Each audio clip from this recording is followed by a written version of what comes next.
Hey everybody, I think we live. It say we is. Y'all give me a second. Y'all know what to do in the meantime. Like the video, share the video, subscribe if you have not, hit the notification bell, all that good stuff. I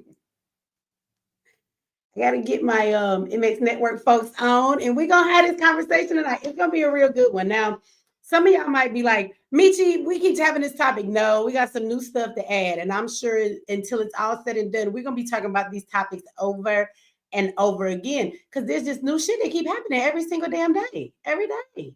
And so we got to talk about it, y'all. I got a clip I want to play.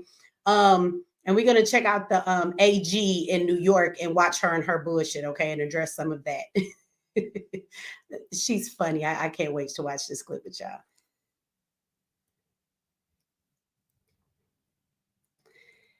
And my people on MX Network should be good to go. Okay, you guys. So again, this is how tonight is going to go. If there's people in the back, I do have somebody back there already. I don't know if you can hear me yet. Kelly, shout out to Kelly. If you are on MX Network, you got the link in your email so that you guys have the opportunity to come up here first. Okay. That's just, for my MX Network people. Now, I will drop the link for everybody on YouTube when I get ready to bring people up so that you guys can participate in this show.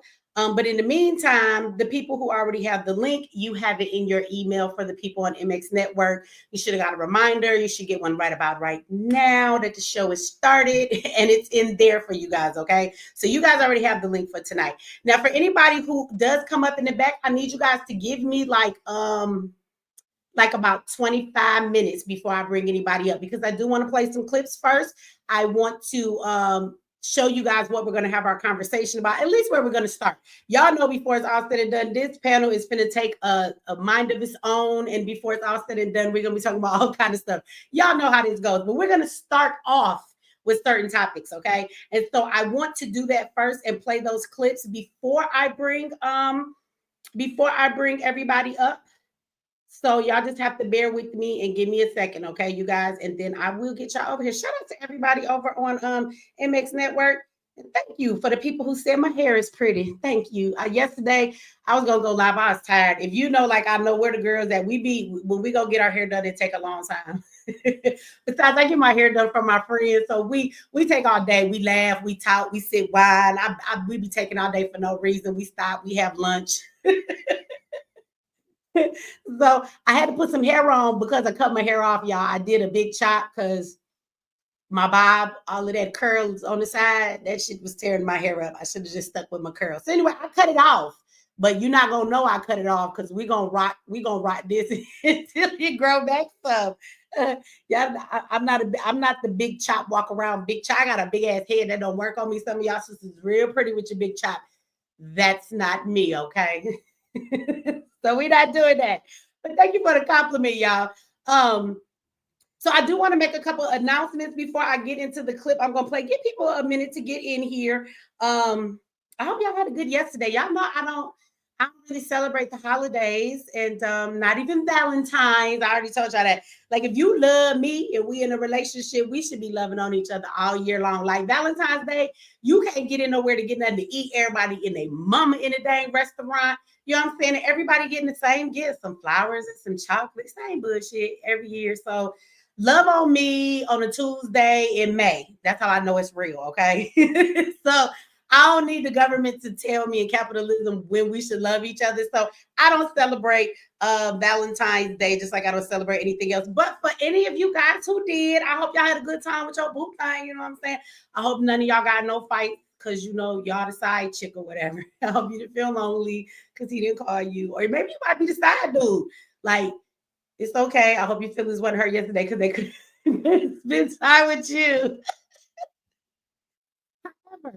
I did take advantage of Valentine's Day specials, right? So just like everything they get for the holiday, it go on sale the very next day. So I took my ass to the store because I am a flower buying motherfucker. Like when I tell you, and a man be like, "Girl, what can I buy you? Buy me some flowers." Like I really like flowers. I buy myself flowers all the time. So I definitely went to Publix because they had the most beautiful flowers.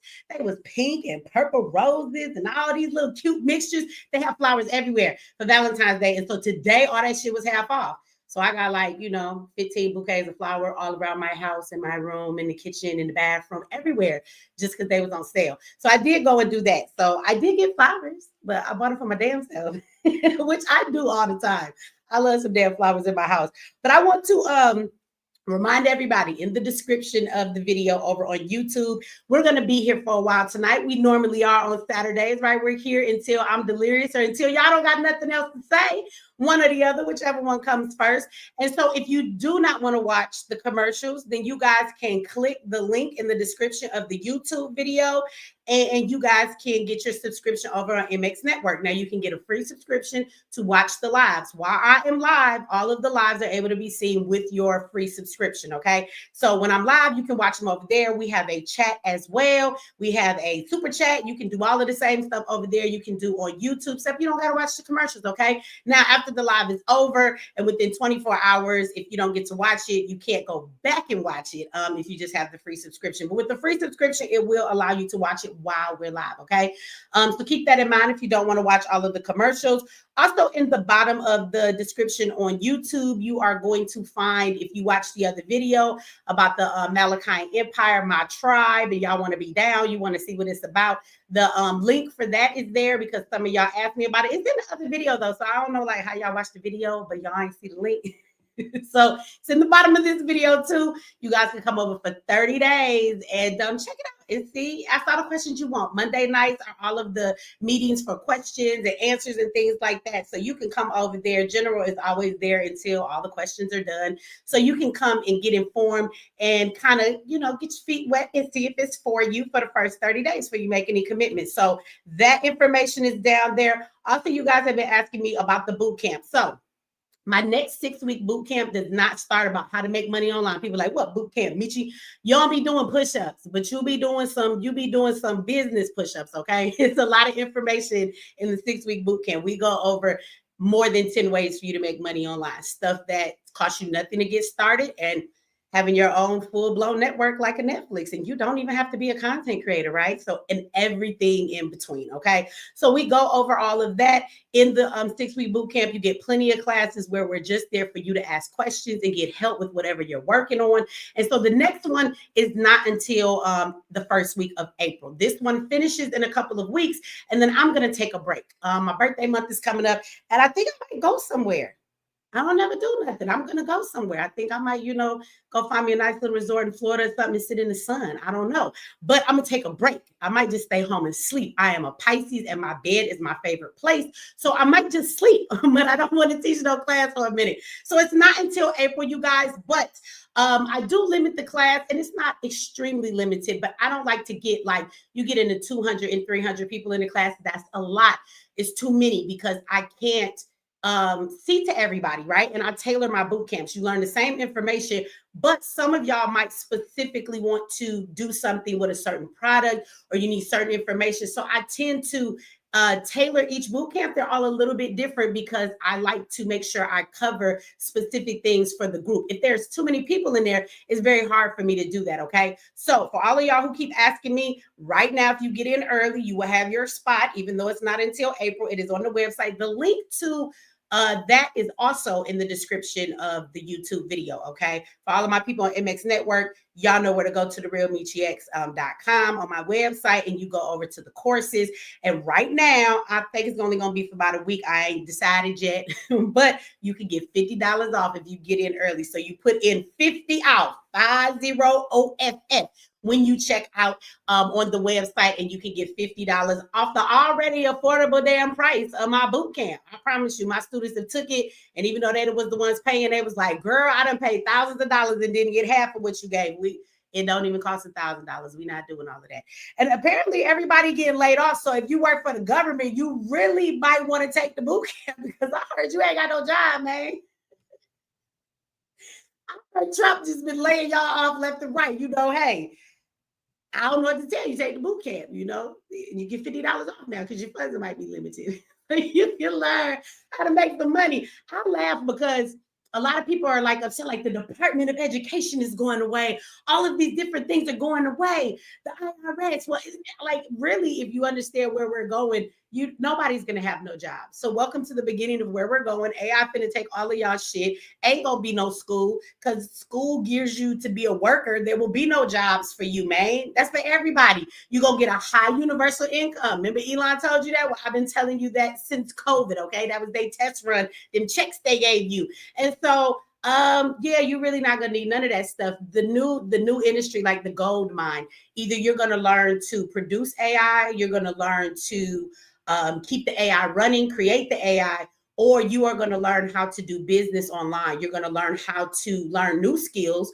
so you can become employees for people who have online businesses, or you're going to learn how to make money online. Everything is we're in the online era, and it's just going to become more prominent as we go along. You notice all these stores are closing down and shit. They're not closing down because they can't afford to stay open. They're closing down. They're filing Chapter 11 bankruptcy so they don't have to pay their full debt. And they have realized and understood, why the fuck do we need to pay overhead? Why do we need to have a brick and mortar building? Why do I need to have hundreds of employees that work in this goddamn store when I can put it all online? Take that down to 5 employees, pay no goddamn overhead, and sell all my shit online, because that's where everything is going. So these companies, these stores ain't going away. They just going online because that's the new thing. So whether you got a side hustle, whether you cut grass, whether you clean houses, whatever the fuck it is, online helps you to do all of those things, because that's the era that we are in. I don't care what you're doing, okay? You don't even have to be a business owner. You can just go online and make money the same way you would out there in the streets, but we don't do it the same way anymore. Even your side hustles have moved to online, right? So if you clean houses, I'm gonna show you where you could go and you can put your services on all these websites with millions of people in your area, and they're gonna call you. Other besides that, they wouldn't even know who the fuck you was, okay? Online. So with that said, y'all, 50 off is your code that you can use to get $50 off right now. I don't know how long this is gonna last. Maybe a week, maybe less. I don't know. Go over there and get your spot right now. With that said, y'all, I do want to play a clip tonight before we get started. Shout out to Little Goddess in the back. So I do have 2 people back there, but y'all got to give me a second, okay? Y'all got to give me a second because we got to watch this clip. So I won't hold everybody up. We will get into the clip, and then I will drop the link for you guys over on YouTube, and of course over on MX Network as well, so you guys can make your way up and we can have this conversation. So how many of you today saw what is her name? Letitia James, that's her name. She the Attorney General. How many of y'all heard this? Now, we're going to watch this clip. And in watching this clip, you guys, you're going to watch how ridiculous this is, like treason, y'all. They are doing the American people so bad. And I really hope that people will get out of their emotions so you can see how we're being done. I want to show you the blatant lies and the fear mongering that they keep throwing at everybody. It's just really ridiculous to me. So I'm going to play this clip. It's about 20 minutes long. We might watch about 10 minutes of it, at least half of it, because I need you to hear the bullshit before we get into the conversation, okay? Also, I want you guys to know I won't be playing a video clip of this because you can go look it up. It's in the news on the New York Post and in all of the newspapers, but there aren't any news video clips about it. It's like out there, but it's quiet. So they have found that HHS has spent $22 billion, okay, in the past 4 years with the Biden administration on immigration. Now, let me tell you what it was specifically for. It was for giveaways, to give money for cash for cars, homes, and business startups for immigrants. So I want y'all to tell me, where the fuck is $22 billion for American people for homes, cars, and business startups? See, I've been telling y'all this for years, and y'all thought that I was lying. This is actually not new. I told y'all that when immigrants come in this country, they are given money to start businesses. They've been doing that for forever. They allow them to start businesses, and then they tell them they ain't got to pay taxes for so many years so that they can have time to get ahead. They've been doing this shit for a long time. A long time. But I just want you as an American to let that marinate in your chest. How you feel? Like, how many of you are sitting out there right now? You could use some money to start a new business. Shit, they can give you $2.99 for Meet Your Boot Camp class so you can start your motherfucking business. Do they got any money to give you? And then the house thing really pisses me off because as an American, you could get Section 8. The house never belongs to your ass. You could go live in housing. But how many of you have been given funds or loans, and it's not based on your credit score, because these immigrants don't have credit scores because they ain't been here. They don't even have social security numbers. So at the end of the day, when have you ever been afforded to be given a lump sum of money to go and buy a home or to get a home loan? And the criteria for you getting that home loan has nothing to do with your credit. Tell me when that has happened here in the United States of America for Americans. The next thing I want you to hold on to in your chest and get mad at the motherfucker. It's okay to be mad. I told y'all. It's okay to be angry. They tell me I'm an angry black woman all the time. You're fucking right. I'm angry as hell. And I would invite all of you to be angry with me. Be angry with me. When have you ever seen them do this? Now, the last thing I want you to keep in your chest is this. You know where they got that $22 billion from?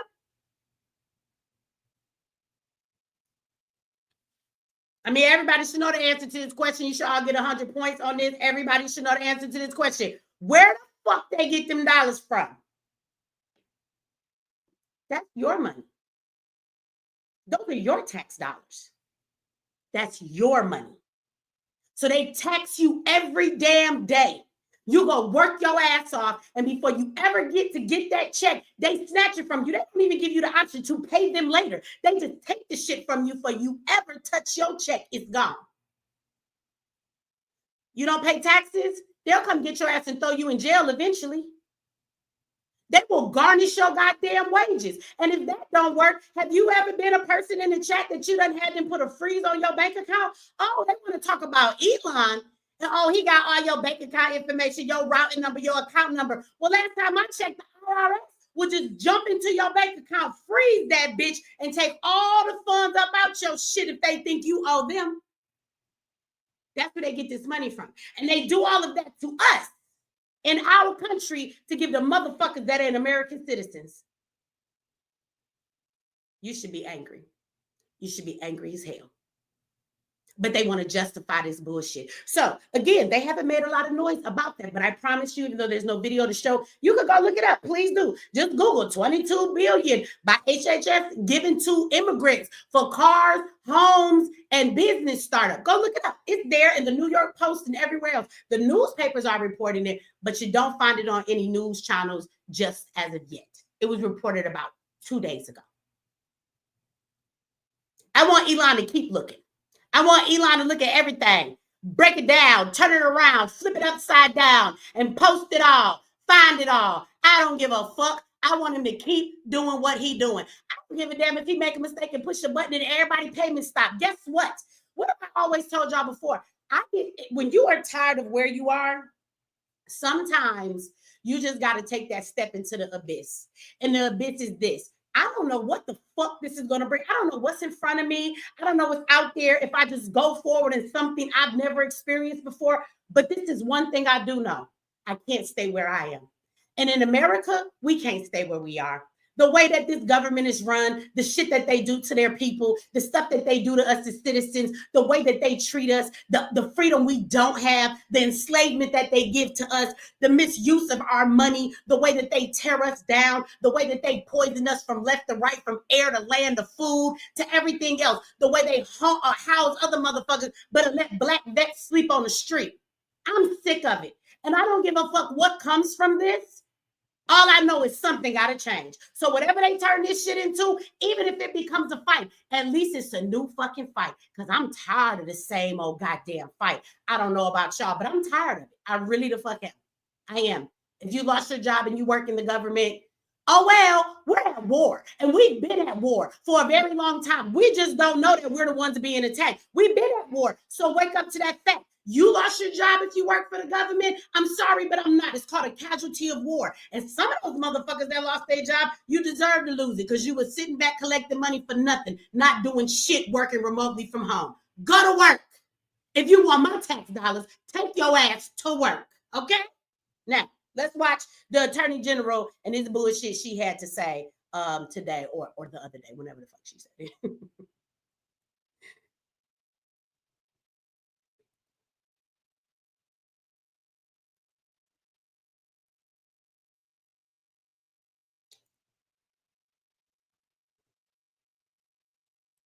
The United States Senate has the sole discretion in having the power of the purse and not Elon Musk. He has basically violated the Administrative Procedure Act, and he has violated the privacy of millions of Americans. And it is up to us to prevent him from having access to that private information. And so we've come together because we believe in the Constitution and the rule of law. And we believe that no one is above the law. And we believe that there are individuals, obviously, who should be prevented from having access to this law. The Treasury Department is responsible for maintaining the privacy of our information. The Treasury Department is responsible, again, for protecting our rights and our privileges. No one elected Elon. He's not been subject to any vetting. He's not been subject to any conflicts of interest. He has earned $20 billion over the last decade. He's the richest person in the world. And he has caused harm and injury to America.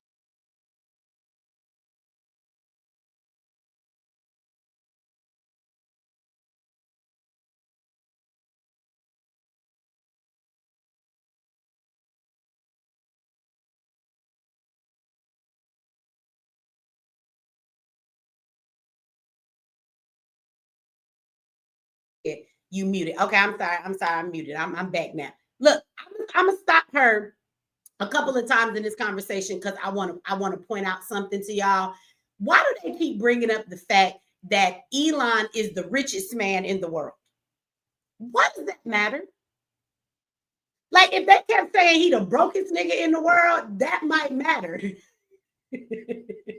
Now, y'all walk with me on this, right? If he was broke, then I might not want him to have all my information because he might be on some scam and shit so he could get some money because he needs the money, right? He might be depositing my checks into his account because he broke. So, I mean, that would make sense. He's the brokest man in the world. Do you want to trust a broke man with your money? Like, why do y'all keep pointing out that he is the richest man in the world?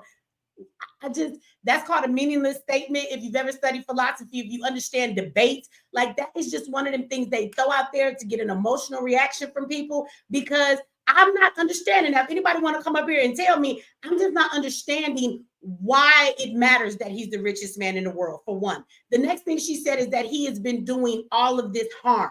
So if anybody wants to come up here and share with me, I might be missing something, but what harm has Elon done to anybody? By him looking in those systems, tell me what harm has been done. Again, I'm going to say, which one of y'all didn't get your Social Security checks this month? Which one of your kids got your free lunch program stopped at school? Which one of you niggas didn't get your food stamps this much? Like, tell me what him looking in the system, what harm has it done to anybody? What it has done is harm to politicians so that these motherfuckers can stop spending and frauding. Let me throw this out here because as Letitia's talking, I want you to keep this in mind. I want you to keep this in mind about her. This chick makes $210,000 a year. Do you know how much her net worth is? Some argue that it's $3 million, but it has been said that this woman is worth $15 million. So I would like Letitia to tell us, how the fuck did you become worth $15 million, ma'am, when you make $210,000 and you live in New York? You know, $210,000 is a broke nigga in New York. Your rent be like $7,000 if you want to live in something, you know, right? So who is he doing this harm to? People like you that keep stealing all the goddamn money? Because I want y'all to keep in mind, I've always told y'all this, that politicians, even the Democrats that claim they're for poor people, none of these niggas is poor. They're all Republicans when it comes to their bank account. They're not just people who have a little money. All of them are millionaires. How did they become millionaires? The funny thing is Elon said the same thing when he was in the White House while his little badass son was running around that he should have left at home, okay? And what he said was, we find a lot of politicians who are millionaires that have accumulated a lot of wealth for themselves, but it doesn't match up with their salaries and the things we know publicly how they've made money. So the question is, either they're really good investors, and if they are, we would love their advice because they invest extremely well, or there's something else going on. So do not forget that Elon just said that a couple of days ago. So while this bitch talking, she's worth 15 million. That's the word on the streets. But she only make 210 a year. How, Sway?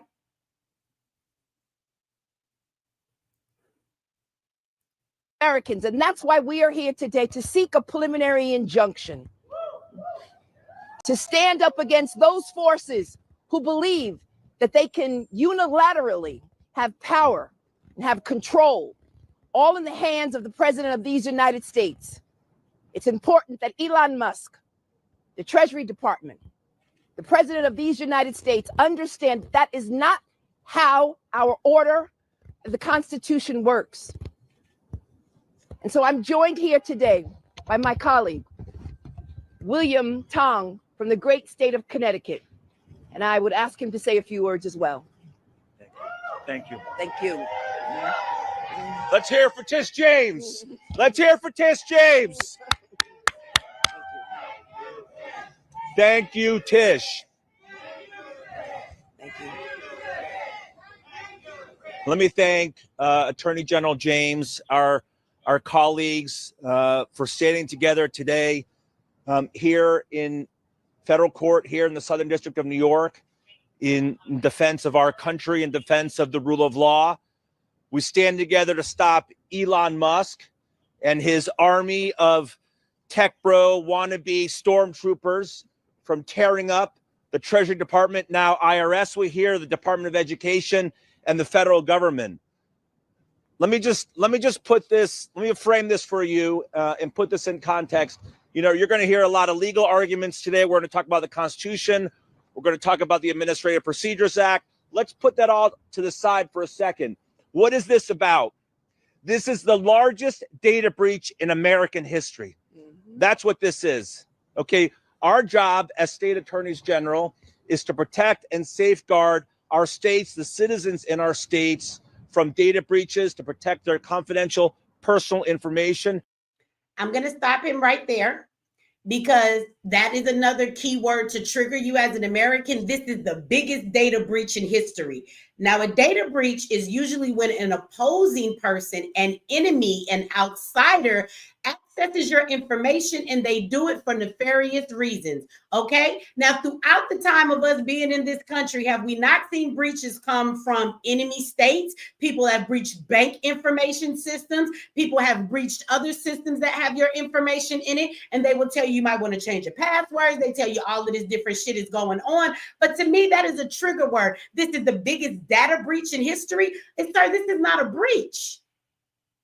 He works for the President of the United States. Elon, whether you niggas like it or not, is a government employee, and he has been given look access to see what is in there. And you notice how they keep telling you it's a breach of your information.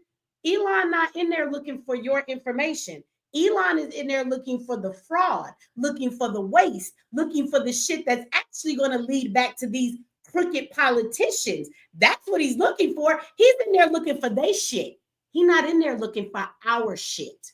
The IRS already does that. So let's be clear. While they continue to say this dumb shit, there's already an organization that looks into all of our shit, that has all of our information, our social security numbers, our bank accounts, our routing and our check-in. They got all the money we make. They know what we make every goddamn year at our jobs. There's already an organization that looks into us all year long. They don't have a problem with the IRS though, do they? So let's be clear. He's not in there looking at your shit. That's what they want you to believe. It's a data breach. How is it a breach when the government is in the government system? Let's be clear. Elon is the government right now.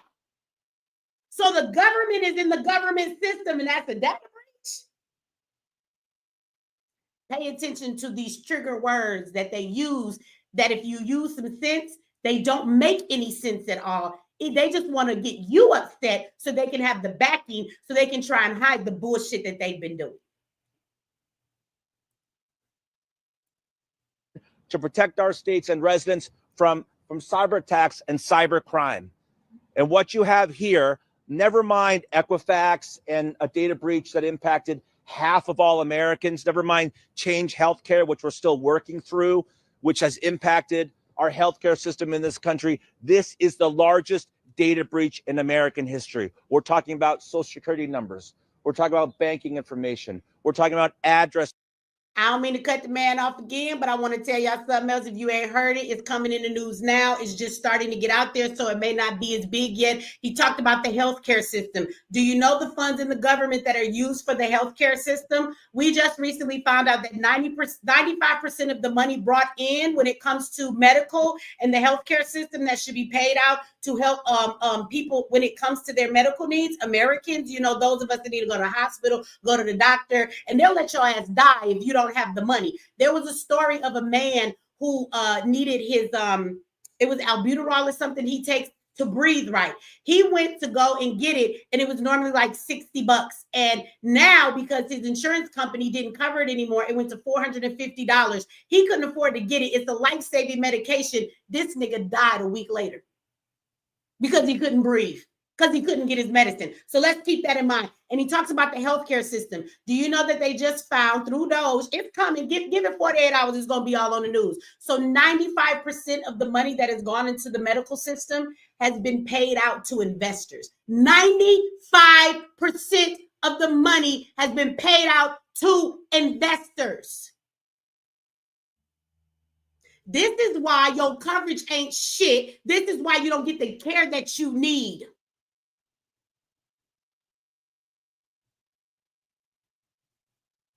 But this nigga want to bring up the healthcare and say, boy, boo, shut the fuck up. This is biometric information, states and payment information, routing numbers, bank accounts. All of this puts all of us at risk, right? Puts our states at risk, puts the financial well-being of our states and our country at risk, and every person that lives in our states and our communities. And we're also talking about when they have access, not just read access, but read-write access to the central payment system of the United States of America.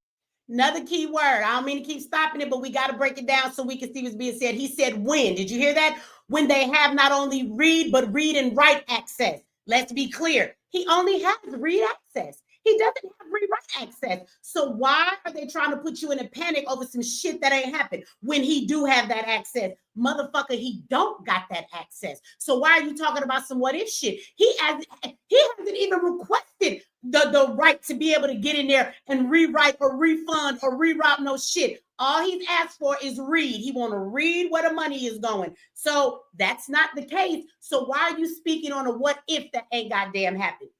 Just pay attention to how they play these fucking word games with us, because they think we stupid. As the American people, they think we're stupid, and they are committing treason against us. Our government is out of order.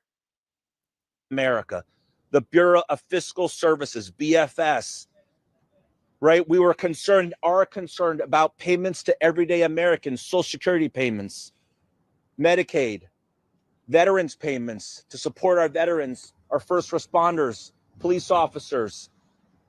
This is what's at stake today. Not just the rule of law, but people, families who depend on the Treasury Department and on all of these payment streams and funding to support America and to support our states and to support the American people. Let me also say, we heard from the vice president who cast doubt on the role of judges. He said essentially that judges don't have the right, the power, and the authority to stop unlawful, illegal, unconstitutional actions by the executive branch and by the president. That is utterly false and untrue. Okay, judges have always had the power of judicial review for more than 200 years in this country. I'm glad he said that, because I just want to bring to everybody's attention that all of these judges that have had this power for over 200 years in this country, and they keep screaming, we didn't elect Elon. Do you know how many fucking judges in the Supreme Court and all of them that keep making decisions? We didn't elect those motherfuckers either. Just put that side note in your back fucking pocket. See the hypocrisy? They're out here making decisions and stopping what he's doing. We didn't put their ass in office. We didn't elect them. The government gave them their jobs, and we're not okay with what they're doing. So what the fuck is the difference if Elon wasn't elected, but he was given his position by government? You see the hypocrisy? The Supreme Court said in Marbury versus Madison, when Tish and I went to law school, that's the first day. And J.D. Vance knows better. His first day in law school, he learned that judicial review is a bedrock, right? It's what keeps us free. That's right. Because if judges can't declare what the law is, if they can't say that a president or a vice president or an unelected person or Congress, if they can't say what the law is and they can't stop them from taking an unconstitutional and illegal action, then what do we have? That's right. Right? We have unchecked power. Congress, if the president can do whatever he wants, then Congress becomes optional. It becomes marginal. I'm glad he brought up unchecked power and the president can do what he wants. And then he mentioned Congress. How many of us know that Congress doesn't have any term limits? Okay. How many of y'all know that? How many of y'all know that? We should all know that. If you don't, you know that now. So while we talk about Trump being a dictator, right, and he wants to stay in power for forever, and we say you can't have the same president for too long to be in power, you must understand that the real power is in the Congress. But the Congress has no term limits. They're the ones running all of this shit and get to do what they want, and nobody ever checks them and takes their ass out of their seat. They just stay there until they're done being corrupt and their old asses die. So I find it very interesting that they talk about the power the president shouldn't have while then mentioning the Congress, who is never put out of their fucking position because they don't have a limit on their terms. They can just stay in them seats for forever. So do you see the hypocrisy in that comment as well? Trump will be gone in 4 years. That raggedy ass Congress we got gonna still be in place when Trump ass die if they ain't died first. Put that shit in your back pocket while these motherfuckers keep talking. Our rights become optional. States become optional. And all we're left is with a president who can do whatever the heck he wants. That's not America, right? That's not who we are as a country. That's what we're stopping here today. And let me just close by saying, again, what I just talked about, judicial review, Marbury versus Madison, you know, what we're going to talk about here in this courthouse today, those may seem like big concepts. And in many ways, they're big 10,000-foot constitutional legal concepts.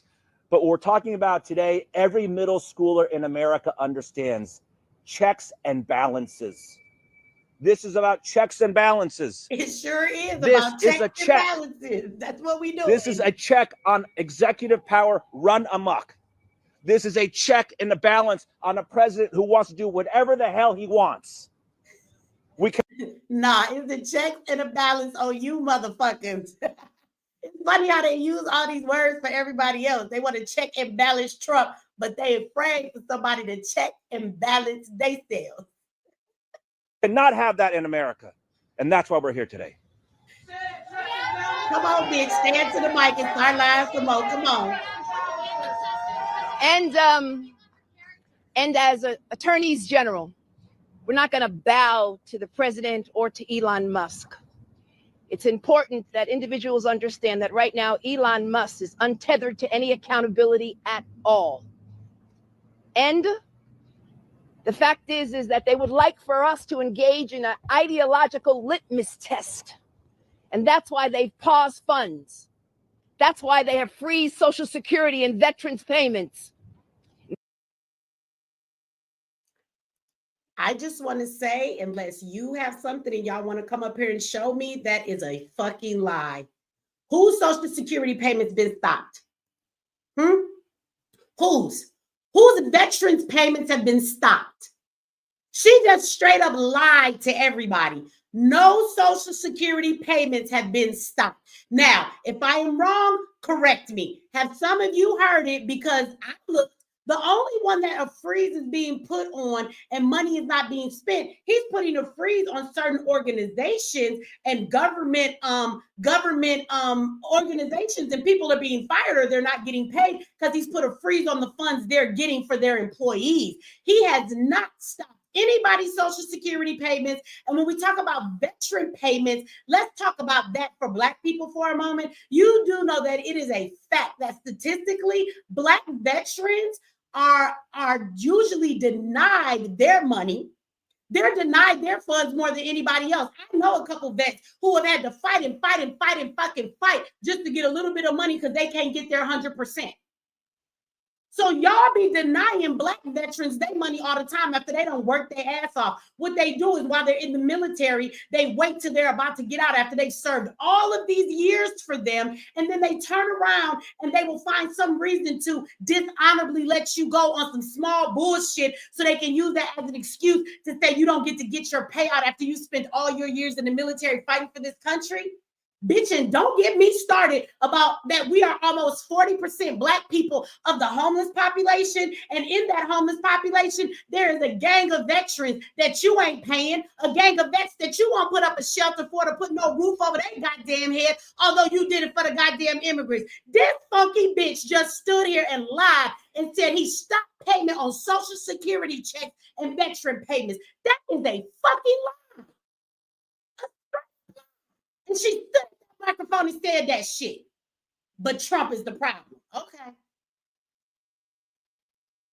Payments to the state of New York and to states all across this nation. It is unacceptable, unconstitutional, ultra-vires. They have exceeded their authority. And so it's important that attorneys... Let me hold on for somebody in the chat. Let me highlight this comment, and I'm going to come to my super chats in a minute, you guys.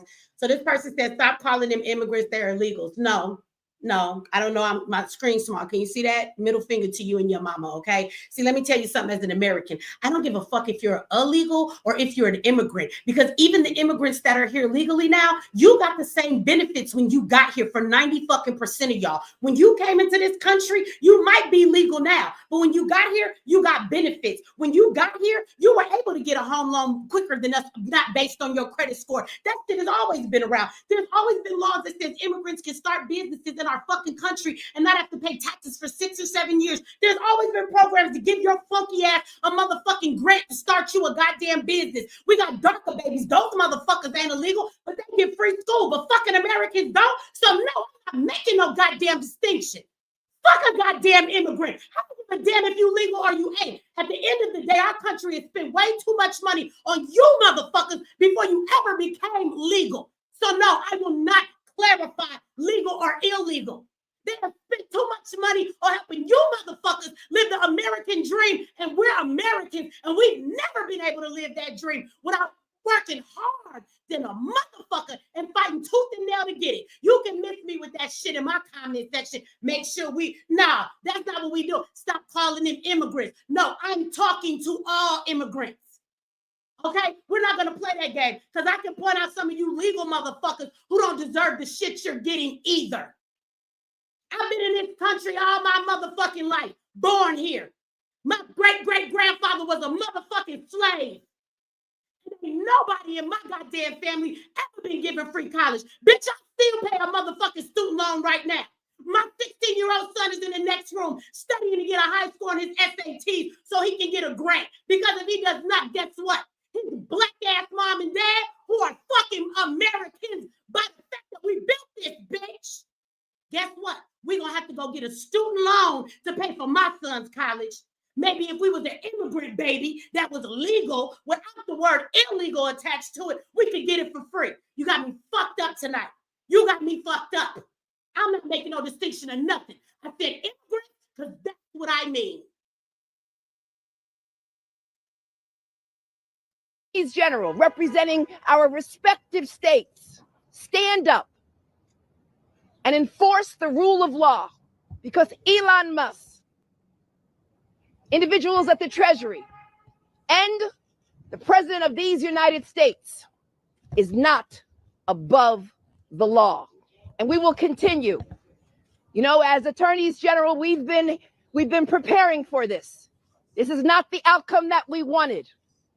We wanted to cooperate. But when you challenge the 14th Amendment, birthright citizenship, we acted and we got a TRO.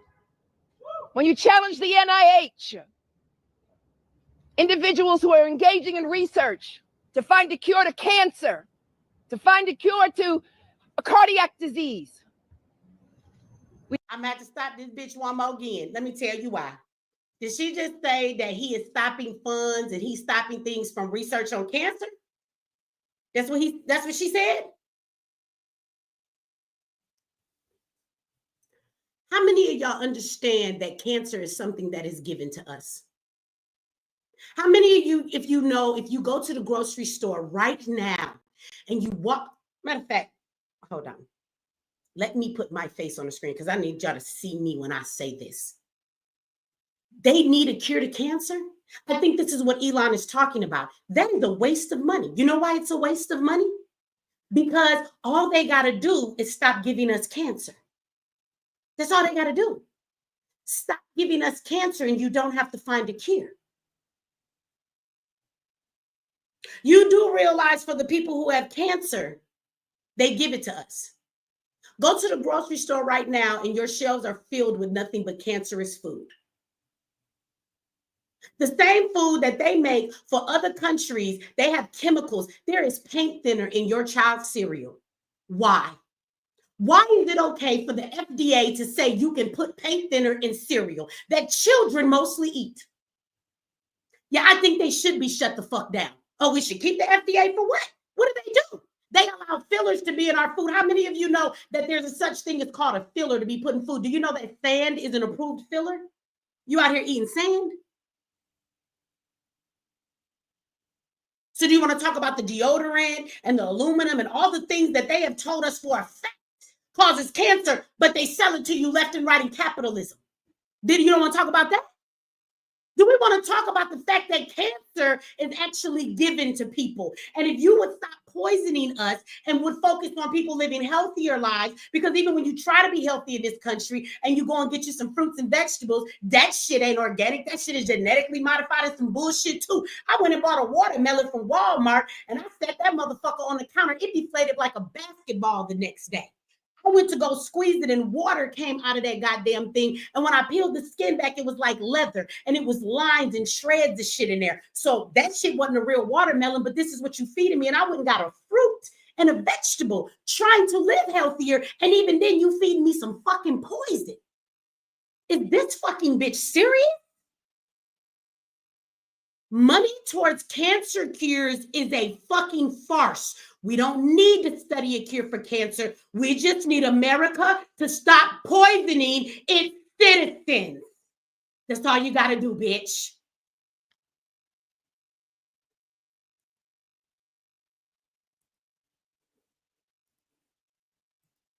We got a TRO. Funding, when you pause the funding of countless number of agencies, Meals on Wheels, veteran services, law enforcement grants, we got a TRO. And we're not finished yet. You need to be, bitch. So we're going to march into court each and every time to uphold the law, to uphold the Constitution, and let the president and Elon Musk and his minions know that you cannot restructure our government. This is not a unilateral form of government. Congress is a co-equal branch of government, and the separation of powers requires that you get consent of the United States Congress. And we are confident today that we will get a preliminary injunction. Any questions?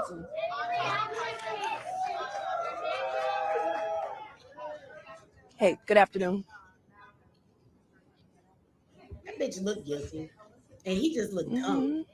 He looked dumb as hell. He probably been sniffing coke all night. That's why he keep wiping his nose. On some real shit, I ain't even being funny. These are our politicians.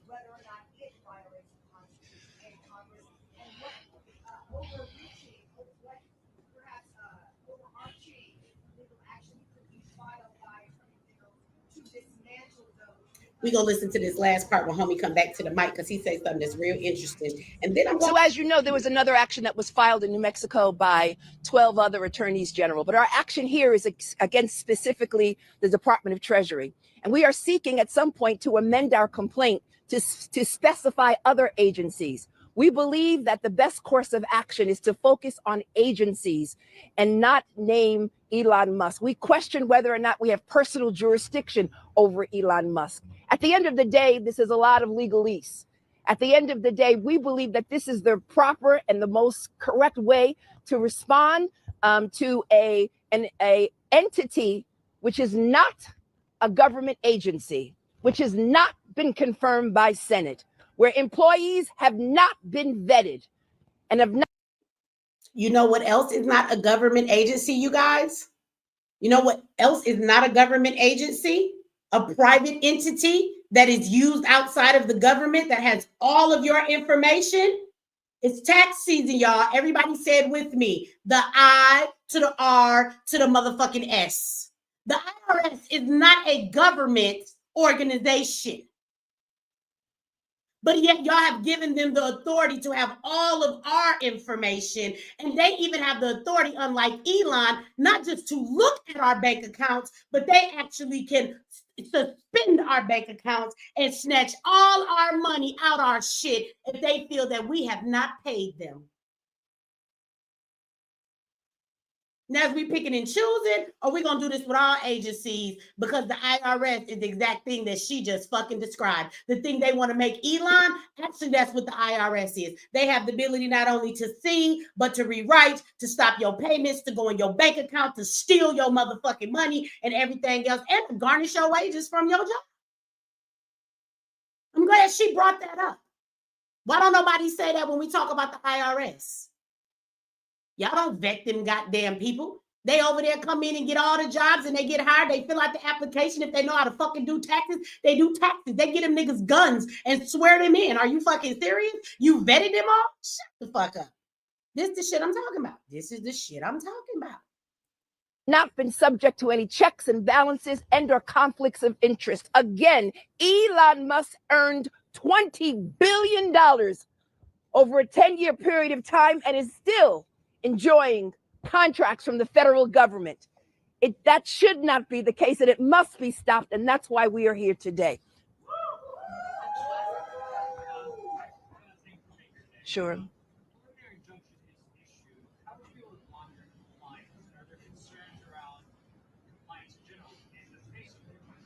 So in the event that not only this case, but any other case where there is a violation of the order, we are considering our legal options, including, but not limited to, filing a motion for contempt.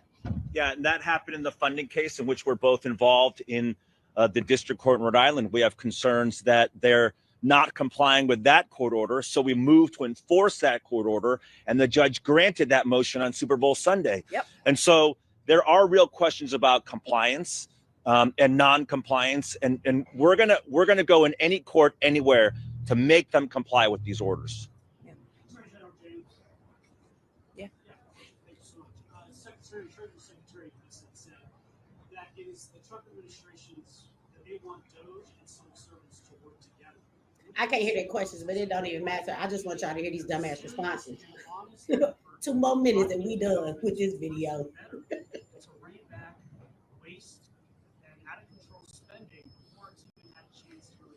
Listen, all of us are concerned about waste, fraud in our federal government and in all governments, but you should work with Congress. That's how the system works, not by, again, special.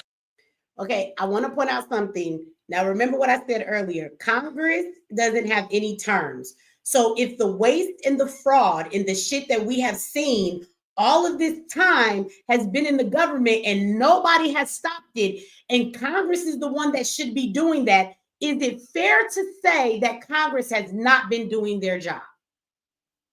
Just let that sink in for a moment, because the Congress that is there is not a new Congress.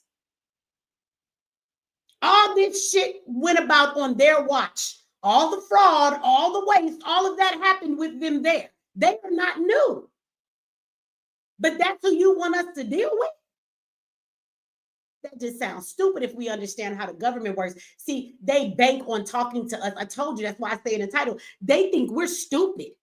They talk to us like we don't understand how this shit works. We want the same Congress that has allowed fraud, probably participated in this shit, fraud, misuse of funds, thievery, and all of that shit to happen. That's who should be checking it. You ain't checked it up to this point, but we supposed to trust you'll do it now? Girl, again, shut the fuck up. Employees who have not been vetted, who have not been proved by the United States Senate. It's really critically important that individuals understand that right now he is ignoring the United States Senate and House of Representatives. And that's just not our system of government. The president and Doge cannot act unilaterally, and they cannot do with a stroke of a pen ignore the law. Not now, not ever. And that's why we are here in court today. Nobody is saying that they can't try to make government more efficient. We try to do that every single day in our offices, but do it in compliance with the law, follow the law. But let's just be clear, they've gone way beyond that, okay? This isn't about making government more efficient. It's not about improving process writ large, including this, the Doge action, plus a federal funding freeze, plus cutting off funding to NIH, right? They're defunding medical research. They're defunding healthcare. They're defunding education. They are defunding the police. Oh, boom, right there. We can be done with this video. I needed him to say that part right the fuck there. Did this motherfucker just bring up defunding the police? Do anybody, before I even explain it, do you understand the hypocrisy in that? You do know defunding the police was a Democratic initiative, and this bitch standing before you in this press conference is a Democrat. And they was going hard body about some goddamn defund the police, but now you want to bring it up as a problem if you feel that the police are being defunded. And I'm sorry, I haven't heard anywhere that they were, because if they was, Black folks would probably be out here like, yeah, that's what's up. And let's be clear, if you go down this deep rabbit hole, the police are going to be defunded anyway, because you're not going to have any police anymore. This is what the government knows. This is what I'm saying. They keep playing in our face. Right now, we have police drones. There are some of y'all that may attest to the fact you've already seen them in your communities. We have police drones that will be watching you. If you watch my video some months back, I showed you the company that sells them for EMTs and the police. So you have drones that will be watching the community, drones that can talk through the camera. They can follow you. They already have facial recognition. They know who you are. They've been setting us up for years when we talk about social media and everything else. They are creating RoboCops. Y'all laugh at the little robots, the snitch bots, y'all call them in New York, but they are surveilling everything that you do. They already have police dogs that not only have the ability to walk around, but they have weapons on them. Those dogs can shoot your ass, and they shot is very precise. So at the end of the day, again, your police force will be nothing but a bunch of AI robots running around, and there will be a handful of humans, just like at the fast food restaurants, to make sure the systems are right, or to call in a human being whenever you actually need one. So we already know that that's where we're going. So why y'all playing with us like we stupid? Because we know you know this shit, because you in the government. See, this is that classified shit they don't want to tell us, but we're not stupid. Some of us understand what's going on. But they bring up the Department of Education. They're defunding the police. Well, I haven't heard them defund the police yet, unless you're talking about the FBI and the CIA. They need to be defunded. They need to be shut down. How many of you heard that just recently, the ICE raids that are being done? Do you know that when they went to go to Colorado to pick up gang members in the Tren de Aragua gang or whatever, and they were doing some raids in another place, I want to say it was Chicago, it might have been, I could be wrong on the place, Colorado was one. Do you know that they have found out that the FBI leaked that shit? So there's a motherfucker in the FBI that are telling these immigrants and the gang members that they're trying to go and get, that they're coming. They're giving them the heads up. So you work for the government, but you in here in the FBI, and because you have intel and information, you out there giving it to the criminals and the people that we coming to get. Yeah. Defund that shit. Shut the FBI the fuck down. Shut them down. So what? As a Black person, we don't appreciate the FBI too much, or the CIA anyway. And if you are an American, you should all have a problem with the CIA.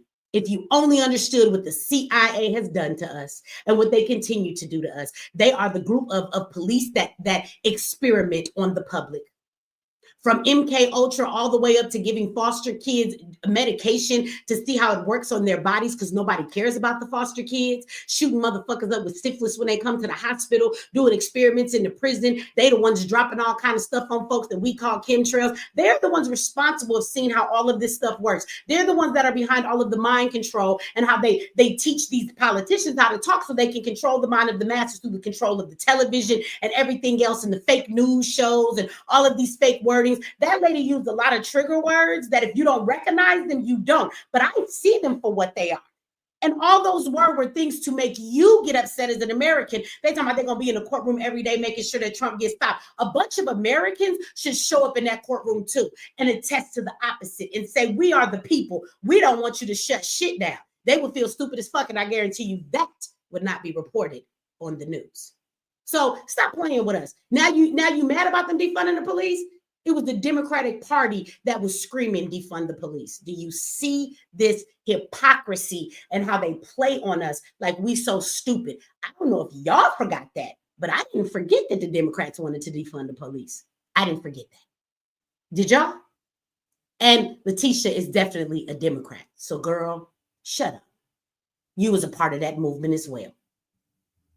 With that said, y'all, I want to go and shout out to these super chats that are in here. I want to say shout out to Walter on MX Network. I seen you, Walter. I did not forget about you. Shout out to Walter. Walter gave a donation on MX Network. So let me thank him first, and then let me come over here to these super chats. Let me put them up here, and I'm going to drop the link while I'm in the middle of doing that, you guys. Feel free to click the link. Come on up here. Let's have this conversation, y'all. So there goes the link for everybody over there. I will pin it to the top in 1 second. But shout out to Faith. Faith says they interpret the law the way preachers interpret the Bible, the way they want to. Just saying, right? It's one way when it's worked for them. When it don't work for them, they it go another way. That's like that scripture in the Bible where you always want to ask your pastor about when it says slaves be good to thy slave master. They always want to explain that away. But I imagine on the plantation, when that scripture was read, they read that scripture hard body with their chest because they wanted it to mean exactly what it said for the slaves. But now they try and explain it away. Or when you ask your pastor why he committed adultery and shit, but the Bible say he shouldn't be. Thank you for the super chat. And shout out to Dr. Tracy. Thank you for that amazing super chat. She is always showing love. I appreciate you. Thank you for that. First and foremost, Elon Musk is not the richest person in the world. Okay, right? But they're going to keep saying that. I think they want us to be angry because we all poor and struggling. That Elon, he got some money. I know he got more money than me, but I don't care. He got a badass little kid. I know that much. That money is not helped him buy no manners for his badass kid. He should leave at home next time. In the world, as there are Arabs in Saudi Arabia who will make him seem as if he is on welfare. That is true. Now that you say that is true. Again, thank you for that beautiful super chat. But you are right. I watch stories about them people over there sitting on that oil and them folks in Saudi Arabia, and they be spending like $1 billion just on their wedding. They just be throwing money out the window willy-nilly. You're right. Them folks got a whole lot of money. That probably will make Elon look like he's the poorest man in the world. You have never lied about that. Let me see. Shout out to the Don. Peace to you. Thank you for the super chat, brother. And we got Faith again. Faith always shows some love. She said, Michi, watch your blood pressure. I know I am. I will be 46 next month. Let me calm down, Fabio. I'm out here. Look, this how Maxine Waters was out there yelling. I was like, girl, you about to fall over. If you don't grab that walker and shut your ass up. I'm gonna bring it down. A shout out to Faith again. Faith says, big exposure. This is why they want Elon gone. Absolutely. Elon is putting a check on the stuff that they are doing, and that is what they are worried about. So, and shout out to you. Thank you for the super chat, Faith, and the Love You Show. Shout out to Dr. Tracy came back with another super chat. Says, secondly, Trump can run again for president in 2028 because the United States Constitution recites that no president can serve 2 consecutive terms. Trump had a 4-year. He did have a break. I don't know. I know that's something they threw out there. And the way he's slapping people down, if he gonna change the government, he should be here for another 4 years to kind of handle what he done changed. But look, if he do, that'll really be interesting. I'm gonna need some extra popcorn for another 4 years. I might run out for the next term. I'm gonna need to go to the store and get some more for that. But folks will be having a heart attack if that happens. That will be very interesting if it does. But again, I'm not mad at Trump at this point for nothing he doing. Even if he do some stuff I don't agree with, I am enjoying watching the government become unhinged. I am enjoying watching him put the smack down on them because I have always told y'all, if you watch me vote forever, like our biggest enemy is our government. The stuff they do to us is treason.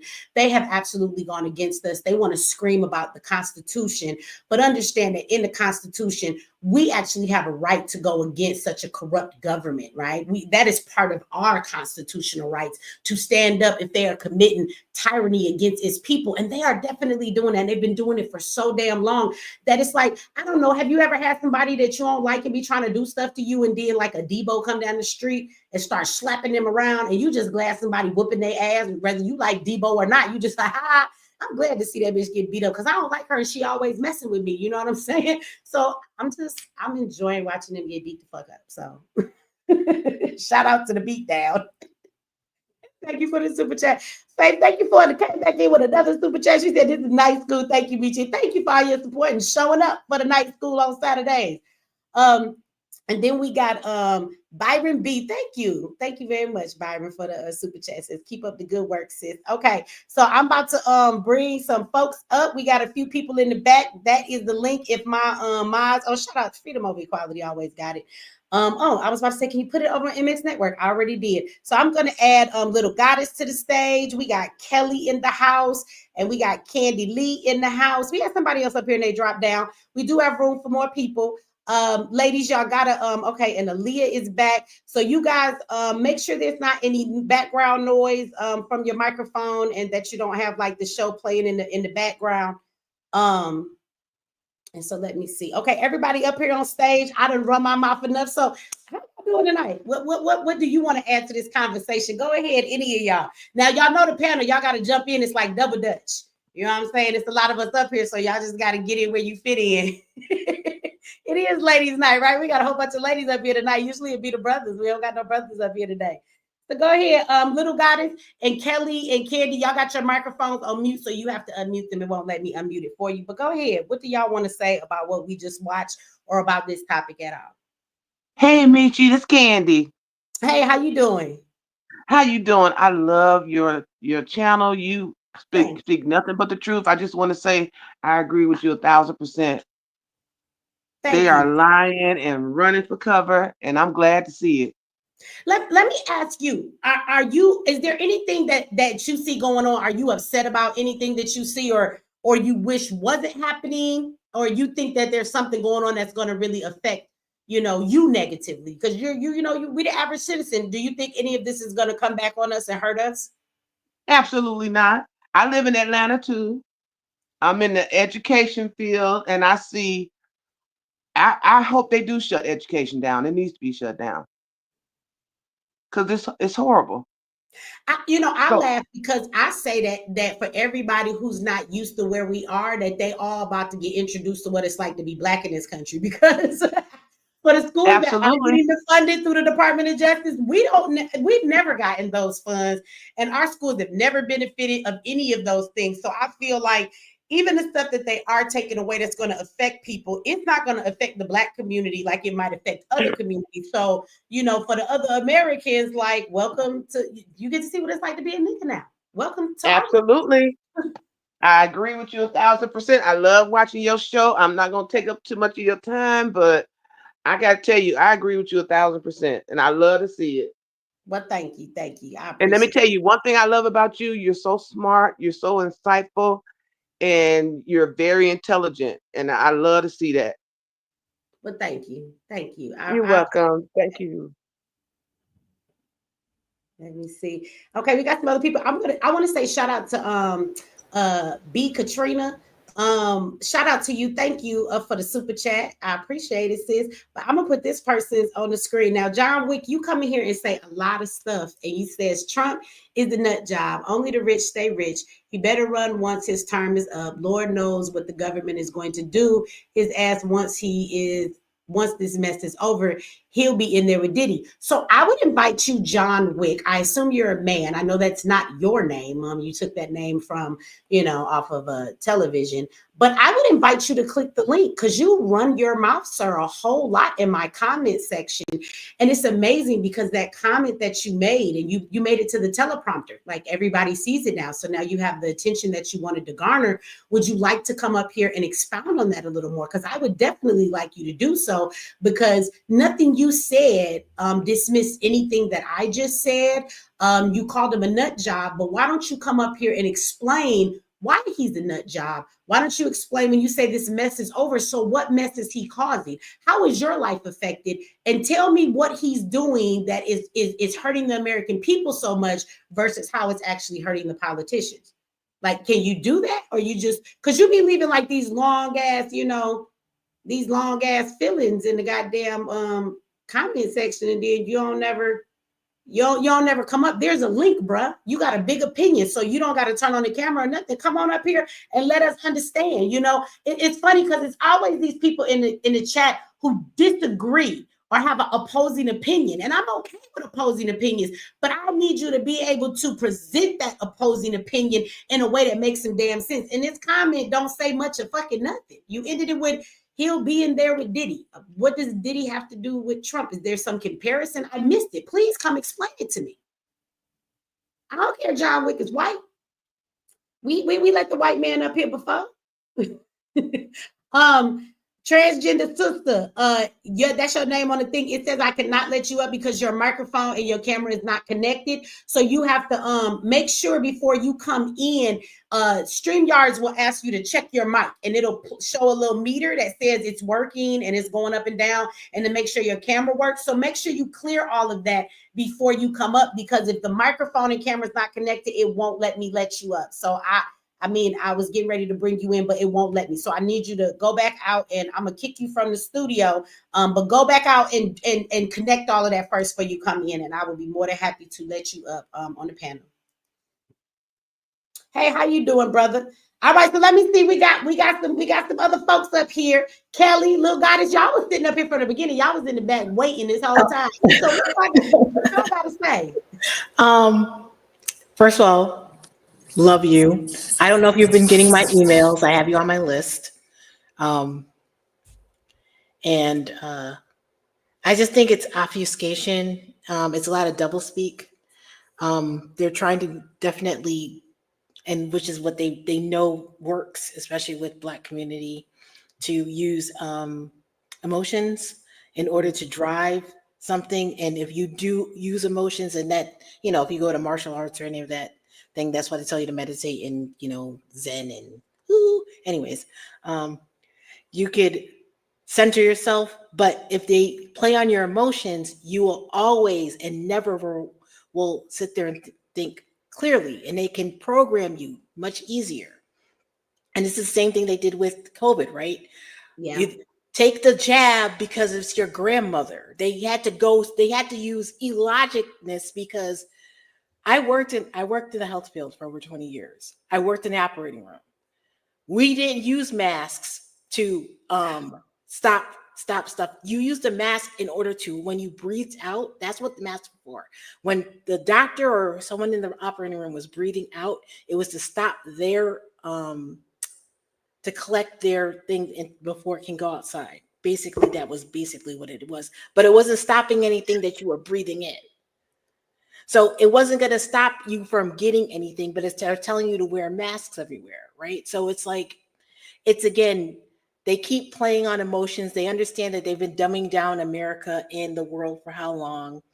I've had this conversation many times with people, with the fact that if you think about how they've done this, a slow walk, it's like a slow frog boil. They started off, if you think about when they used to have the operator, right? You used to have the operator when you would call in and you would talk to someone. Then they got rid of that. Then they started going into the answering machine, right? The answering machine came and you just could leave a message. And then they went to the, when you called in for phones, for a bill, you used to talk to someone. Then they started doing the go and press the queue, and you can press what you want. When you went to a bank, You used to go talk to the teller. Then they started penalizing you that and using the ATM. Then you got to the cell phone. Now you're you're texting people and using emojis. So therefore, they keep trying to minimize the relationship between people and have us not care. Hence why you can see right now, if there's an attack going on in front of someone, they're going to pull out their phone before they run over and help them. Yeah. That's the world that we live in, and this is what they keep trying to trap us in. Let me ask you, you were in in the medical field. So were you like in the hospitals and working when COVID was going on? No, thank God I wasn't, because I worked in admin mostly, but I was working in the hospital, in the operating room, stuff like that. I got a flu shot.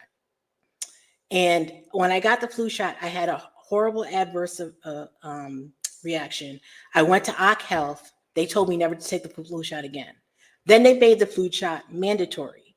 And they told me if I don't get the flu shot, I was going to get fired. So they did that with the flu shot before they ever did it with the COVID. It just wasn't all over the news. But they forced you to have to get it. So let me ask you, at that time when that was going on, could anybody use their religious exemption against it? No. So this is what I'm saying to you. I had a medical exemption through my job that told me never to get it done. And they told me I still had to get it. And then they told me if I didn't get it done, I was going to get fired.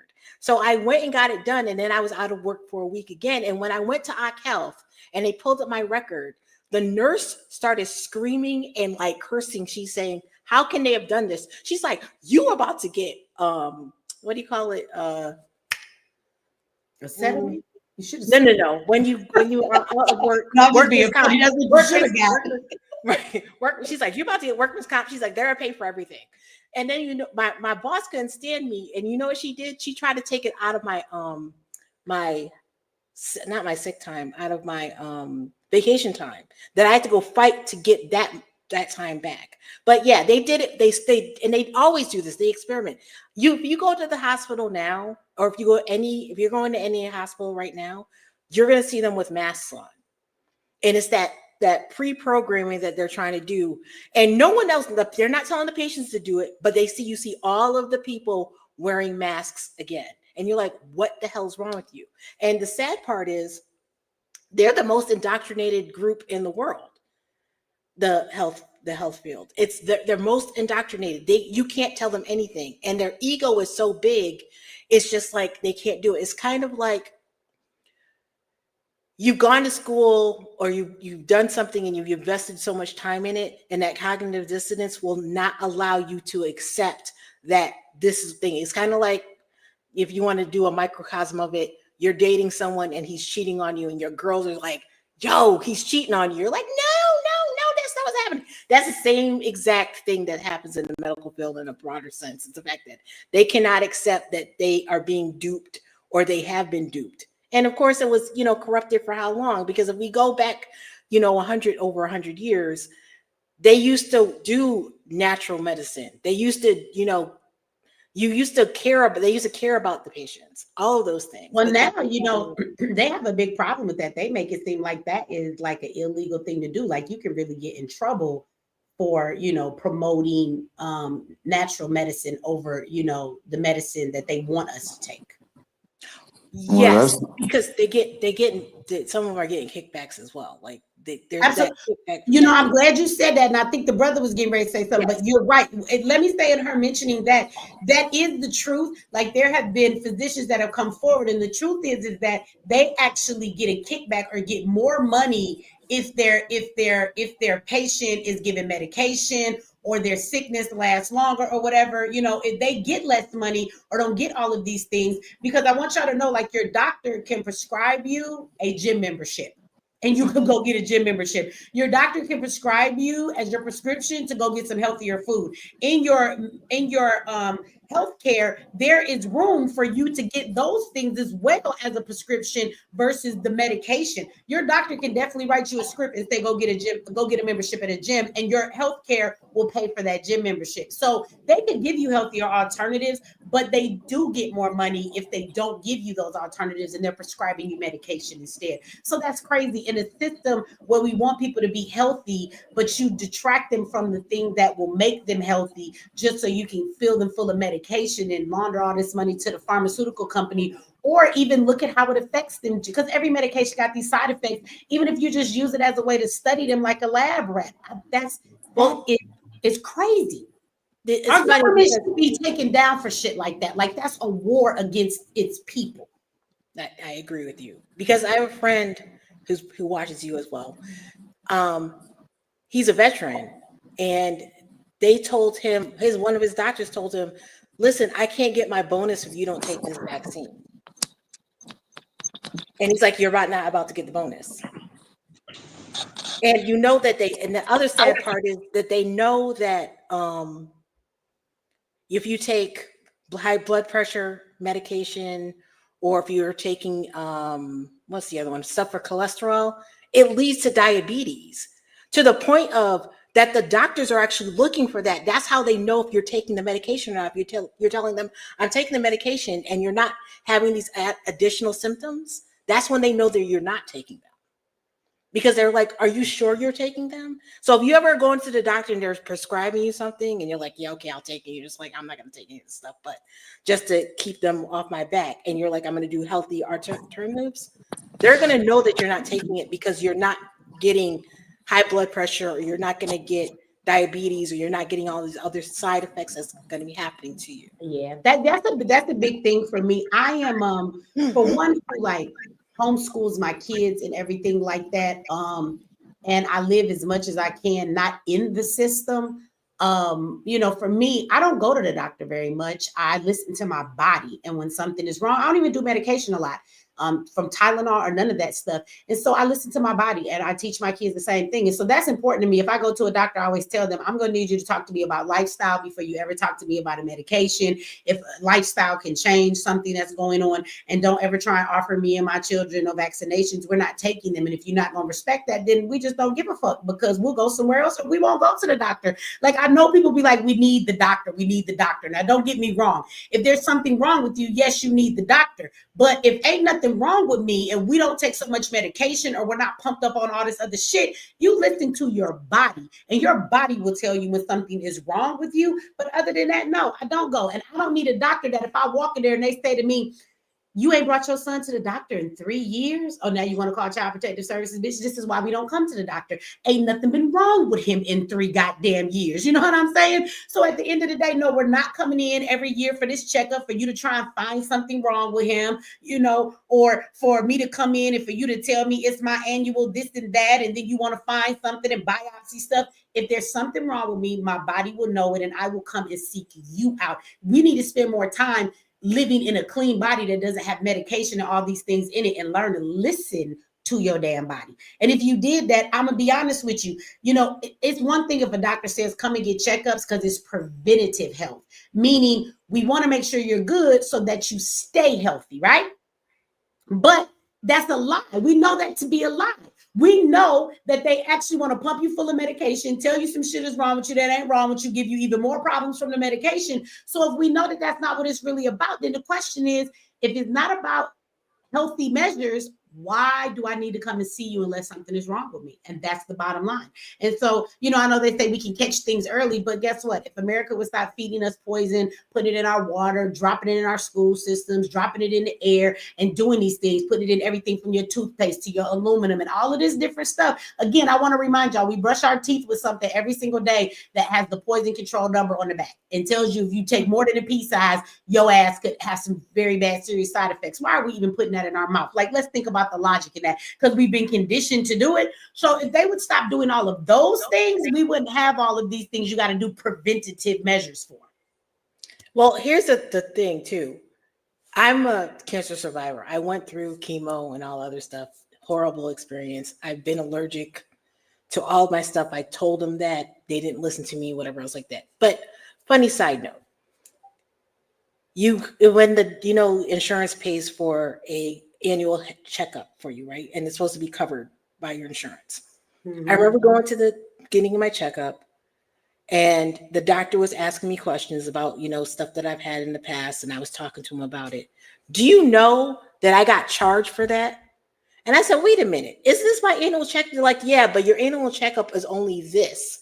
So if you go for your annual checkup and they ask you additional questions or whatever else, they're charging you for each time they're asking you for additional stuff that you have had in your past. Well, I mean, I guess we just found out when it comes to like, pharmaceutical companies and healthcare companies, they're on the stock market apparently. And their investors are receiving 95% of what comes in. That's why they don't have any money to pay for our goddamn treatments, because it's amazing to me. It seems like today, I have health care and I have dental care, but I be looking at what they want me to pay versus what they pay. And I be thinking to myself, why the fuck do we pay y'all this much money a month when I go here and my service costs $560 and you gonna pay 60, but I'm gonna pay 500 on top of what I already gave you? So it makes sense now why they not kicking back anything to pay for our services and trying to charge us left and right, because they giving all that money to the damn investors. They're not using it to pay for the healthcare for the people. Yep. And the sad part is you can't tell anyone that. People Doge want is telling everybody. That's why they losing their mind, because Doge is telling you all. Look, Trump is really good at saying the quiet part out loud that you're not supposed to tell everybody. Yes, and it's crazy the fact that again they're saying all sorts of other things to tell you it instead of just accepting what they're saying, because people want that. People want to hear, but no, majority of the time people don't want to hear the truth. Isn't that true? Like psychologically, it seems like people don't actually want to hear the truth. And this is again the mindset that we have. Americans keep thinking how free they are, and yet when you go to other countries, you can hear how that we're not that free. We're not that free. We are being locked down. And despite the fact that we have these provisions and a constitution and all this other stuff that we're supposed to be having to protect us, where's all that right now? Look at how many content creators had to be taken off the air or accounts shut down, and we're supposed to have freedom of speech. All of this stuff has happened, and it's right in front of your face, and no one's admitting it and no one's acknowledging it. Yeah. So I'm like I said, I'm enjoying the show of what Trump is out here doing. It's interesting to me. Let me say this to John Wick. John Wick said, Michi, I would love to come on. Due to my clearance level and what I do, I can't create or join any social media videos or calls. Well, I mean, you be leaving a lot of comments. So if John Wick, if you are referring to the fact that you know something we don't know, then I would expect you to then have a more intelligent comment. Like I would expect you to then explain to us something we don't know. Instead, you just said that Trump is a nutcase and that he's eventually going to end up where Diddy is. So if you have this special clearance and you know some stuff we don't know, then I would expect you to put in the comment section why it is that he's a nutcase, or what is it that he's doing that we as the average people, we don't see it. We're missing this point because we don't know this quiet part. So go ahead and type it out loud so we can know what you're talking about. For somebody who has this clearance, if you're trying to tell us something, either just say it or enjoy the show, because you throw out these hints about, this is what it is, then just say what it is. And if you can't say nothing, then I suggest you just don't say nothing at all. How about that? Just enjoy the show, because your comment about Trump and mixing Diddy with that, like that didn't seem to me somebody who got this clearance level that knows so much knowledge that we don't know. It don't make sense to me. I'm real good at connecting common sense, and those things just don't connect. If you knew so much, I would expect your comments to be a lot more insightful and much more intelligent than what's being said. So, let me say, and then I'm gonna come to the two people that came up. I don't know, did I put this up already? Shout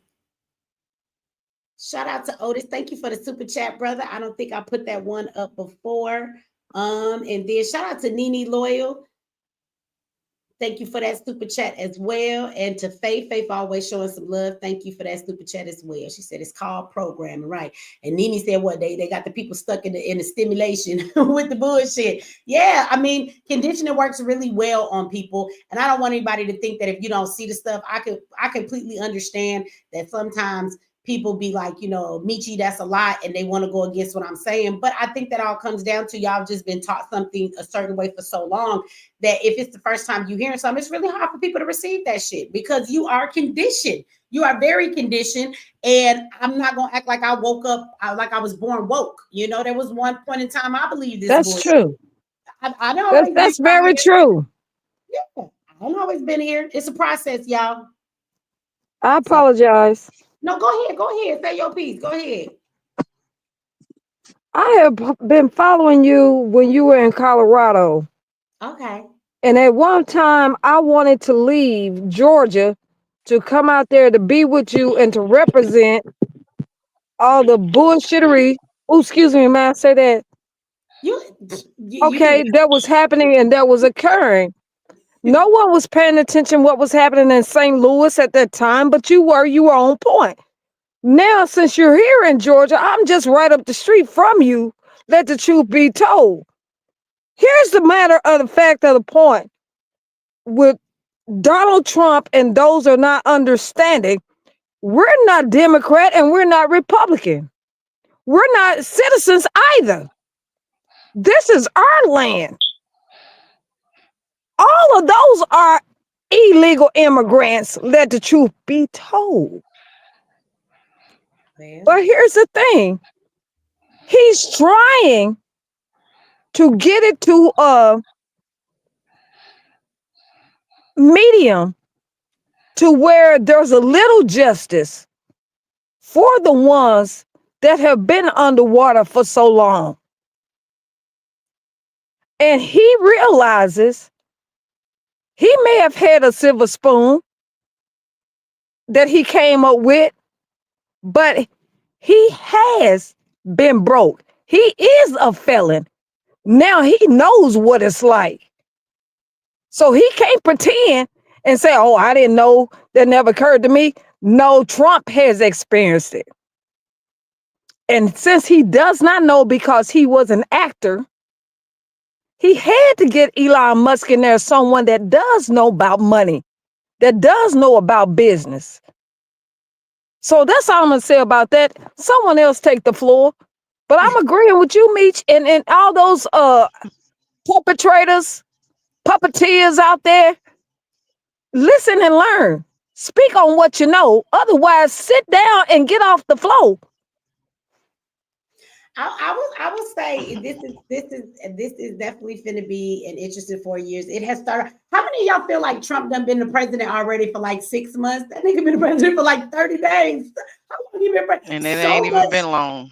Right, so much stuff happened. But the first part of it, I apologize. No, see, the first part was a rehearsal. The first 4 years was a rehearsal. And he may have said he had to come behind Barack Obama, and Barack Obama would say that, well, he got it started. But wait a minute, this mess been going on long before. But they didn't give him the opportune time. I'm gonna say for Trump, because I didn't vote for none of them. I ain't voting. Okay. That's probably why I can't get my Social Security. But anyways, you gotta cut your damn check off, girl. Let me find out. No, I'm just you already know. Look, no, I didn't vote either. I'm big on local voting. Again, I said I'm gonna let everybody else. They gonna make the choice any dang way, and they gonna do what they want to do, and we'll just see what happens. But Trump has definitely done a ton of things, and I will say it feel like he's been in the office for forever. I mean, when I was looking the other day, I was like, damn, it feel like this man been a president. It's already been like our first year, but that's because out the gate he just been like punching motherfuckers in the face and kicking them in the back and slapping people down from 5 minutes after he became the president. He didn't even go to sleep. He pulled an all-nighter like we be doing on these panels, and he been up ever since. It's crazy because he's been doing a lot. And I do agree in his first term, that was practice for him. Again, I said it before. Donald Trump is not a politician. That's not what he's been bred to be. If you see these other politicians, that's something they've been since they were younger. This is something they've been bred to be. And so when they come in, they already have this understanding of what they want to do.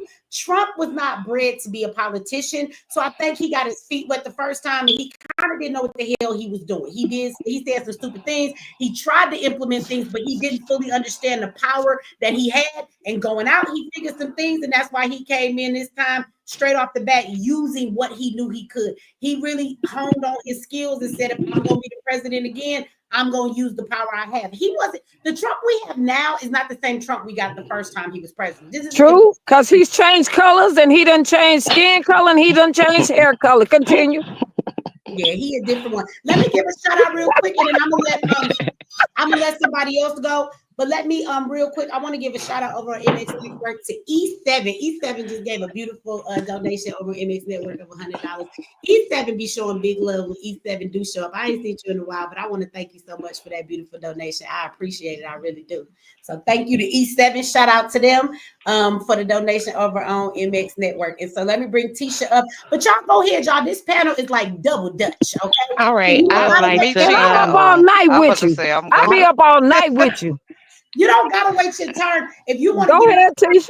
Let's, you know, I want y'all to let people talk. Let's not over talk each other. But at the end of the day, if you want to say something, please feel free to come on in on the conversation. You don't have to wait for me to like give you the permission. Only thing I will say is when you guys are not speaking, if you will turn off your microphone, because sometimes we get reverb or the smallest sounds, or you scratching your head, you'd be surprised it be in the background. And then when the other person is talking, everybody can hear that. So when you're not talking, mute your mic. But other than that, you know, you don't have to wait on me. If you got an opinion of what we talk about, come on and jump in like double Dutch and let us know how you feel. So go ahead. I think the sister. Okay, well, thank you. I didn't know that information about the mic because listen, I'm old school. All of this is new to me. No, that's fine. Yeah. Okay, so let me see. Go ahead. I would like to talk about the medical stuff that the young lady was speaking about earlier and about the blood pressure medication and stuff like that. Okay, right now I am currently 40.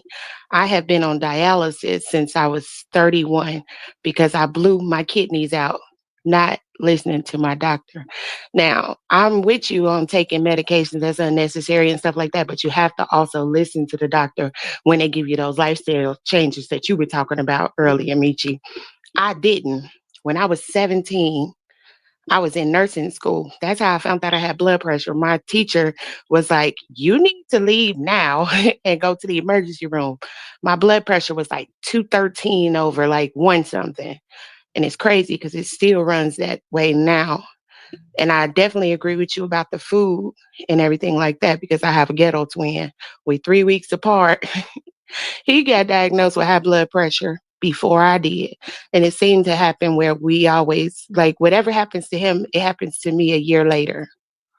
So I just was talking about when the lady was talking about something how they don't know that you're not taking your medication and stuff like that because you're supposed to have symptoms of diabetes. Well, that hadn't happened to me.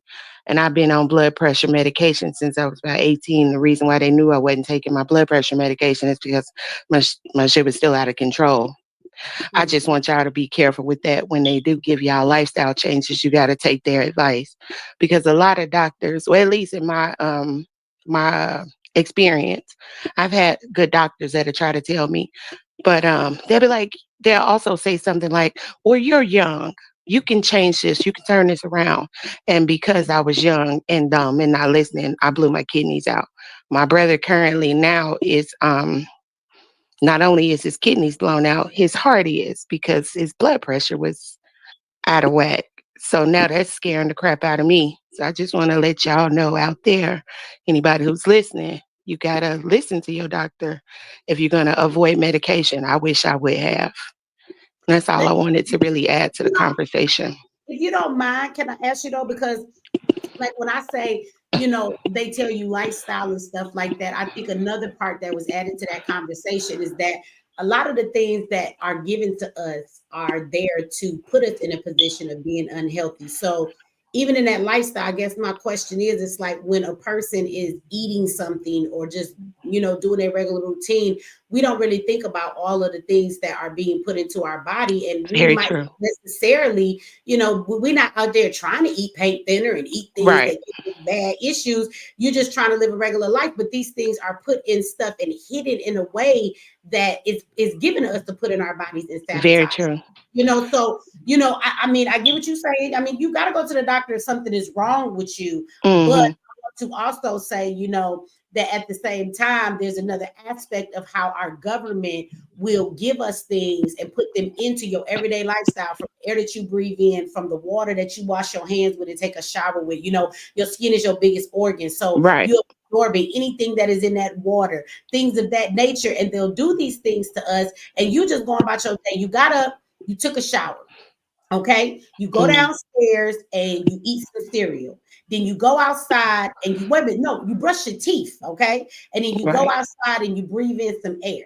Now, how many of y'all know? And you put on your deodorant. How many of you know from waking up and going to get in that shower, the stuff that's in your city's water that absorbs into your skin, which is your largest thing?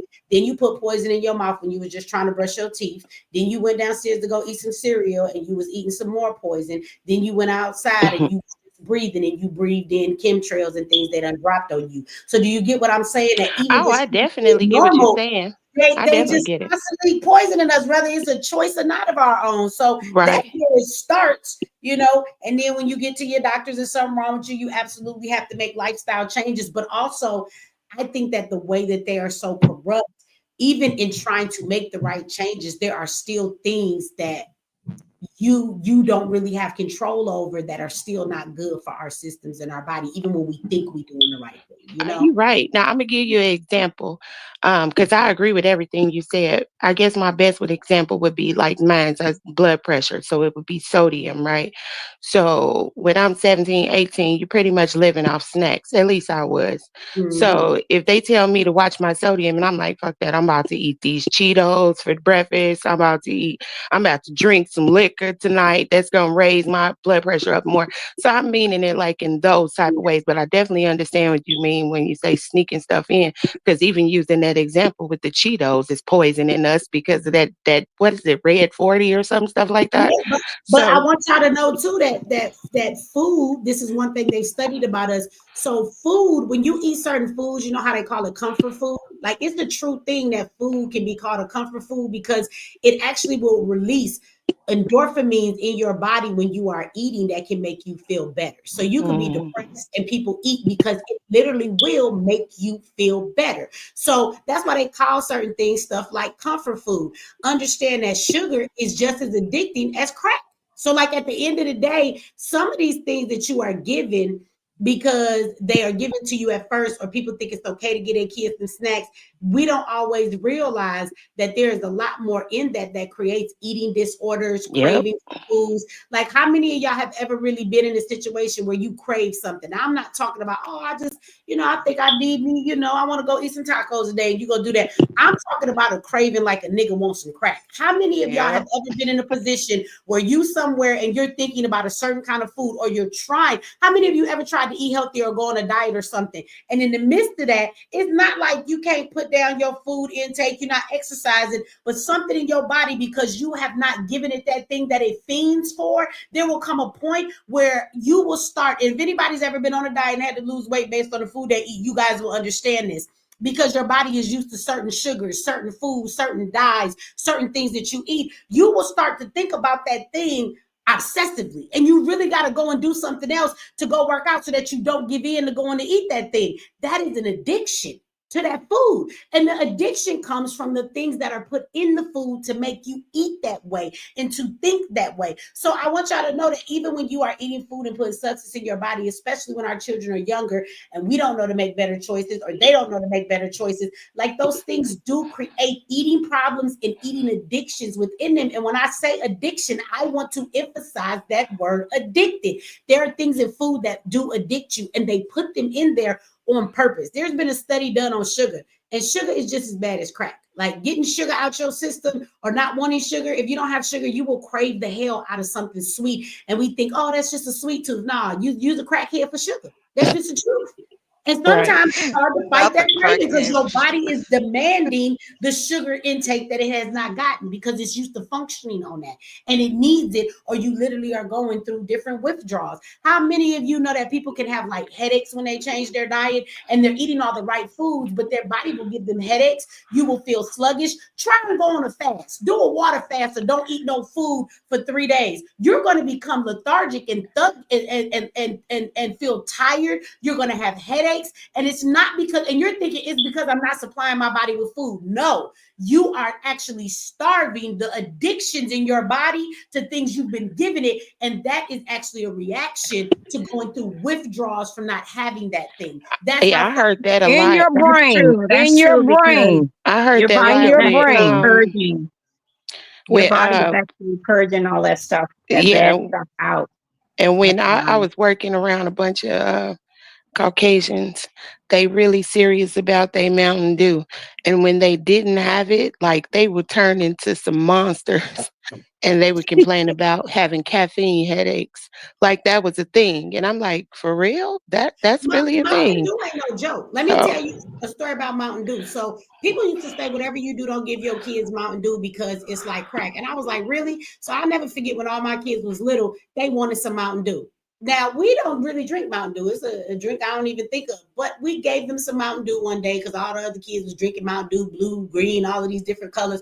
So I did. I got a 2-liter Mountain Dew, and I said they claim this stuff make your kids crazy. I don't know if that's true. Let's see. And me and my husband was laughing at the time, and we gave the kids some Mountain Dew. They was all young. Do you know that my children ran around in circles, laughing and Indian woo woo wooing and jumping up and down? And at first, it was like they was trying to be funny, but on some real shit, they was acting some fools, like they could not stop the hyperness they had. And then as soon as they came down off that high, they was knocked the hell out and slept their asses off. They And as yeah, crashed out. if you yeah, pay attention to your kids, what I'm saying is kids have energy and kids do certain things. But when we gave them that Mountain Dew made them go on this rampant, over energized, jumping around on every goddamn thing, being loud, laughing like they normally didn't do. It was over normal than what normal kids do. And then when they came down and they sat down somewhere, they fell asleep and they crashed. That's what I would call it. They yeah. had a crash. And as a mother, I can tell you that those actions, I told my husband, I said, oh, this, they right, this Mountain Dew is not no joke. We ain't never letting them drink this shit again. Right. You know And who it's else, crazy Mitchie? You because know So who like, Mountain Dew else? is crazy.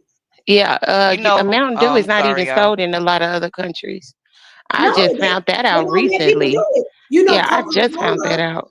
Coca-Cola is a completely different, made different in other countries than the way they give it to us.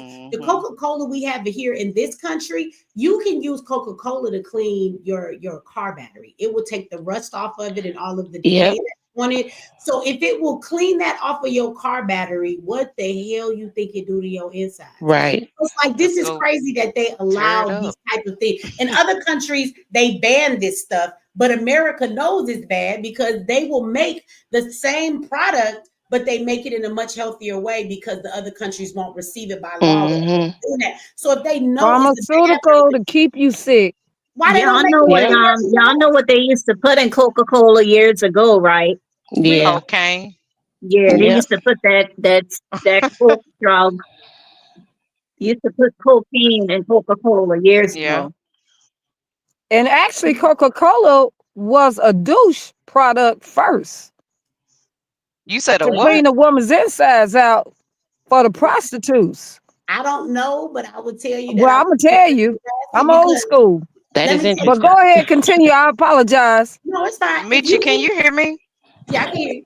Oh, we can hear you. Oh, I'm okay. muting again. I I couldn't hear any. I thought nobody couldn't hear me. I don't want to stay long because I'm a silent follower. Okay, I've been following you for a minute, and I just really pretty much stay in the background. I'm sort of like you. I don't fucking deal with people. I'm sorry. I don't do Amen. people. I understand. I hear you. um, but the thing about it is, I'm a truck driver. And I've Mhm. been driving for 12 years. Mm, And you Keep were mm. on talking about trucking, baby. something. Keep And on you were trucking, talking baby. about Yeah. you were talking about something earlier about your money, the taxes. I'm gonna Mhm. tell y'all now. I get pissed the fuck off. Excuse my language because I am a cusser. I'm like you. I Now don't give a go hot, shit. go hot. Um, I get Oh, pissed don't off excuse when I yourself. work. We all grown. We all grown. Okay, Yes, ma'am. I get pissed the fuck off when I'm out here busting my ass in this truck. And let's just say, for instance, I get an $1,800 check. Five of that shit gone. Yeah. It's like I'm just busting my ass for practically nothing. And to know that this is where I mean, I always knew that they were fucking over our money for a long time.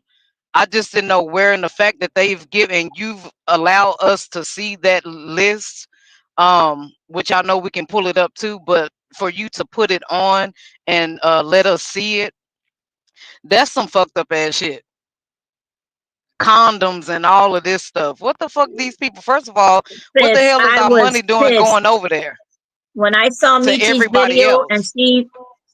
when I saw Michi's video and she broke that shit down, I was so mad. I mean, to see it, yeah, you get even madder, but to know that it was our, you know, that it's happening. Um, I had some other things, and I swear my thought just went. I was just trying to get out what needed to get out and go to bed. Y'all, I'm tired. I'm Well, sorry. I'm that's probably okay. Well, talking out of my head. it might come back to you because as I'm talking to you, because I want to say something to the first thing that you brought up. You were saying how you work hard and it pissed you off because you turn around and it's all this money out your check before it ever get handed to you. Like, let's talk about that a little bit more as a hardworking person. Like, how, I mean, I know you mad, but a little bit more if you want to expound on that, like to know that that money that is taken out of your check is going towards the things that we're talking about. You working hard, but yet still funds like that we spend money, it goes to giving immigrants houses, giving them cars. When I know way too many people out here struggling to get a car, or their car break down, they can't go to work and life is just changing for them, and they help them with all of this stuff that they do. Them tax dollars, when they say them darker babies go to college for free, they don't go for free. The government just pays for their tuition because the college still gonna get their money, but they don't, Mm-hmm. you know. So when we sit and we talk about just all the things, giving people condoms, I'm gonna be honest with you. I don't give a damn about another country. And somebody tried to clean it up and say, well, they was giving condoms because what the program really was, it's about US aid. It was about sending condoms to them so that they could keep down STDs. That's not my problem. If y'all want to, Genocide. let your government find you some condoms. I don't give a damn about you. That ain't got nothing to do with That's our it. country. It was That ain't got, Found genocide. them They in the ain't want no more USA. babies made. I So again, I how just you how you feel about that? Because it's not only that they snatch your money, like this is the stuff they spending your money on, but let you go try and get some assistance. There is none for you. I'm sure you don't make enough to be comfortably rich in life, right? But you ain't right. poor enough to get no help. And even if you was, it ain't enough for nobody to survive. So you in that middle realm where you can't get no assistance. Go ask them for some goddamn No, help and see if they give you some. and you know what? And I actually did. I have 4 grown children. Okay, from a previous marriage. And that's why when I listen to you, I'm like, her and I have so much fucking shit in common. I remember even being in that church scene. Could nobody beat me being in the church? I'm talking about for real, for real. Yeah, when we step in and we doing what they consider sinning, and shit like that until it get real, and then you really start changing. Can Like I tell people all the time, I just look like this. I've been through a lot of shit also.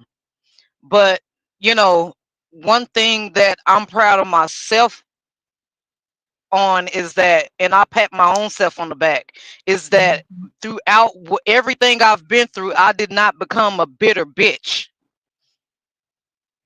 you know. But Proud when of it you on comes that one, down, because I am a bitter bitch. well, at least you being real about the shit. Yeah, you you'll grow out of it. Look, you can't tell nobody how long to take to come out of shit. Just let them go on their own journey. But my thing is, knowing that I've worked this hard, and don't get it twisted, I've been on food stamps. I've been on housing. I've been a hard worker since I was 14 fucking years old. I've had 2 and 3 jobs at one time. I've never been without a job since I've been 14, since my very first job. I've never, even with driving trucks, I got out of a trucking job. Guess what? I went and worked at Love's truck stop until I found another trucking job. So I've never been without a job. I've always known that, okay, I'm on housing or I'm on this, but I want to work my way off of this. It was never, because that takes me back to when you were saying earlier. I was looking at another video and you were saying how people shouldn't take advantage like that. And you do. You have motherfuckers out here that get on goddamn housing and them motherfuckers don't ever get off of it. They has been sitting on it for fucking 50 fucking years. Like Right, the and grandpa clause. you got people who ain't even been born yet, and in their 20s, they might need to be on Section 8 for a little bit Yeah. when they finish school. Exactly. They Yeah. call that generational Section 8. It's been Exactly. motherfuckers since before they was born on Section 8. That's why they can't even get on it.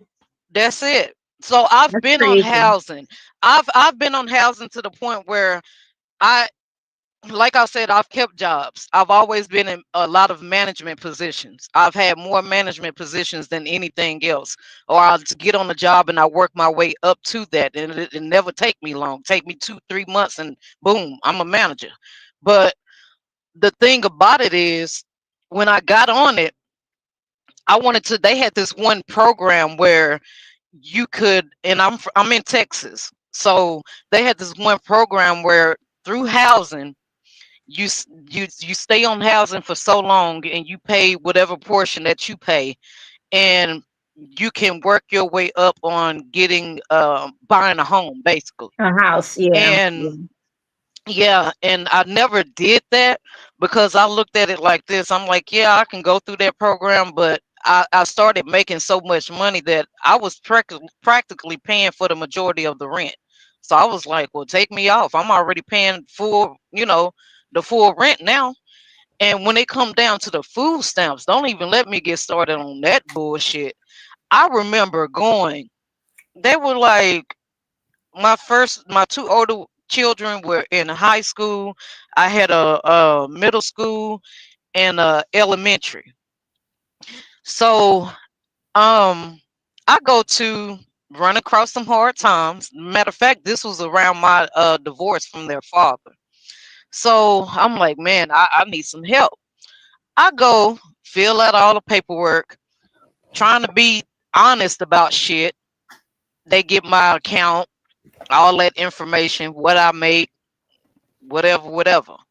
So the lady passed me the card and said, you'll get your food stamps later on today. I said, well, if you don't mind me asking, how much am I going to receive? So that way I know. She told me 70 fucking 70, y'all, with 4 children, $70. I said, what the fuck am I going to do with this? Buy a meal I for got, them. They was giving them immigrants. Michi. They had $10,000 on there for all them kids in their house. Trust me, That's I know. because they was giving it to people coming over the border. That's why you couldn't get anything. Right, that's I crazy. tried I had fuck. got $10 for food stamps and I was pregnant with my son. He 18 now. I mean, a slap in the face. Like, what? And you're an essential worker. Look, I don't know if you did what I did, but I threw the fucking card back at her.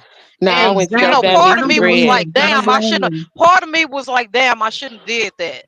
But I mean, that's just how pissed off I was, because I felt like, damn it, I'm giving y'all everything. I'm telling you what I pay in bills, which it's not even what I have left is not even nearly enough to even go and, like Michi said, go and feed them one meal.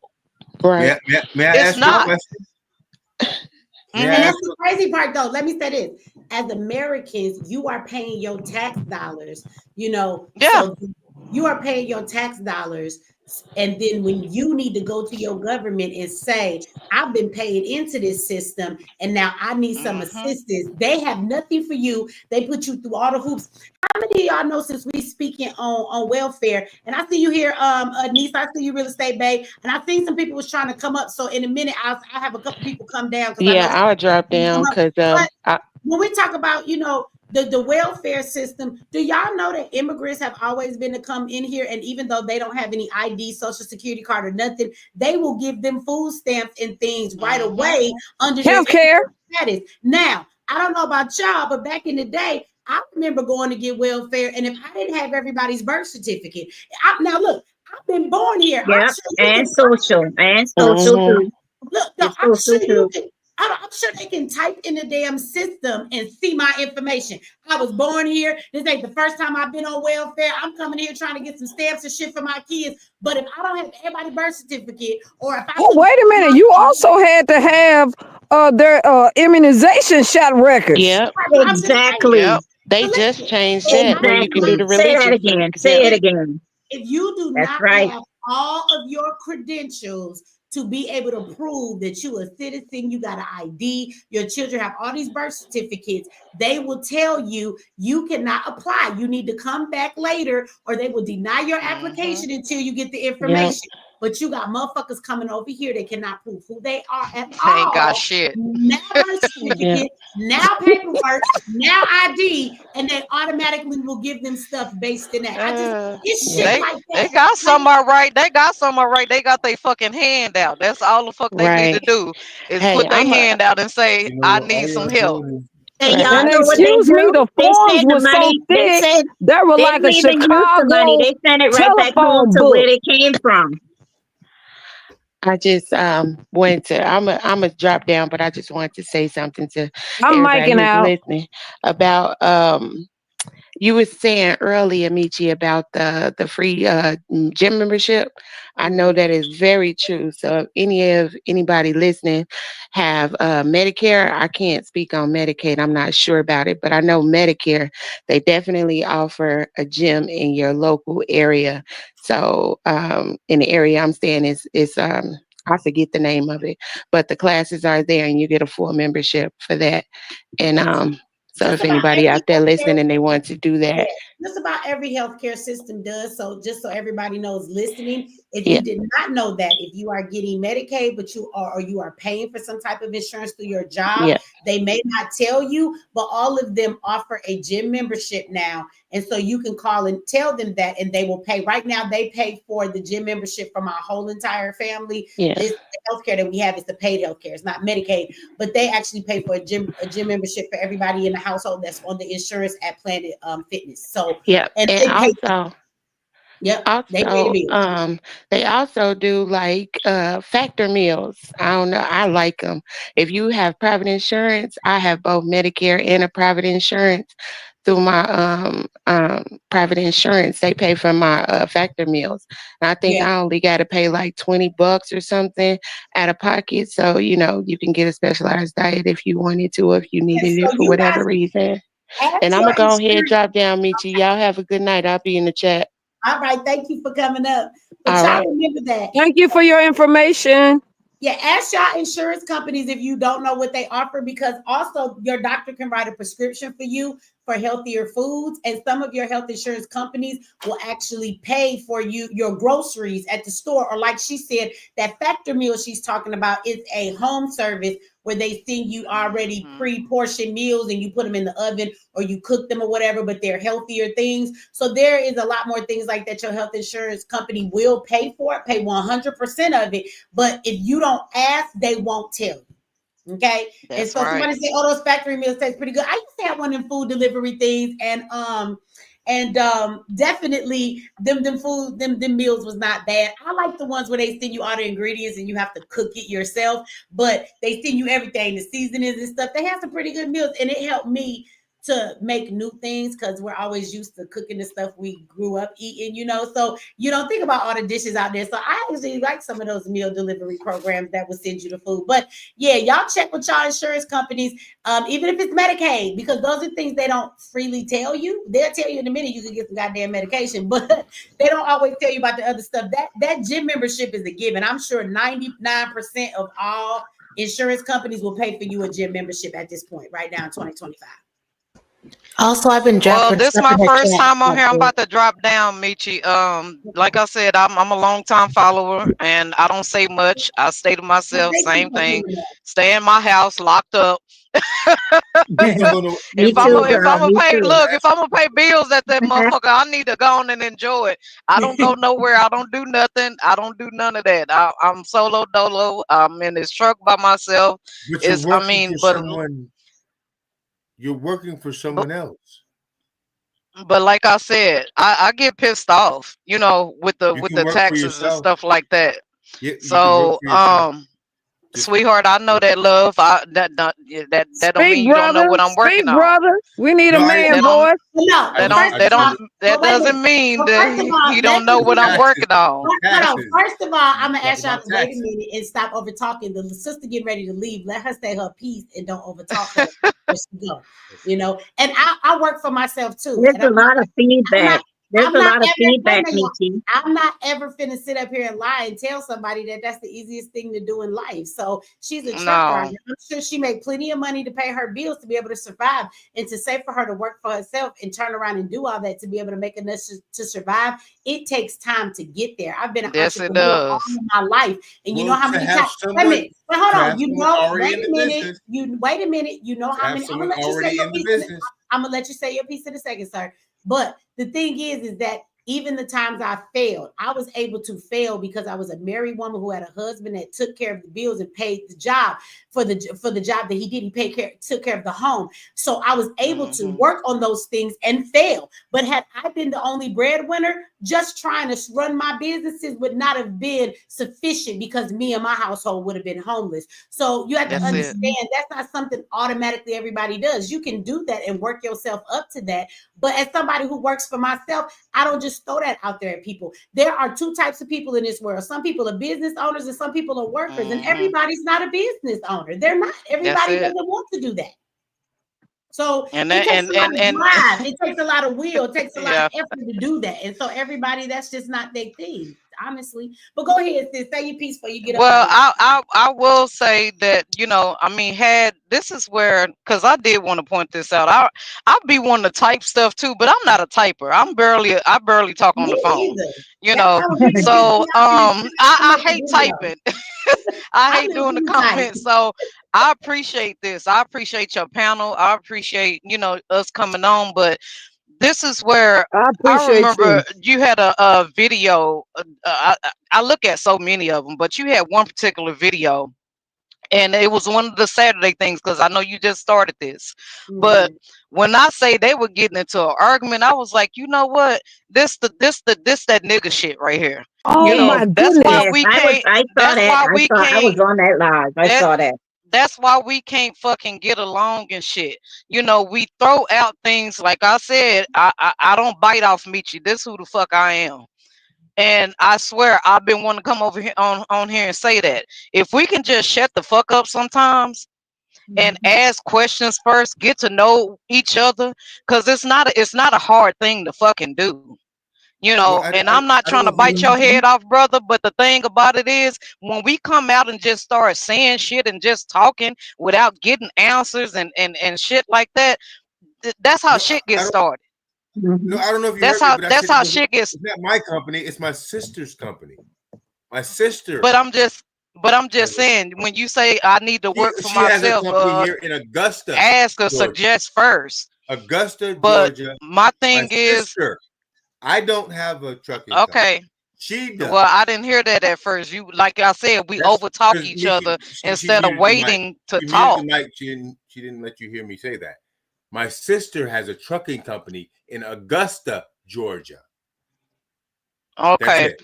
I will well, mute my like mic now. like I said, I'm doing my little thing now, and I have my plans. But you know, like Michi said, that shit take time. Amen. You can't just jump in it and just be like, oh yeah, I'm finna do this I right know, here. I I know mean, people. I know She has people who own. I contracts. I'll I just know put that people out who there. She own. has contracts. you I said you know know people. people who? I know people who own that truck drive for themselves, and they also have hard points where shit get bad. I know a person who had that, and Yeah. the truck got impounded because one of the drivers did some bullshit. He had to come up with money to get it out. Some Mm-hmm. you got to work on getting your own contracts from people Mm-hmm. when they have all of these different things that go on and strikes and stuff. Then you end up without no Insurance, load. Sometimes the loads you get insurance. are not enough to I pay. So must, you have to build up to have enough and truck you right. drivers and enough trucks. It's not that easy because you need to own trucks. But you Trucks don't cost have to worry money. about the taxes. And you have to, and you have to have all that escrow and everything, you know, mechanic. No, Exactly. no, because I got Yep, a a friend. I mechanic. helped him build his trucking business. You know what else you got to have to start? Insurance. Uh-huh. And you Yep, know that Insurance, costs That's and what that I shit just high. said. thousands and thousands of dollars. So again, Right.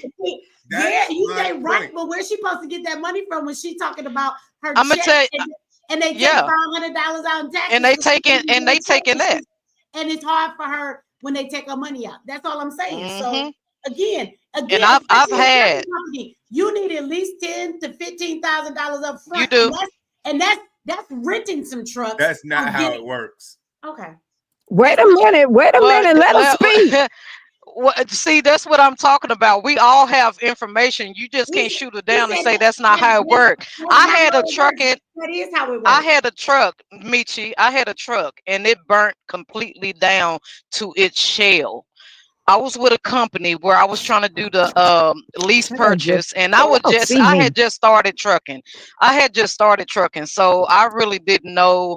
All I knew is that I know management. I have a business mind, because people think that a lot of times you just jump your ass in the seat. No, you your own secretary. You have to check on your own money. You have to do a whole lot of things when it comes to Hmm. trucking. So I'm not new to it. I'm true to it. You know, 12 years is not a long time, but those are not just under my belt in this industry. That first of all, most men out here that are truck drivers look down on women being in the truck, first of all, That's Nah. true. That's because they true. Cause feel they're like like we them should road not be That's niggers. here. very true. It sounds like you got the CDL. But but but but the thing is, when I got into that truck and I wanted to do the lease purchase, and I had two blowouts. That second blowout, I had a complete fire, and I had to jump out the truck literally to save my life, save my ass. So, you know, I know the ins and outs of it, and what it takes. But like I said, I'm working on some things and trying to do my own little thing, and part of my own little thing got to do with your boot camp. So I'm supposed to work real hard to try to save my little coins up for April. Shout out to the boot camp. Well, let me tell you, in the boot camp, I have some truck drivers that have come over to the boot camp, so it is plenty that I will tell Okay. you. That's one thing that I pride myself on to do in the boot camp is that we do go overweight. I know that everybody don't always have a ton of money, so even the most lucrative or biggest thing that you can do, even creating your own product, your own We brand, all love that Meech. stuff. You only gonna need about $1,000, and it's stuff you Oh, can do. okay. It costs you nothing to get started, and that's if you want to do something big. You got your own product, but there's so much shit that you can do in between all of that stuff that it doesn't take that much to get started with things online as people think it do. And when I say online, let me be clear too. I don't mean social media. You do not have to have a big following. You don't even have to have Right. social media pages. A lot of people might think that, but you do not. There are places that you can place your products, even your services and things like that, onto websites where millions and millions of people come every single day. You don't have to have a social media page at all. Most people think making money online means you have to have an audience. You absolutely do not. But I So, appreciate you, sis. And there's a lot y'all we on can the definitely panel. help you with. I appreciate you Yeah. too. And may I say one thing too? Because being a part of the tribe, we're gonna need truckers to come in with the supplies we need. And then look, I'm all for it. That's why I said I have to just get, like I said, meet you. Hopefully this not the last time we're gonna Hello. talk. Hello. I'll email you or whatever I need to do. But salute to you, Queen, and y'all have a good night on the panel. I done did 3 loads today. Good night. I got Good 2 night, more sweetheart. tomorrow. I'm tired. Well, you gonna get Travel some well. I'll Travel meet you. well. Thank you I for will. coming up. All right. Thank you, Michi, for allowing me to interrupt. I'm finna mic out again. Okay, all right. Let me you guys give me 1 second. Let me show some love to the people in the with the super chat. So let me do that. Shout out to Tarant. Gave $1 and put another comment in there earlier and sent me some love and some blessings. I sure appreciate it. Thank you. Faith always in here showing some love. She be highlighting her comments all night long. And she could be owner operator. You don't know, sir. All right, that was faithful to the brother that was telling her to go. Oh, she said she gave another one. She wanted me to boot him because he rude. Oh, I didn't mean to be rude. She said just being rude. That's what she said. I was not trying to be rude. He said he wasn't trying to be rude. We had the brother up here before. He said he didn't mean it like that. He's sorry. I'm sorry. So, he said he didn't mean it like that. But no, I was just saying that when it comes to running a business, that is never the easiest thing for somebody to do. And trucking is not always easy because I know people that they might be doing good in the moment, but then contracts change. And once you get going in the industry and maybe you have more stuff, then that's fine. But I know somebody was going good. Like I said, they had their truck and the driver that he hired to do something ended up getting the truck impounded. And so he had to come up with the money to get it out at that time.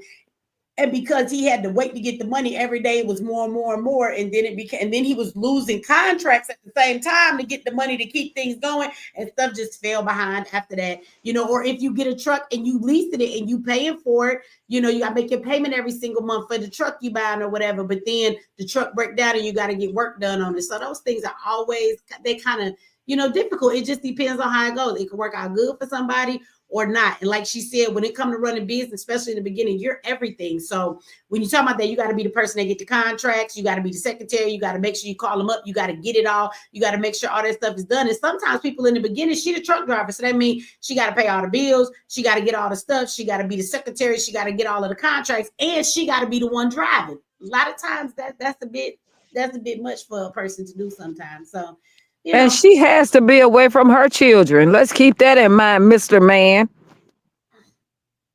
So it's not always it's some businesses that are easy than others. I think trucking is it can be a difficult one for somebody to start unless. And I will tell you one of the biggest things I think that was hard for him in the beginning was not only acquiring the truck. That insurance ain't no damn joke. He needed a couple $1,000s just to secure the insurance, and then every month. What as you know, Michi, we're here in Georgia. Insurance hit a little different. Mm-hmm. Yeah, that's where he started his. He had to come up with a bunch of money to get started. So I don't know how he do it. I ain't talked to him in a while, but I know he was struggling. I wish you the best. We had this point where the trucking thing was booming a lot. It really was. And people you could rent trucks to do deliveries. That wasn't really your truck. You know what I'm saying? People was renting trucks and things like that to do the stuff they had to do. And it was a lot going in and out. It was during the COVID time and it was banging. And then after COVID stopped, it's like everything took a turn. And a lot of the people who started during COVID, I don't know too many people who started their trucking company during COVID that after COVID, they still have it. A lot of things changed after that. So, well, actually, before that took place, they had British Petroleum BP that had the oil spill down there in Pensacola in the Gulf. And that shut down on gas prices and everything being trafficked. Well, that's another thing. So we can go back, but it's still the same old thing under the same sun. Continue on. I apologize. That's the thing about running your own business, whether it's a trucking company or anything else. There are things that happen and you have to learn to go with the flow. And if you can't survive through changes and times where things do that, then that's usually what puts a lot of business. For example, there might be somebody that's in business right now. They've been online and they've been doing a really good job for quite a few years, but they have their own brand and their own product. Now, their manufacturing company may have come from China. And so that tariff may have caused them a little bit more money. And not to say they can't survive, but they're going to have to adjust to that change, or they're not going to be able to stay in business. So that's the only thing about business. Business is, but I will tell you, I don't think it's much different in this sense when you talk about the emotions of it, right? Because let's say you got a job and you want a promotion, but that promotion requires you to work more hours so you can get more money. You're going to adjust your lifestyle if you want that promotion and make some changes so that you can get there, right? If you got a job, but wrong.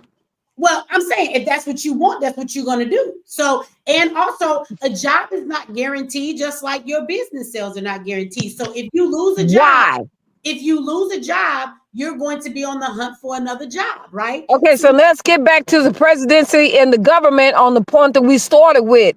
We cannot predict the economy because they're already got it predicted before we can even get started. Right, but the thing that I'm saying to you is whether you're in business or you work for somebody, that economy is going to affect both people. The only difference. And how do you predict it beforehand? What do you mean? You don't. You can't. And they get paid before we get paid. I didn't say that you predicted. I said you have to learn how to adjust. Just like if you. How can you adjust when you don't even know what to adjust for, though? That's what I'm asking you, though, my sister. Adjusting is when the situation arises. If you lose your job tomorrow, you're going to adjust by going to find another one. But what you're not going to do. Everyone doesn't have a nest egg like like grandmama and them ancestors used to say. You got to prepare your nest egg. Well, okay, go ahead, baby. It's your platform. I'm micing out. I'm micing out again. Michi, can I say something, please? Wait a minute. No, we're not all going to talk at the same time. But again, I'm not sure what you even referring to because I'm not talking about a nest egg. I think you're missing my whole point. What I'm saying to you is whether you work a job or you work a business, things are going to come along in the economy that are always going to change either one of those. And sometimes you don't know you about to get laid off till you walk into work and you. That's exactly what my point that I don't mean to talk over you again, sister. But I'm old school and I'm just saying about the nest egg that you didn't understand, sweetheart love, that you don't understand. You're actually arguing a point. We weren't even talking about nest eggs. How did we get to nest eggs? Right. We were talking about the mindset of running a business and working for someone and where they have similarities. So I'm not sure how we got to what it is that you're talking about. And you said, how can you predict changes? I never said there was anything to predict. I said you have to adjust with changes. Now, if you have a job, if you've been working that job for a long time, many years, and you walk in Monday morning and your boss tell you you're laid off, you didn't know that was going to happen until it happened. So now you have to adjust. And what I mean by that is it's your livelihood. So you're not going to go home and just not get another job. You're going to go on a hunt and find another job. When you work a business, everyone is not prepared for that. That's unforeseen occurrences. Nobody said you. That's unforeseen occurrences. Nobody said you. Michi, can I please say something? Please. Yes, ma'am. I'm micing out again. No, I'm not trying to be mean. No, can't nobody say nothing until I finish my sentence because I really don't appreciate the fact that I'm getting cut off and people jumping in when I have not finished the point that I was making, because now people keep making comments that are assumptions about where I'm going instead of letting me say what I'm saying so you can actually address what I've actually said instead of what you think I'm about to say. And Brooklyn, you have an echo in the background, so I'm going to need you to, like, if you have us if you have us on something in the background, you have to cut that show off and listen through the studio because it's the echo. You can hear us talking. So when you cut off your mic and you try to talk, you're going to hear everybody else in the background. So I need you to figure that out. And again, if you're watching YouTube and you clicked on the link to come into the studio from there, it will open up a new page, but the YouTube video is still open in the back. So you got to find it and close that page out if that's what it is. Okay, if you could do that, please. So again, as I was saying, it's not a matter of preparing for that or having a nest egg. I'm talking about most people who don't have a nest egg. If you have to pay your bills and eat and take care of your family, if you lose your job today, you're still going to get up and go job hunt right away because you have to find another job because you need to be able to pay your bills. So that's what any person is going to do. I'm not talking about having a nest egg. So most businesses that people run that are small businesses don't have nest eggs, meaning if something changes in their business, they have to find a way to adjust with that, or either it could mean their whole business shuts down. So again, like somebody who has these high taxes on the tariffs, if they don't have enough money saved up to pay the extra amount for that product that they need to get, that could actually put their business at a standstill. So then what happens is, just like you figure out how to go get another job, that business owner has to be willing to figure out a way to solve that problem. Now, that thing might be, I can't order my normal 1,000 pieces because the tariff is too high. So maybe I'm going to order 500 pieces and then put a pre-order on my sales website so I can afford what I can. I'm going to have to come down in my inventory, and then I'm going to try and sell this, and then I'll put some pre-orders out there. So for the inventory I don't have, people can pay for it ahead of time so I can receive the money and then be able to purchase them. And maybe people don't understand that language if you don't know what pre-orders are for your products in the background of the website. So that's what I'm saying. Maybe you run a business and your manufacturing company goes out of business, but they've been making your product for 5 years. So now you just gonna give up and close shop when you don't put all this work into having a business. So now you're on the hunt. Like the person who works is looking for a new job. The person who runs business is now looking for another manufacturer who can create their product or a similar one. This is why sometimes you will see companies that will have a product, and then over time the product changes and you're like, well, this ain't like the last product, it's a little bit different. That's because they had to go find another manufacturer for whatever reason. Mitch, So are you in class? So I'm talking. Are you in class? Am I in teaching? class? You're teaching, yeah, because you're teaching. Are you? I'm always teaching. Yeah, I'm okay. I'll shut up. I'm sorry. No, I apologize for interrupting. And she was directing her point towards me. I'm giving. Continue, please. I'm giving the example that whether you're in business or whether you're a worker for somebody, you just have to decide. You just have to decide. You just have to. I think that's Brooklyn's mic is echoing again. So it's not me. Mike, yeah, I think it's Brooklyn's mic. Hers was the one that was off, or he. I'm sorry. So again, whether you're in business or whether you're working for yourself, the only difference is either you're going to work every day hard to invest in something you build for yourself, or you're going to work every day hard to invest in something that builds for somebody else. That's really the only difference. But some people are comfortable with a work mindset because when you own shit, you got to do everything. Everybody's not good at that. So sometimes they like to be the one to go clock in, do their job, get the fuck off, and go to fuck home. The business owner doesn't get to clock out. And guess what? If you go to work and there's a major problem or somebody doesn't show up, you tell the manager figures it out. When you still go home. And if they ask you to stay overtime, they got to pay you that overtime. If you own a business and some shit go left and nobody show up, there is no manager. You are the fucking manager. So everybody doesn't have that mindset or that wherewithal to do what they need to do. So again, the difference in being a worker or a business owner is completely your mindset. Everybody is not intended to be a business owner. Some people are meant to be workers, period. So that was the gist of what I was trying to say. It wasn't a matter of, having a nest egg or, saying you need to predict something that's going to happen, some things can be predicted. For people who were told Donald Trump is about to lay your ass off and you worked in the government, your ass got predicted. 2 weeks before you got laid off, you got a prediction. Shit.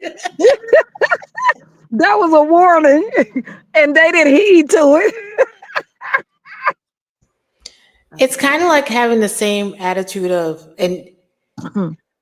about renting and buying a home, correct? Like, yeah. Sometimes if you really want a home, and people first time home buyers, you can't call your landlord when the pipe breaks or if something happens. You have to take care of that yourself. So it's that same mindset you have to. Unless you have a homeowner's insurance. Well, no, that just depends because homeowner's insurance doesn't fix everything. Right. I understood her point, but I sell insurance. So that's why I mentioned that. Oh, he got a plug. Okay, got it. I thought homeowners insurance was for stuff like You mean a supplement? Floods and fires and natural disasters and stuff. I didn't know it was for. It just depends. Like the warranty is a supplement to the insurance. Let's say I have homeowners insurance, Aaliyah, and my car's in the driveway and somebody breaks into my car and steals the shit out my car, that's actually so much of it is covered by my homeowner's insurance. So if somebody breaks in my house, if somebody comes over to my house and visits me and they steal some shit while they're there, if I file a police report and say they stole it, there's a certain portion your homeowner's insurance will give you back. So it covers more than just that. But let's say you have a leaky roof.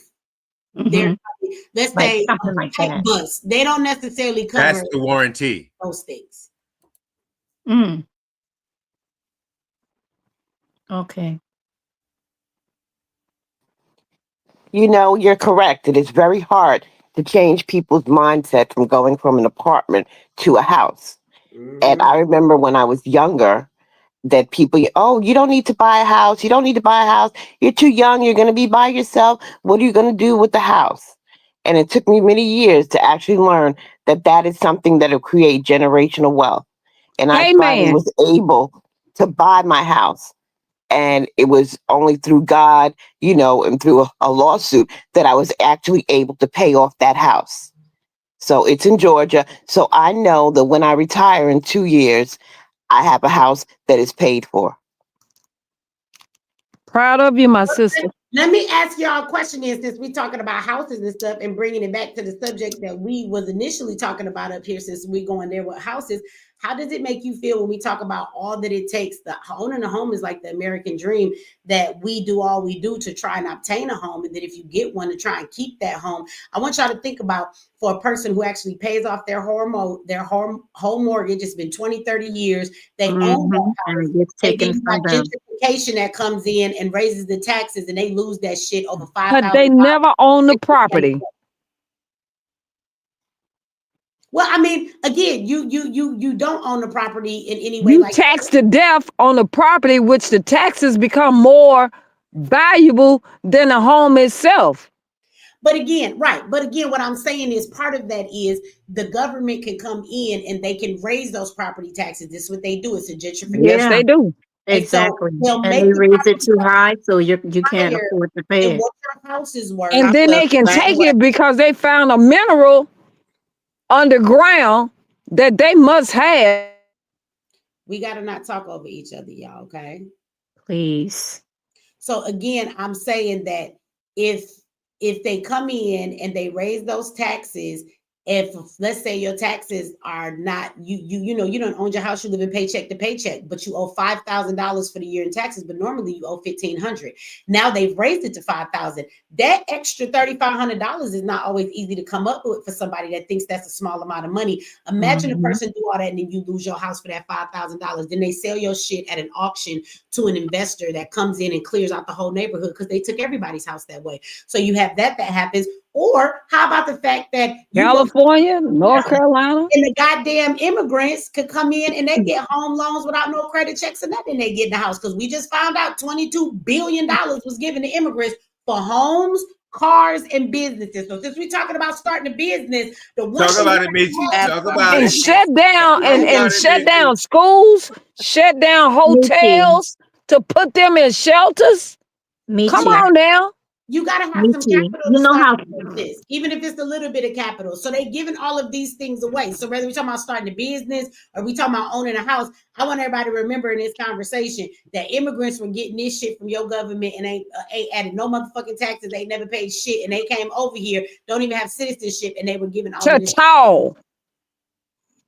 Michi, do you know how frustrated I get when I go out and I see these people?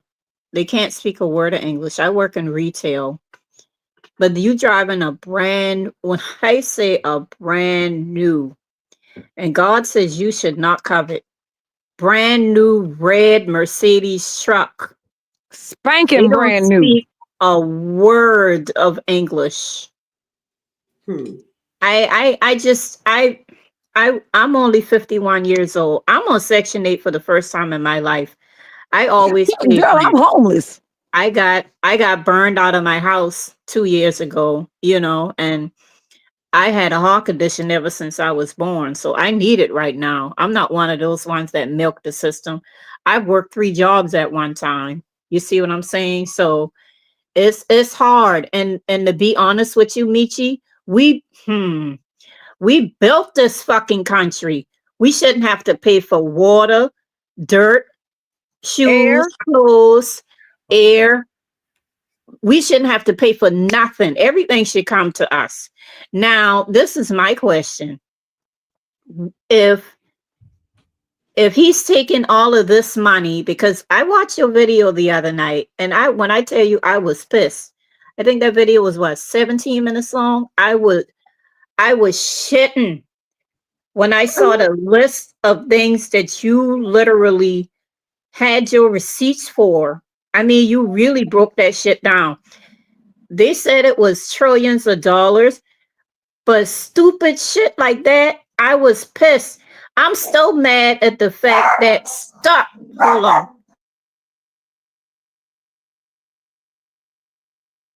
I'm sorry. I'm still mad at the fact that they I'm sorry. The dog is mad as hell too back there. He said this is some bullshit. I'm so mad at the fact that they spent $1 billion. Camel Toe Harris, yes, I said it right, spent $1 billion on all that bullshit of our tax dollars to put Beyonce on a stage for 2 minutes for $10 million, and other people, and all them people sold their soul to the devil. Like, and Letitia James, she need to sit down with her raggedy ass wig that she's shaking like it's her own. Like, what are they doing? Like, I think the reason why they doing all this and they doing this bullshit because they literally lying. Like, Trump is trying to get RJFK to find the cause behind autism and cancer. Like, what the fuck is these people talking about? Like, they getting on my fucking nerves, like, for real. You know what I think is crazy for you though? It's like you 50 years old, you've been paying taxes all this time in this country. And right now where you are, you actually should have the benefit of them helping you to get a home, put a roof over your head, giving you a car, giving you all them food stamps and all that free medical care. I don't get food stamps anymore. You should be able to get all of that. I don't get it anymore. I don't want it. I really, I don't want it. But do you get what I'm saying? As the American, you put in the taxes, you worked all this time. Those are the things that are due to you, not these damn immigrants that are coming over here. You on Section 8, you should be able to be given a home by your government. They got money and no credit check home loans for immigrants. You should be able at 50 to get you a home, get you some funds, get you a car, and get you some free medical care and all of that. So now you can live and not have to stress or worry about how you gonna eat or a roof over your head. Get it. You deserve it. It's already yours. You paid for it. I work full time. I work full time. Again, get it if you can get it. I'm tired of it. I'm really tired. Get it if you can get it. You deserve it. Again, I think that's the point of what I'm saying. That is the bullshit, you guys, that I'm talking about. Like, as Americans, I want y'all to understand what this lady is talking about. This is betrayal. This is war. This is attack. This is treason. This is tyranny. You call it whatever the hell you want. But that is what our government is doing to us. There is no reason why this woman should be in this position and have not an ounce of help from her government just based off the fact that she's an American, based off the fact that she's been paying taxes for all these years. Because you got people who come into this country and just based off the fact that what the fuck they is, a non-immigrant, allows them to get all of the things that they get. Like, that's right. You tell him, Michi. I think exactly right. Tell him, Michi. Americans need to stand the fuck up, and I'm talking about everybody. I'm not just talking about Black people. Like, it's more of us than it is of them. And again, like I said, you seen Letitia talk about we're gonna be in that courtroom every day, letting them know we're not playing. That lady need to shut the hell up. They talking about Trump got all these felon charges and all this shit, and Kamala sitting on TV rubbing her nose like she sniffed coke. Like, people need to stop. You know, and she's a fucking drunk. Like, Kamala's a drunk on some reason. Do you know Trump said that he got more charges than Al Capone? And he does. And you know what? After he got elected, all them shit started dropping because he was lying on him. But my thing is, Michi, I'm gonna ask you, did you see this video that Maxine Waters did? And she kind of let it out the bag. Like, she says, I wonder what Trump is really trying to do, because is he trying to find out what we did with something she was saying. And I was like, what? So it sounded like she doing stuff that she don't want. And I think that's why they trying to get on him and do all this mess to him, because he's about to literally drain the swamp, just like he been saying, and he about to get all the ass. Because at one time they were saying that Kash Patel is trying to arrest Biden and Kamala, or whatever the fuck her name is. But I don't know. But yeah, that's crazy. The charges against Trump was dropped. Somebody said that's not why them charges were dropped. You guys, please tell the truth. There's another spot up here. As easy if you would like to click the link and come have a conversation Well, with I us. don't know why they were dropped, but I know they were dropped. So Okay, evidently, because maybe they were dropped because they lied. Well, there were indictments. Wait a minute, y'all. Y'all got to stop this because y'all about to irritate my soul every time. We got to stop cutting each other off. Let me finish my sentence.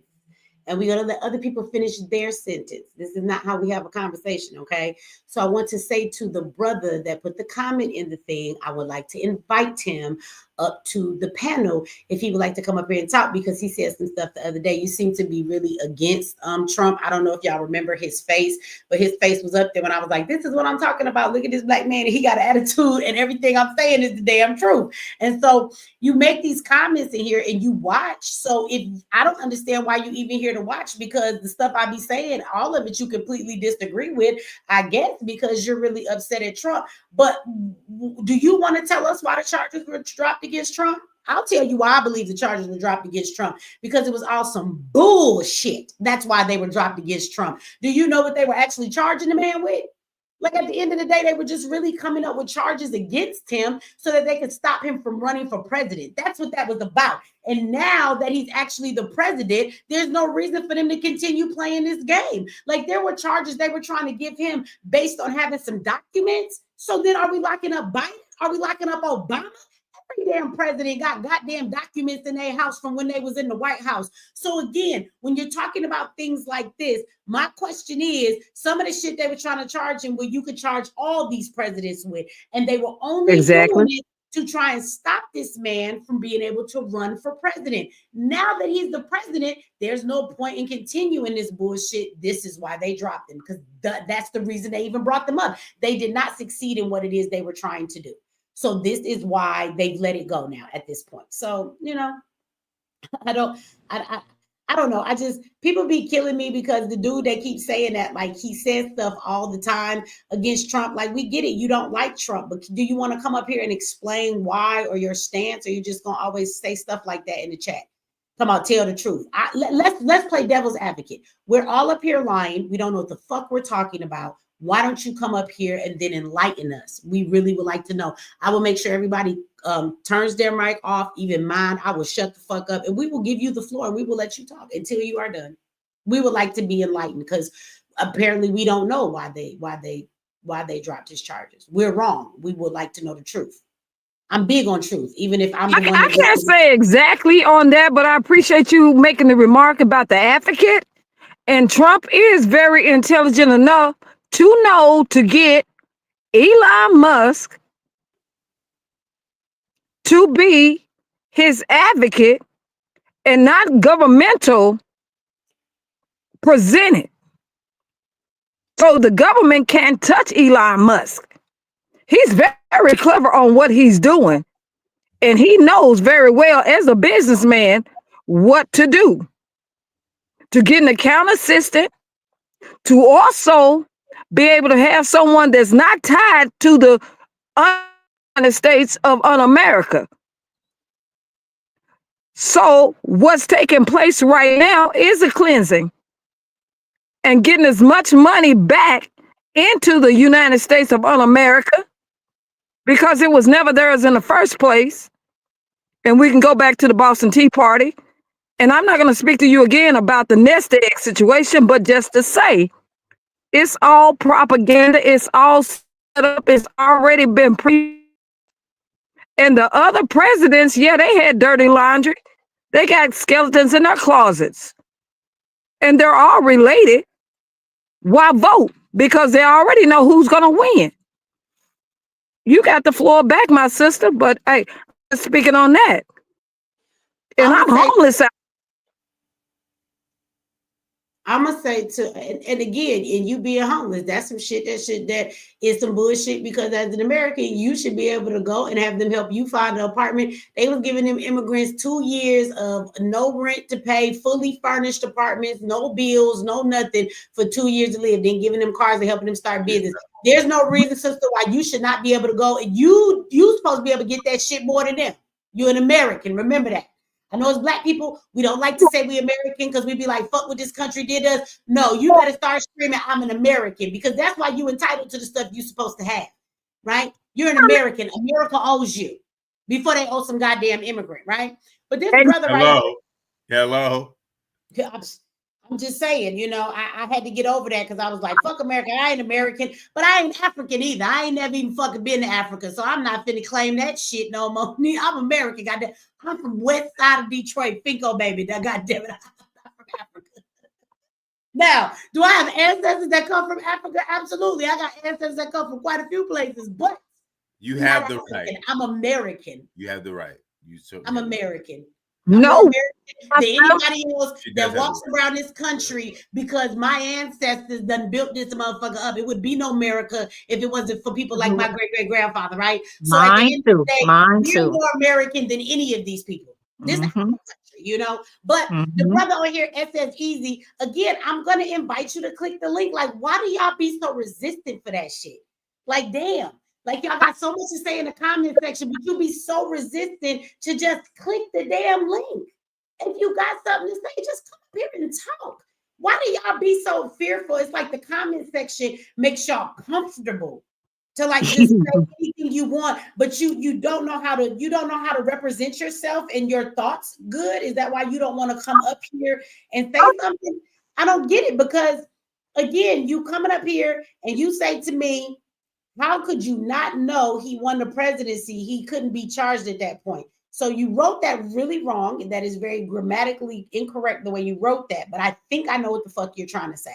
So I want to respond to what I think you're trying to say. So if you're saying that once he became president, he couldn't be charged, that's actually not true. You don't know that even though he got charged, one of those charges went through, and he's actually on probation he's a felon. What are you talking about? Our president is a felon. If you understood, you would know that in the stipulations to become a president, being a felon does not ban you, because we know that politicians are criminals. So you can actually run for the presidency. You have to be American. You have to be a certain age. So you can't be, these are qualifications to become the president. So you have to be of a certain age, over a certain age, and you have to be an American, right? But being a president doesn't allow him to not be charged.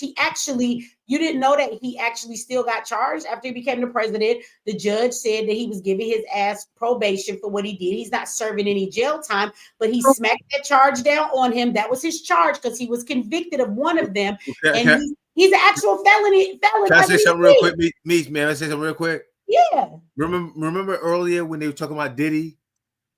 Because they his house, remember? That's what they were talking about in Mar-a-Lago. But I'm gonna stop there. I don't know. I just thought the dude was trying to be funny because they always want to say he a sexual assaulter. But again, I just want to say, like, if you have so much to say, not that part. Come and join us on the panel, brother. So again, you're incorrect about that. You said he won the presidency. He couldn't be charged at that point. You can be a felon and be the president. He actually is a felon. So if all of his charges were actually dropped, somebody's trying to come up on the panel. So it was irrelevant because Diddy was, and that ain't right either.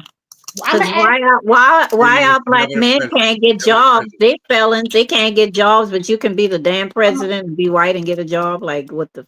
I'm gonna ask somebody to. Can you guys hear me? To step down off the panel, because there's somebody that's trying to come up and we're full. So I don't want to like just start doing Donald Trump and start smacking people off the panel. Like he's smacking nigga jobs away. So if anybody would willingly want to step away, do it to me, babe. I think somebody did drop that. Okay, somebody was trying to come up, and I don't know if it's the dude, so I'm just trying to give him some room. Everybody ain't got to leave. I was just trying to make room for somebody.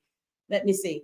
Okay. Can But I that, I have see one that more. I have one more question for a you, bunch of y'all Mika. took off. You finally, we have plenty of spots now. A bunch of people left. I just wanted one person to leave because somebody kept trying to come up. I don't know if it's the guy. And if I'm inviting him to the conversation, I just wanted to leave room for him. But it's actually 4, 5, 6, 7. It's actually 3 spots. 3 people could come up now. So I just wanted to know if one person was willing to drop down for whoever that was to come up. That's all. But 3 people dropped off. So let me read his next comment right here. Let me see, because then he says, cut that out. I'm just listening, and people just love to say anything, and no one corrects them. Again, come up here and you know what the funny thing is? In none of your comments have you corrected me yet. That's not a correction. You just said that he couldn't be charged because he's the president. I'm telling you, he's a felon as we speak. What are you talking about? After he got sworn in as president, he was told before he got sworn in, but he was already the president, you must have missed the news where he had a court hearing, but he didn't show up to the court hearing. His attorneys did, and they gave the nigga probation for his charge. They didn't drop it. So what are you talking about? There's no law that says a president cannot be tried with a crime. What are you talking about? So again, I don't understand what you're saying. You should come up here and explain it to us. Be quiet. Because you're talking about can't nobody correct nobody. I don't hear you addressing anything I've damn said. Address that. Are you trying to say that because he's the president that he automatically doesn't get charged, that a president cannot be charged with anything? Is that what you're trying to say? If that's your argument, he would be a felon right now, right? So correct that instead of just saying dumb shit in the chat. Say, answer the question since you're not going to click the link, apparently. And if that's the case, why would they have impeachment? He says, if you understood, you would know he's a felon in the state, not the federal. Oh my fucking God, sir. A felon is a felon. That does not really matter. I'm a felon and I go to apply to get a gun and that's federal. And they'll tell me, no, nigga, you can't have one. What are you talking about? It doesn't matter. See, this is what I mean. Sir, you look like a dumbass. Now I'm about to be rude to you because you want to keep talking. Your picture says I'm a big dumbass. You look like one, okay? Because first you said that the charges got dropped because he was the president and you can't, I should know that because he's the president, that's why they dropped it. I just told you you are incorrect if you think that a president can't be charged with a felony. You know how many presidents have been under fucking investigation? What are you talking about? That can be impeached, that are found to do crimes. You can definitely charge a goddamn president with something. So first of all, that was fucking incorrect. Then you come back and say, if you understood, you would know he's a felon in the state, not in the federal. Sir, a felony, whether the feds are coming to get you or the state is coming to get you, the only difference in that is you committed a federal crime versus a state crime. And federal usually is when a motherfucker does crimes that cross over states, because they don't have the jurisdiction in every single state. So they'll bring in the feds who have jurisdiction over every state. So if you do crimes that cross the line or you do things that have to do with the federal government, then the feds are the ones that will charge you. But when it comes to a criminal record, sir, a felony is a fucking felony. State or federal is only who has jurisdiction. A felony is a felony. If you run my name in the system, every fucking state I go to will say I'm a felon. If the FBI run my name, it's going to say I'm a felon. So what are you talking about? See, I'm glad you didn't click the link because I can't do I'm so smart, stupid motherfuckers. Y'all will piss me the fuck off. So again, just keep your ass down in the comment section, nigga, so we can ignore you because you stupid. You stupid. You said that with your chest out like you know what the fuck you be talking about. You obviously don't understand it. And you got the nerve to say that shit to a nigga who got a bachelor's degree in criminal justice. That makes no difference, state or federal. A felony is a felony. Our president right now is a felon. And where does that matter? How does that affect anyone? Because he don't like Trump, so he always try and come in here and have some dumb shit to say about Trump. That's all. How does that affect anybody's life? Like, what? Okay. What how is what everybody's talking about? What are you doing in your life? Hating on Trump because it's Trump just like he must have got his Social Security check stopped by Elon. That's the nigga we've been looking for all night. His Social Security check stopped. That's why he mad. It's really making me sick to my stomach to hear my people's talk. You know, I want to say it always sounds like some nigga stuff. Like, what are we gonna do? It's like we done seen all of the stuff, all of the slavery movies, all of what they did to Malcolm X. It's like we just been talking. We haven't like rebuilt Black Wall Street, you know, all the black millionaires, Diddy, Oprah, whoever you want to call, whoever you want to research, that's, you know, that they touch some real money. What have they did to even make us Black people even have our own community? We just sitting around talking about the same old bullshit. Like, plant a garden or something. You see all the changes they fucking us up with the food and all of this. Everybody, you know, is nurses and doctors and got all this this knowledge. Like, build something, grow something, build some generational wealth for your own family. Fuck what everybody else doing. Everybody is I always have this thing about it's too many chiefs and not enough Indians in our culture. Like, shut up, do something. Let me say, for y'all shut up. Let me give a shout out, but then she said for y'all to shut up. No, I love you, Michi. You be having me hot, like ready to come on, like let's do this shit. Okay, I have one more thing I want to say. Y'all gotta give me a second. I gotta give a shout out to the chat though. Shout out to King Fountain. We got a new member in the house. Shout out, I think. Matter of fact, look, let me shout out my other members too, because we got a couple of members. I want to shout out Simone. I don't know if she's in the house tonight, 71. We got Raja, Purple Lake, and Healing Goddess. I know she is in the chat. So shout out to the channel members. And thank you, King's Fountain. I put it up the other night. I ain't even promote that it's memberships on the channel. And y'all have some specialized emojis. I'm uploading them now. I'm gonna put them up tomorrow. I made y'all some special emojis. So the members y'all gonna have, we got the middle fingers and all kind of stuff. Y'all gonna be able to use in the chat. But thank you. Shout out to King Fountain for that. And I just want to say the man again, he made his last comment. So let's just give him the he says all he was trying to say is that they dropped the charges against Trump because it's federal. It's not true. Trump actually did not get all of his charges dropped. He's a felon right now because of a federal crime. So anyway, we're just I stand corrected. If I'm wrong, I'm wrong. Thank you, sir. Thank you. But those statements alone should really empower our people. That's felons. That's, you know, below. Like, fuck that. The president, they can't stop the president. He a felon. So, and it don't have nothing to do with he a white man. Oh, you know, a white man could get away with that. All that shit is a cop out to me. I'm a felon. I don't be shout out to the felons.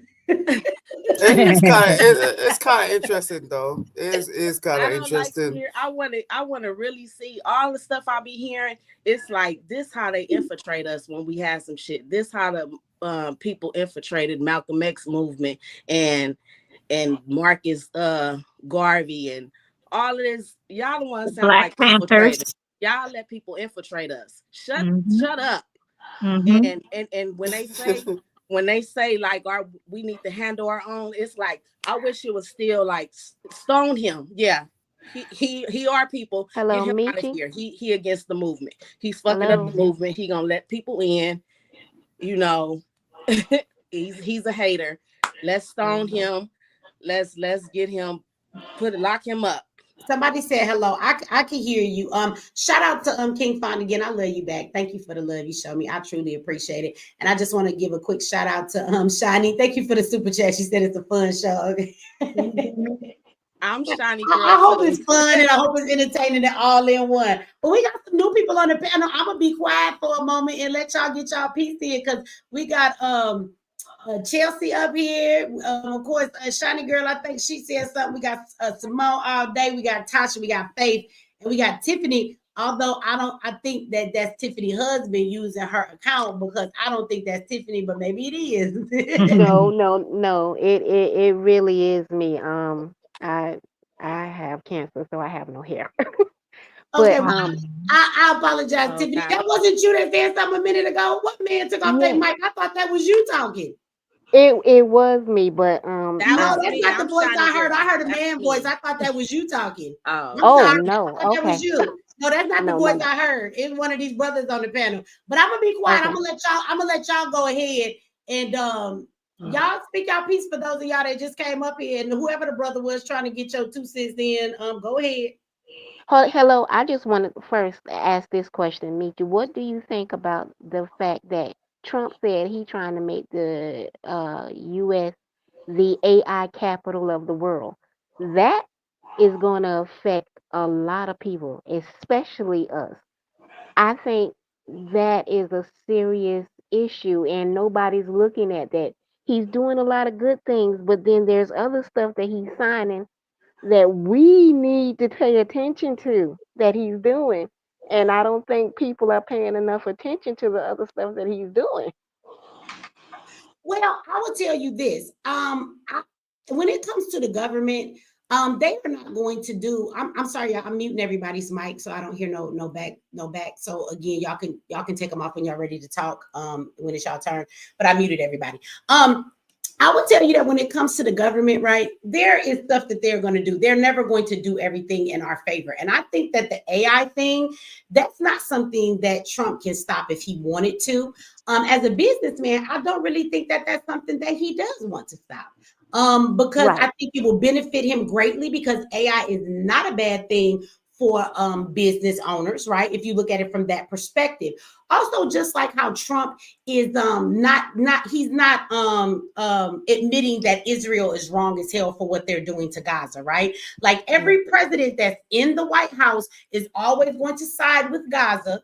Okay, I mean not Gaza, with Israel against Gaza, Palestine, any of them, because there's some things you can't come in the government and undo. It's something they're going to do, and it's going to be there no matter who the president is, when they're there or when they're gone, right? So this AI agenda is actually part of the new world order. Okay, and so Trump is not going to be able to remove that or to change that. Even if he wanted to, but I don't think he does. I think that it will probably benefit him as well, like I said. But the New World Order is part of like a cashless society because as well as you talking about him bringing in AI, you notice that he's given a big cosign to cryptocurrency. You know, people talked about him, you know, having these meme coins and all of that different stuff, but he also has brought up and spoke on cryptocurrency, right? And so that is a part of where we are going. When we talk about a cashless society, but that is something that I've heard and it was in play long before we thought Trump would ever be the president. So that is part of the new world order for the cashless society. And when you talk about AI, it's the same thing, right? When we talk about depopulation, to where they don't want as many people in the population, that all plays into the gender stuff. And this is the trick right here, because you see Trump is against the gender games, right? But at the same time, he's not against the AI. And that's okay, because Trump is only going to be in there for so long. I want everybody to mark my words. This is not the last that we have heard of gender reassignment and people trying to be something that they're not. Okay, because that is a goal of the New World Order. If you're going to have depopulation in the world, first of all, you're going to need all of these robots and AIs to fill different jobs that you're not going to have the human beings to do. And then once you get the population down to where you want it to be, you have to then control the population. So when you talk about the gender thing and the AI facilities, I don't know if you've heard of this, but they have like a facility that they are, you know, they've been cloning animals and babies and stuff like that for a long time. For a long time. So they're talking about a facility where you can actually take two people's DNA, even if they're not opposite sexes, two women, two men, and they can take that and create a baby kind of in the way they do cloning, and they can incubate that baby and grow the baby in artificial wombs, and then you come back and get your baby, even down to the point where you can pick the height, the eye color, and things like that you want your child to be. So that is going to be the future. So they're still going to bring this gender stuff back because you have to mess up people's systems, right? As they're giving these kids these hormone blockers and stuff like that, what it's doing is keeping them from being able to reproduce the right way as they get older. And so they want a generation of that, because what happens is then they can control the births. Once we get the population to where it needs to be, then we can control the population by how many children are born every year, because instead of people making babies the natural way, a lot of them will be in these weird gender roles and these weird relationships, and they'll be going down to these facilities to have their AI baby be born. You see what I'm saying? And I know it sounds crazy and ridiculous, but this is part of where it's all going. And so Trump is approving of some things and not other things. But I would just say to everybody, ultimately, that these things will not go away. Trump being here may change some things, and it may put a pause on some things that we think are not that great. But this is not the end of them. Trump will be out of office in 4 years. And just like he signed an executive order that says there are only 2 genders, the next president can come in and sign an executive order and say, we're going to remove that gender stuff and you can be any gender you want to be. And they can put that right back on the table. So, I mean, that's what I would say. Trump is helping to usher in the AI, and so every little thing he can finna do. I mean, Trump is not finna come and stop the ultimate agenda that the world has for where we're going next, and our government plays a part. He will put some bumps in the road, but he's not finna change the New World Order. I've been hearing about the New World Order and these things that people thought were ridiculous since I was 16, 17 years old. And so they're now just coming to pass. That agenda is bigger than Trump ever is, and it's nothing he's going to do to stop that. So part of it, he's playing into the plan of it. Now the question is, does Trump know that he's a part of it, or is he unaware? That's the question. That is a question, and I'm wondering, and this is also a thing I'm wondering, if when he finds out and he bucks up against that, are they going to kill him and continue on with whatever? I mean, because I think eventually him and Elon gonna bump heads, and somebody's gonna put him out of his misery and use the next person who's in line. What's his name? What vice president? What's the guy name? JD Vance. Right, and use him to do what they need to do. I think him and Elon gonna bump heads at some point, and then Trump gonna end up dead, and then there's gonna be like some serious stuff that he didn't know that he helped to make happen. Well, I will say this. They are trying to pit Elon and Trump against each other. If you pay attention into the news, they're purposely calling Elon the president, saying that he's running the country, which is ridiculous to me. Just because he's overdosed, he's not the one signing executive orders. Like, Trump has way more power. He's exhorting, but I think they're doing that to try and like separate them. But the funny thing is that there is an interview, and we're definitely going to talk about it. So this will probably be our next Saturday panel, but there's an interview coming up that they actually did with Elon and Trump, and they showed a little bit of it, and they actually addressed that. They said, they had a phone call the other night. They were talking about how people are trying to pit them against each other, like how they put Elon on Time Magazine and called him the president. It's like they're trying to pit them against each other because they feel like if they can make them fight, then things will not work out. Now, JD Vance, that's a really weird situation, because I don't know if you guys have noticed, but JD Vance doesn't seem to be in anything. Like, you're right. I see Trump and Elon. So it makes me feel like Elon is like the vice president, but not the president. But I don't see JD Vance or doing any damn thing to be the vice president. Wait a minute now. He gave a conference at the something in Munich, and he was telling them that the president said that if y'all keep trying to stop y'all people from praying in public or stopping elections or this and that and the other, we don't want to deal with y'all. That's not how we deal with things. Y'all do what y'all want to do. We gonna do what we want to do. Now, if y'all want to pair with us, then y'all gonna have to do more democracy rather than what y'all doing. They stopping elections and all of that stuff. Oh my God, the audience was barely, how you give a speech and they clap at certain things. They was like, what the hell? This dude coming here telling us this? It was not a good. I wonder if he got home safe.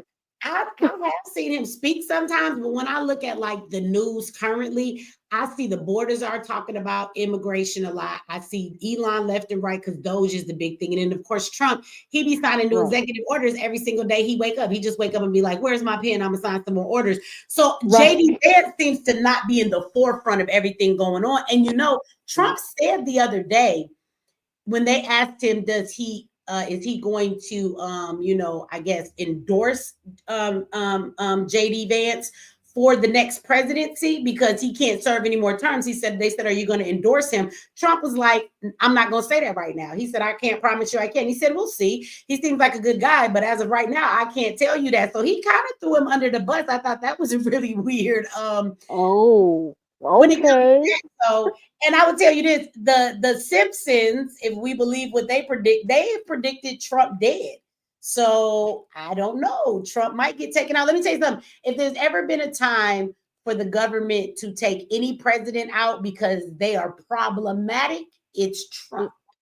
The government probably wants to get rid of, they probably want to get rid of Trump. But if they do that, I don't know how Americans will react. I think he got some radical people that might do January the 6th or whatever that day was like 100 times over. On some revolutionary stuff if they do that. But out of all the presidents, if there's one the government wants to assassinate, it's Trump. He is the biggest troublemaker for them that they have ever seen in the entire presidency of presidents. So we'll see. But they say he's gonna get shot. That's what they say. But she does make sense. And Michi, there was also the helicopter plane crash thing. That was on The Simpsons too. And we had a bunch of plane crashes, not even the ones that have just been reported like since the year started. Like, I wonder what's going on in the skies. I don't see that as a coincidence at all, y'all. Me either. But that was in that Obama movie, Leave the World Behind. That's what I think every time. I be trying to tell people to watch that movie too. Yeah. So Let me I don't see. know. I wanted to ask anybody that's up here, and y'all don't got to jump off. I'm not telling nobody to get up, but it said that somebody keep trying to come up. It lets me know that we're full and there are people trying to come up on the panel. Is there anybody? If y'all still got something you want to say, but if there's anybody that has already spoke their piece, if somebody won't mind dropping down so that somebody else can. I have one more thing to say. I have one more thing to ask you, Michi, and the people on the panel too. Just one more. What did you see the press conference on with Elon Musk and Trump? Because they say that everybody who enters, Trump has this rule that everybody who enters the Oval has to have a suit on and this and that. So Elon Musk come up in the Oval with, first of all, his 4-year-old child, which they literally lipped him. They lip read him, and he told Trump, "You're not the effing president." Yep. And shut up, shut your mouth up, shut up. I would have knocked the living shit out that little boy. But if you know body language, staring at him like a fool. So that makes me think to act like he didn't hear him. Trump was thinking. You could tell by Trump's body language. When the boy started talking to him, Trump kind of looked the other way to act like he didn't hear him, but he heard him. But Trump's whole demeanor was like, if you don't get this little motherfucker up out my office, I seen that. And the way he acted, it was like, I don't know. Maybe I just see things wrong, but I thought it was like, why does he come up in there with jeans on, a hat, a baseball hat, even though it does say "Make America Great Again," a t-shirt and a blazer, when everybody else got to wait like it's something like that's probably why everybody's thinking that he's ruling everything. You understand what I'm saying? Because why does he get a free pass to not do what everybody else is supposed to do? To me, that's blatant respect. If I tell you come in my house and take your shoes off, and you still got your shoes off and you walking mud all over my floor, you already know what I want. So why would you do that? That's blatantly. You see what I'm saying? Well, let me read that situation for you. I think that when I look Give me your opinion, please. Yes. I look at the fact that you have him there in regular clothes. He has his son with him as well.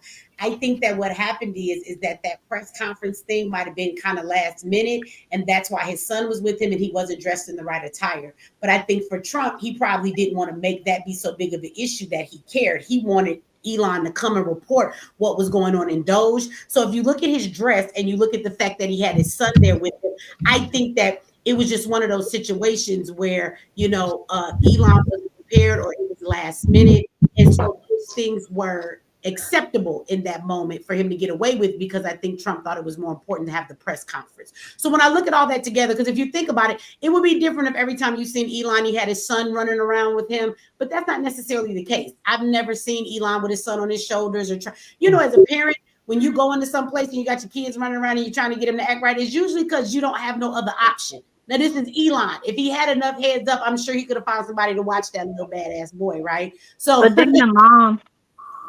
I think that I'm just saying, I think that's part of it when you read the situation.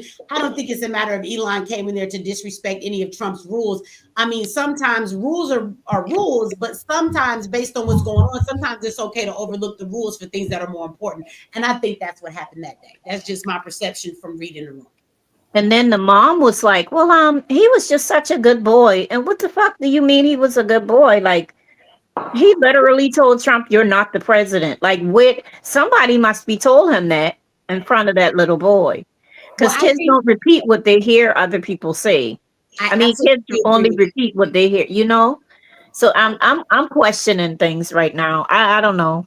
I don't know. I agree with that too. I do believe that kids that age do not say things like that without hearing them being said first and then repeating them. So I do believe that he just repeated what he's hearing around his house. So is somebody saying that, or maybe did he watch the news that has said that? Because a lot of the news is saying that Elon is the president. So did he see the Time magazine and it says I'm the president? Like, did the kids see that? He could have seen those things and read it the wrong way, or he could have heard somebody in his house say that shit. But when he was cussing at him, he definitely heard that shit at home. But that's that little story of little badass rich kids. He's rich. He's filthy rich. And he's bad as hell, and he don't got no discipline. He run around and do whatever the hell he want. I think the little boy bad as hell. And of course, his mom and dad don't think he bad. They don't know how to tell him no. He about to grow up to be hell on wheels. He about to be sniffing coke everywhere, crashing Lamborghinis, and asking his dad to get him out of jail. They'll pay for that shit later. But yeah, little Elon, he bad as hell. And his name X. XXXSX or SZ, some kind of crazy shit. Them white folks, I don't know. That's what I think. Let me ask y'all. Okay, so somebody did drop down because we got my general in the house. Hey, General. Hey, Michi. Can you hear how me? you doing? I can hear you. Can you hear me? Okay. Yeah, I can hear you. Can somebody hear me? Who else was that talking? It keeps saying that other people trying to come up too. So if anybody has been up here for a while, if anybody wants to drop down to give somebody else another chance to come up here, that would be great. Can somebody hear me? No. So I want to say good night to everybody. And Michi, thank you so much for your time. I love your show. When you talk, I'm literally finishing your sentences. And thank y'all, everybody, and have a good night, y'all. Thank y'all. Okay, thank you for coming up again. You have a good night. You too. Can you hear me, Michi? Okay. Yes, I can hear you, Tish. I was just waiting for Aaliyah to finish what she was saying. I can hear you. Okay, I don't know if it's Tish. Y'all don't be having y'all cameras. Yeah, it's me. I don't know who the voice is coming from. I just took my braids out about an hour ago, so I am not trying to No, that's fine. You don't got to be on camera. I just don't always know who's saying what because I don't see a face, so I don't see lips always moving. That's all. So I was saying, I think it's Tish talking. I'm not sure, but go ahead. I gotta pick your brain, Michi, because I absolutely, absolutely love you, and I have to bring logic to the table at least one time tonight. So please, I need your permission to go deep. Can I go deep, please? Go ahead. Okay. Okay, so put your seatbelt on. And this is in regards to COVID. So you really don't mind if I go deep, right? No, go ahead. Okay. So I'm gonna bring logic to the table. I remember, I will never forget this because science is my forte. I started out as a medical laboratory when I was in high school, and I've worked in laboratories for 17 years of my life. I'm 45. Haven't been in the field for years, but you don't forget knowledge, right?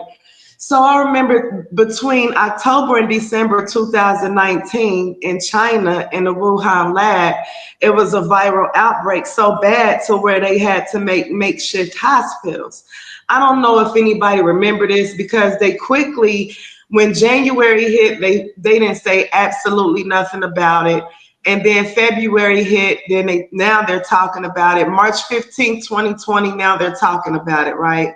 So they're talking about so many people going to die, this, that, and the third. So I felt like it's my duty, my obligation to see what this thing is, you know, how it affects people, because the last thing that I'm going to do is sit back and watch anything happen to my kids or anybody around me die. So I get to researching this virus, right? So I'm thinking like, I'm looking like, okay, well, if something happens, we'll see it in nature and animals first, in the grasses and trees first, because humans are the more dominant species. So at first, nothing was going on. Nobody was dying. If y'all remember the George Floyd incidents, that's when everything was going on or whatnot. So, you know, so now I'm like, okay, something should happen. So now, you know, people are starting to get sick. They're going in these hospitals and they're dying. But I'm like, okay, well, I'm trying to make it make sense because I'm going to work still. Nobody's dying at work. I'm going to the grocery stores. People are still jogging. People are outside. Nobody is just flat out dying on the streets of COVID. Why are so many people dying in these hospitals? This is where it gets deep at, Meech, and I'm so for real. I am so serious. So out of my curiosity, I'm like, what are these people doing to these people in the hospitals? And what sparked my curiosity?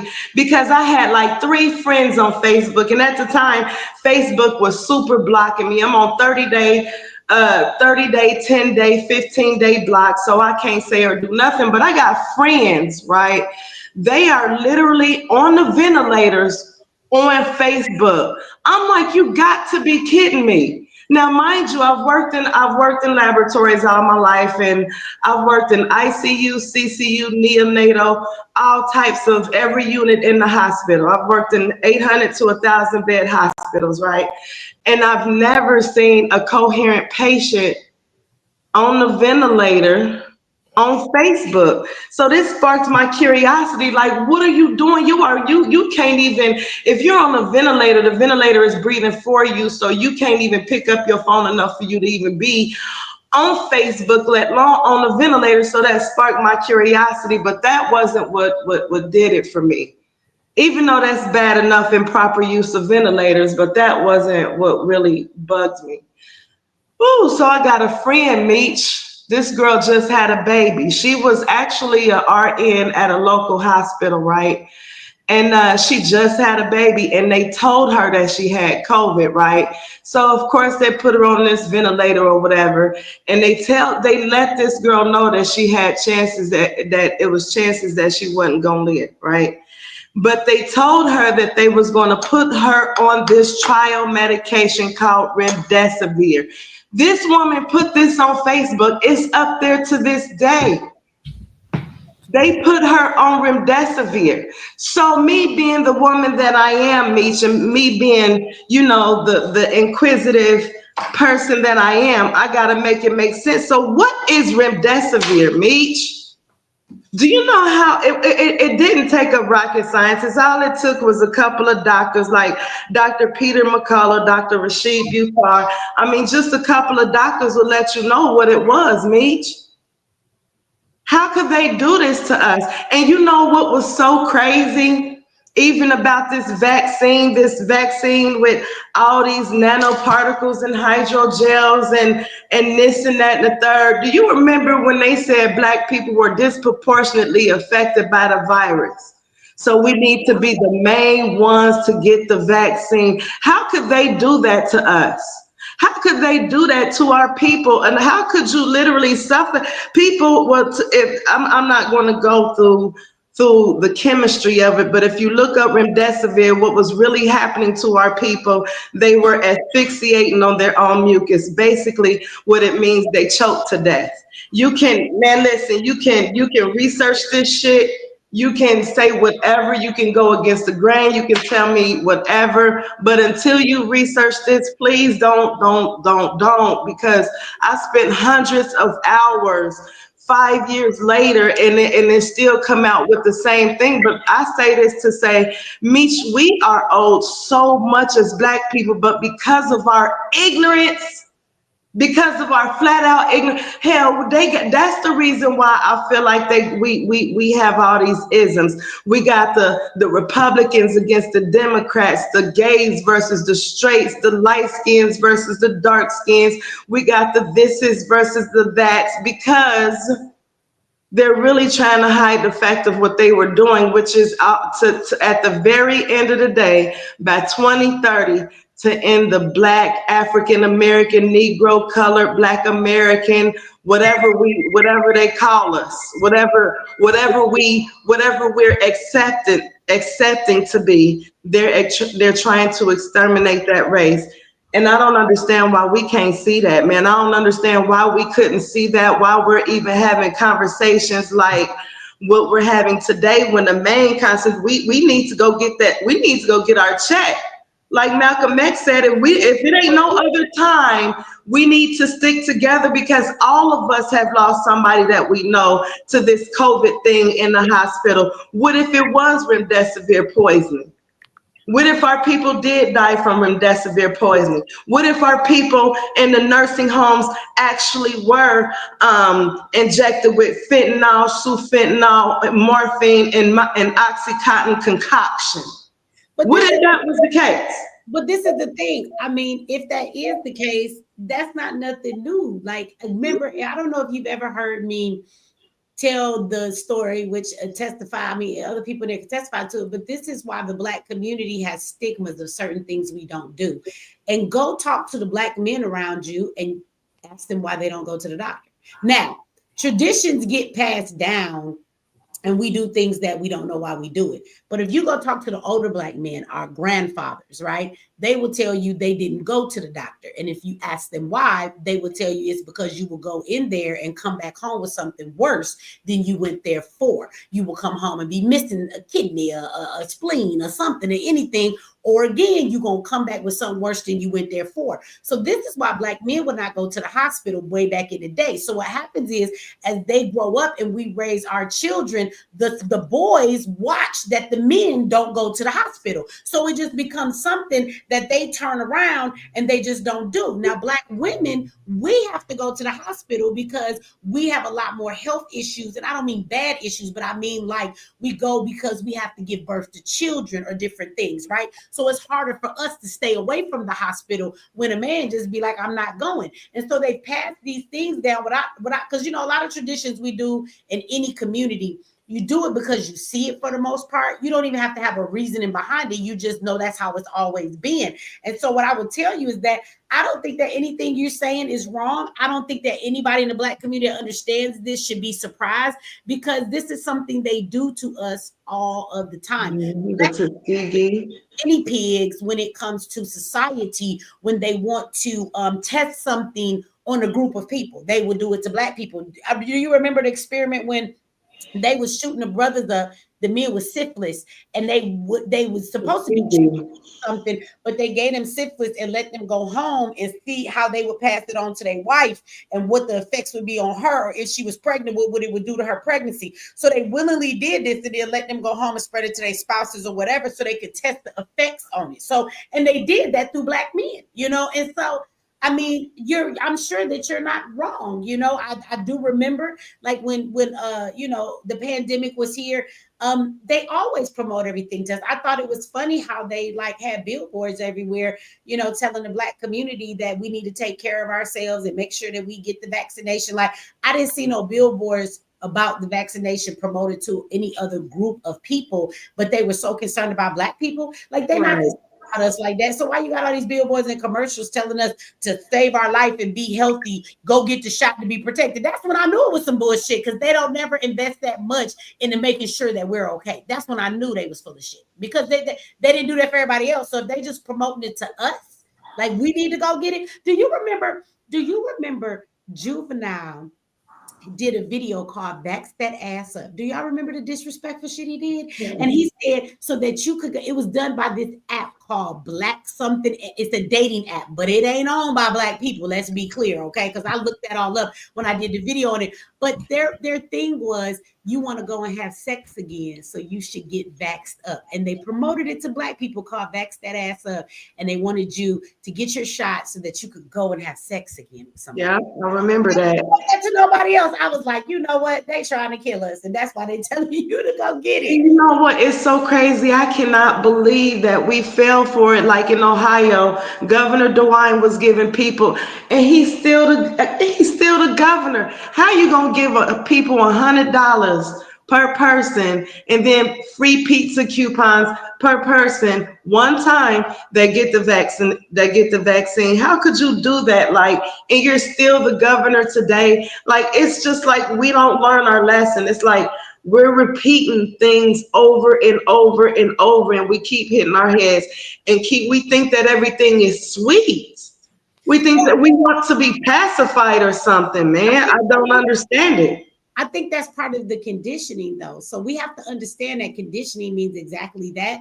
If you are conditioned, that means people are not aware of what's going on. They actually think things are the way they are. They take it for face value. They think it is what it is. And so, and to take it even further, like all over the place, they was giving out chicken sandwiches for vaccines. Like, who went and got a shot for a chicken sandwich? That's stupid, man. Listen. But the reason that they did that is because all their life they've been conditioned. The people who ran out and did that were Black.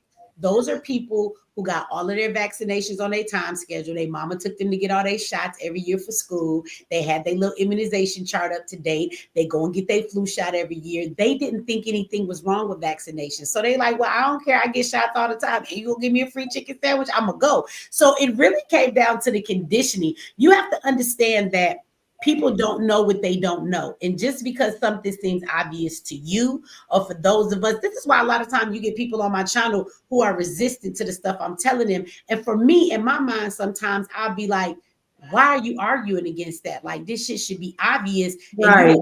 Common sense. The truth is, it's not obvious, and they don't see it. And people suffer from cognitive dissonance before they ever actually receive the truth. And especially a Black person who took the vaccination and then thought that it was supposed to be okay. They don't want to admit that they was dummies about it. So then they'll get defensive about it. And instead of accepting that truth and saying, damn, I got played, I was a guinea pig, they would just rather reject your truth so that they can stay comfortable in the fact that they wasn't played. So, conditioning is one of the biggest weapons used on any human being. Because conditioning is about the mind, and when you can control a man's mind, you can control that whole man. So when you control the mind of the people, plural, you control the masses. And so you're going to find more people that believe the bullshit than ever don't believe the bullshit, because that's just the way it is. And what seems common knowledge to you is not common knowledge to a whole lot of people. You know what? Right.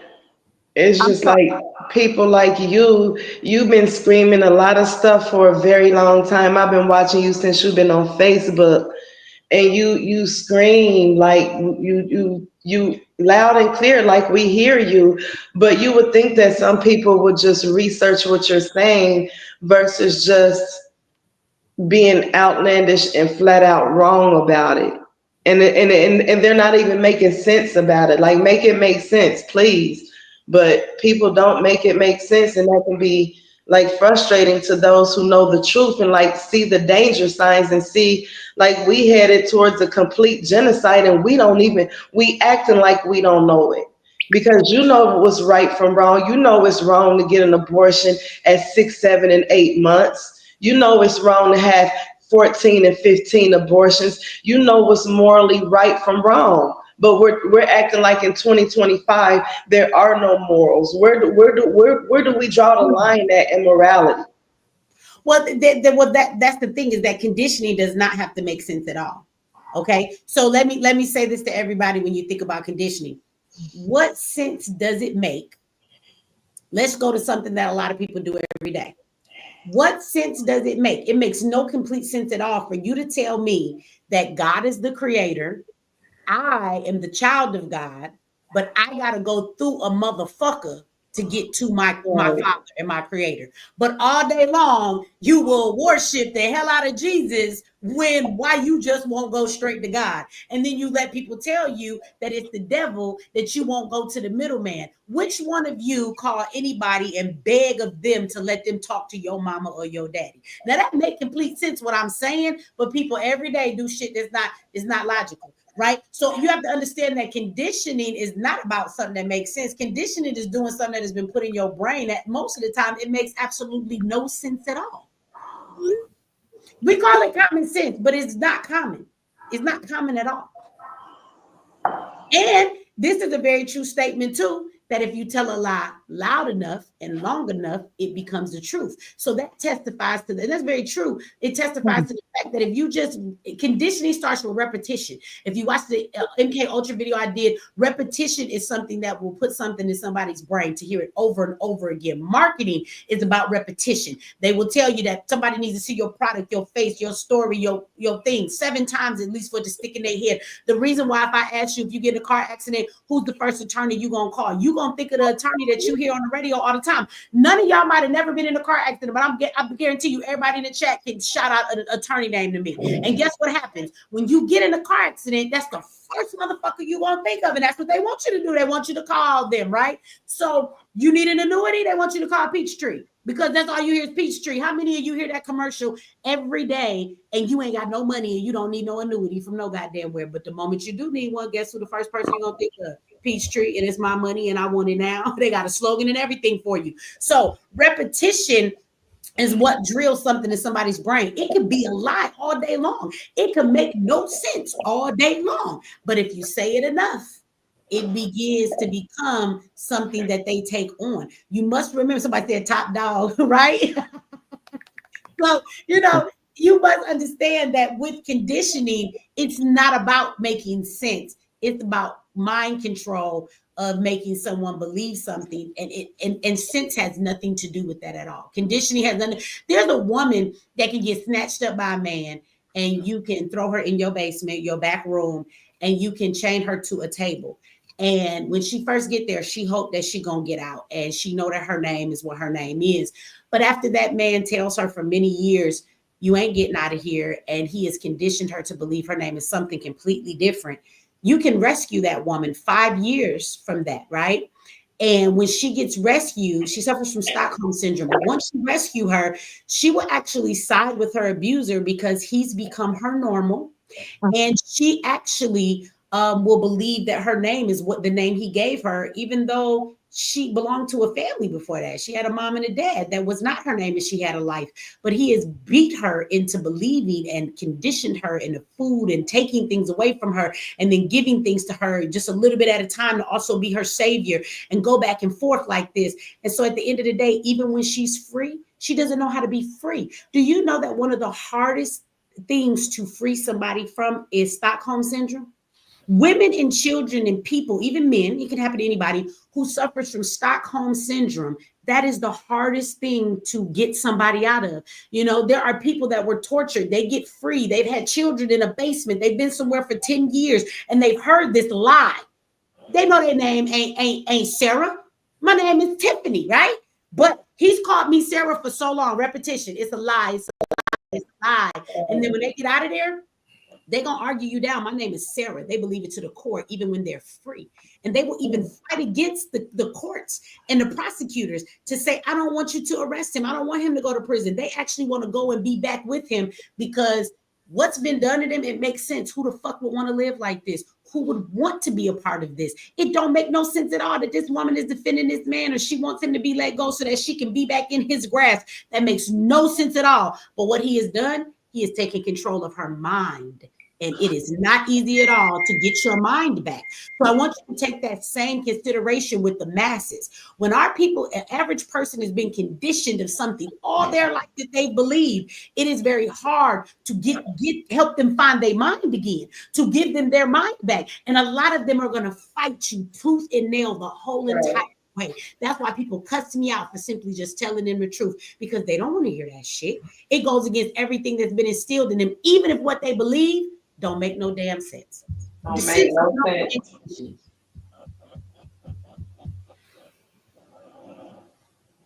That's crazy. I'm listening because you are absolutely right. It don't make no sense.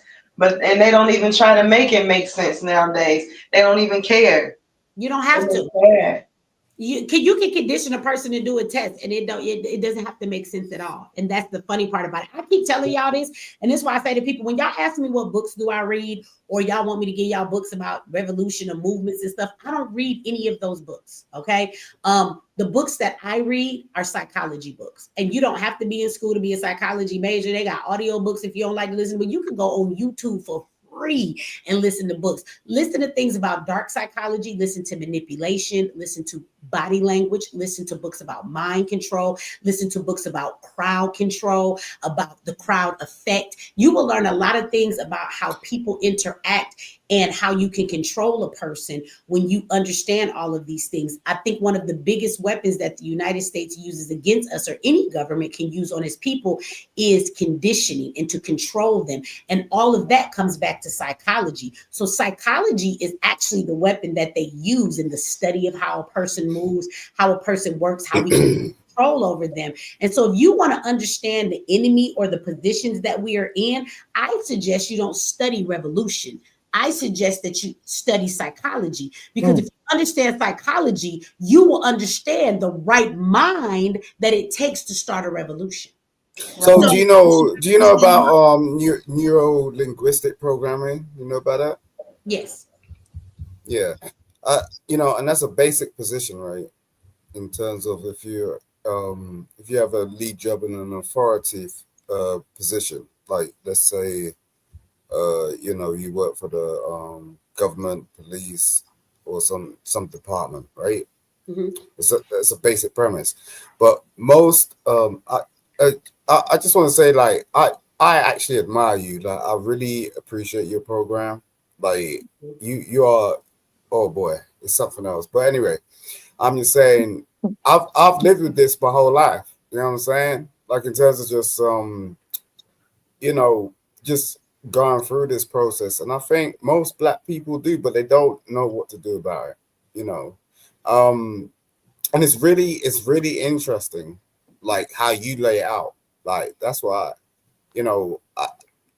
I just come around and I appreciate what you're doing, and but I think this is something that's gonna be hitting over the next 5 years, because Trump's gonna do some stuff that's gonna turn this world over, and Elon, he's gonna get involved, but Elon's new to politics. Like, let's be real, he's a businessman. He ain't a politician. I think Trump is new to politics too. He's not really a politician. He's a businessman. What do you think about that? I think he's just this is just his last shot, and I think he got annoyed, like, when he got voted out the last time.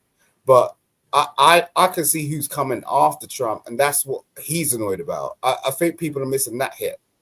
Like, there is someone coming after Trump that's going to be real different, and I think he's just laying down the foundation for that, because he knows where it is. He's trying to line up his children, but they ain't even up to it. You know what I'm saying? They're not even really interested in that. They just, because they're already privileged. So, but yeah, it's good. It's an interesting time, I'll tell you that, man. And yeah, what you're speaking on is very, very interesting. Well, thank you. And I remember you at first I didn't know who you was, but now you start speaking. I remember your accent. you and Will, I don't know where he at tonight. Y'all was funny. Yeah, I'm from London. I remember you now. No, I keep a close eye on you, like, because you know, and you know, salute to everyone around you, because you know there are not many people that can speak like you, for real. This is a real thing. So you know, I appreciate Thank you. And yeah. I appreciate your support. I really appreciate. Thank you for those compliments. It's nice to know that when I speak, it has that kind of effect on people. That means my talking ain't in vain. So I thank you for all that support. Mhm. Let me see. I want to shout out a couple people. Let me see. I don't know if I missed this one. We was talking about women freezing eggs. That was way back when we was talking about the AI stuff. But shout out to Faith, always showing love. She been here showing love all night long in the chat. And shout out to the Deserving. Thank you for the $10 super sticker. And shout out to my new members. Somebody put, here we go right here. Jay, you silly. Jay gave a super chat, said, you better thank a new channel member. I already know you're trying to say that like Kamala. You better thank a union member. Shout out to the new channel members. I do thank a channel member. I appreciate y'all that have become members. I did drop the link down. I know we going in on 4 hours, so but I mean, it's folks still talking. My general in here too, and he ain't said nothing yet, but he a smart man. I'm always interested in his input in what we have to say. I can talk to that man all night long, and so I'm sure he has some gems to drop on us for us all said and done. So you know, if y'all still watching and y'all still awake, I dropped the link. We actually have room for one more person up here before we be at our full capacity of 9. I mean, it's 10. We got 9 people right now. And then as other people drop down, I will let you guys know if anybody else wants to come up. Hi, Michi. Hey, how you doing? I can't Hey, see this is Faith. Okay. Oh, okay. Hey, Faith. I want to all your love, Faith. You just being there showing love every time I go live. Thank you for all the super chats. I appreciate you. You most definitely welcome, Michi. I've been with you since way before COVID. I think 2018. A day one, yeah. And man, I share your channel with a lot of people. Thank A you. lot of people said they can't get with you because of your cursing, but I get with you because I so much. I'm getting old. I ain't tell them I'll be cussing that much. Come back. Well, they should get with you because I curse just as much as you, and they get with me. So they just don't want to hear truth. That's all. Yeah, that's what it is. But I wanted to piggyback off of the lady that was talking about the COVID thing and the jab. A lot of our people have been misled by the church, by the black church. Well, and the black church is the one that pushed that on black people. And a lot of people got that so they could go back to church. Now, wait a minute. So, okay, I'm gonna stop you there because you know I've been in the church in a while. So I know they was having like church services online and stuff, but for real, in the church, they was pressing the members like you got to get this shot to come to serve in the house of the Lord in person. No, so we can't get back to gathering together because they're not gonna let us gather together if we don't get this shot. So just like the slave master gave the Bible to us on the plantation, the story they tell is the same thing that they're doing today, but they're using the church to do it. And these people are our people. A lot of our people are caught up because of the church. Because how do you control them? How do you control the masses? Through the religion. Give them a God to serve. That's one of the biggest ways to control somebody. Like their God is like ultimate everything for people. So, and then I think that's crazy because if they like, well, take this vax to come, they gonna be thinking like, well, the Lord gonna take care of me, and nothing gonna happen to me because I'm doing this for my God. And yeah, that's messed up. To get back to the family because a lot of people don't do like they go to church, they come home, they go to church all week long. So their family is the church family. So if they wasn't around their church family, they were losing their minds because that is what they're used to doing. That is true. Your church is your family. It's your social group. Church is a social group just as much as it's anything else. And those are the people they have potlucks with, they hang out with, they cry with, they call at 12 in the morning when they need some prayer. You're absolutely right. But you know why the pastors was pushing it on them? Because a lot of these churches got this 501c3 and they were using this money wrong. So now they didn't came down on these churches. That's why the Creflo Dollar didn't change his story of tithing. Well, I've been teaching it wrong because I was taught wrong. You see what I'm saying? Creflo Dollar's around. What he talking about now? He said he taught tithing wrong. So what's the right way? What he say? Well, I don't know his right way of how he came out of that, but he said, y'all Google it and look it. I mean, YouTube it and look it up when he was saying that he was taught the wrong way. That's because the government then came down on all of these mega churches. That's why they're folding. TDJ, then he got caught up in that the Diddy thing, but it wasn't about that. It was about they have gotten caught up for the tithing in the church and not giving the government their part. So that is why, but that is why they were pushing the jab to these people because they didn't got caught up. Oh, it's deep. When I tell you rabbit hole deep, it's rabbit hole deep. Our people. Oh, go ahead. Our people are not going to say that again. I was going to ask people about the tithing because I heard this a new thing and I'm not in church. So if anybody in church, y'all tell me if this is true. Do y'all churches be now sending y'all invoices and saying what your tithe is and you haven't paid them? They actually be like sending y'all bills. And like, if you don't pay your tithes, I heard they like won't let your family member be buried in the church or if you want to use it for a marriage or services because you haven't paid your part. Is that true? Well, they've been doing that. And I'm not in the church, but my family is pastors of churches. You get what I'm saying? I had to drop them a long time ago. But of course I got kicked out because I wasn't listening to it. And so of course I became the black sheep, but I didn't feel that it was right. It was something wrong with what they were doing and I wouldn't go along with it. So I was outcasted, but that's okay. But they've been doing this. They'll send you something in the mail to from the big head of the whatever organization it is about being a member, and you have to sign this contract and being a member.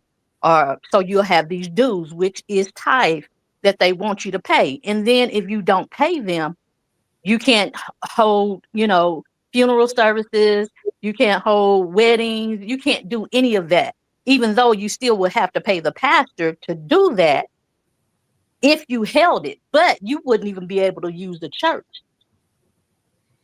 if you didn't pay your tithe.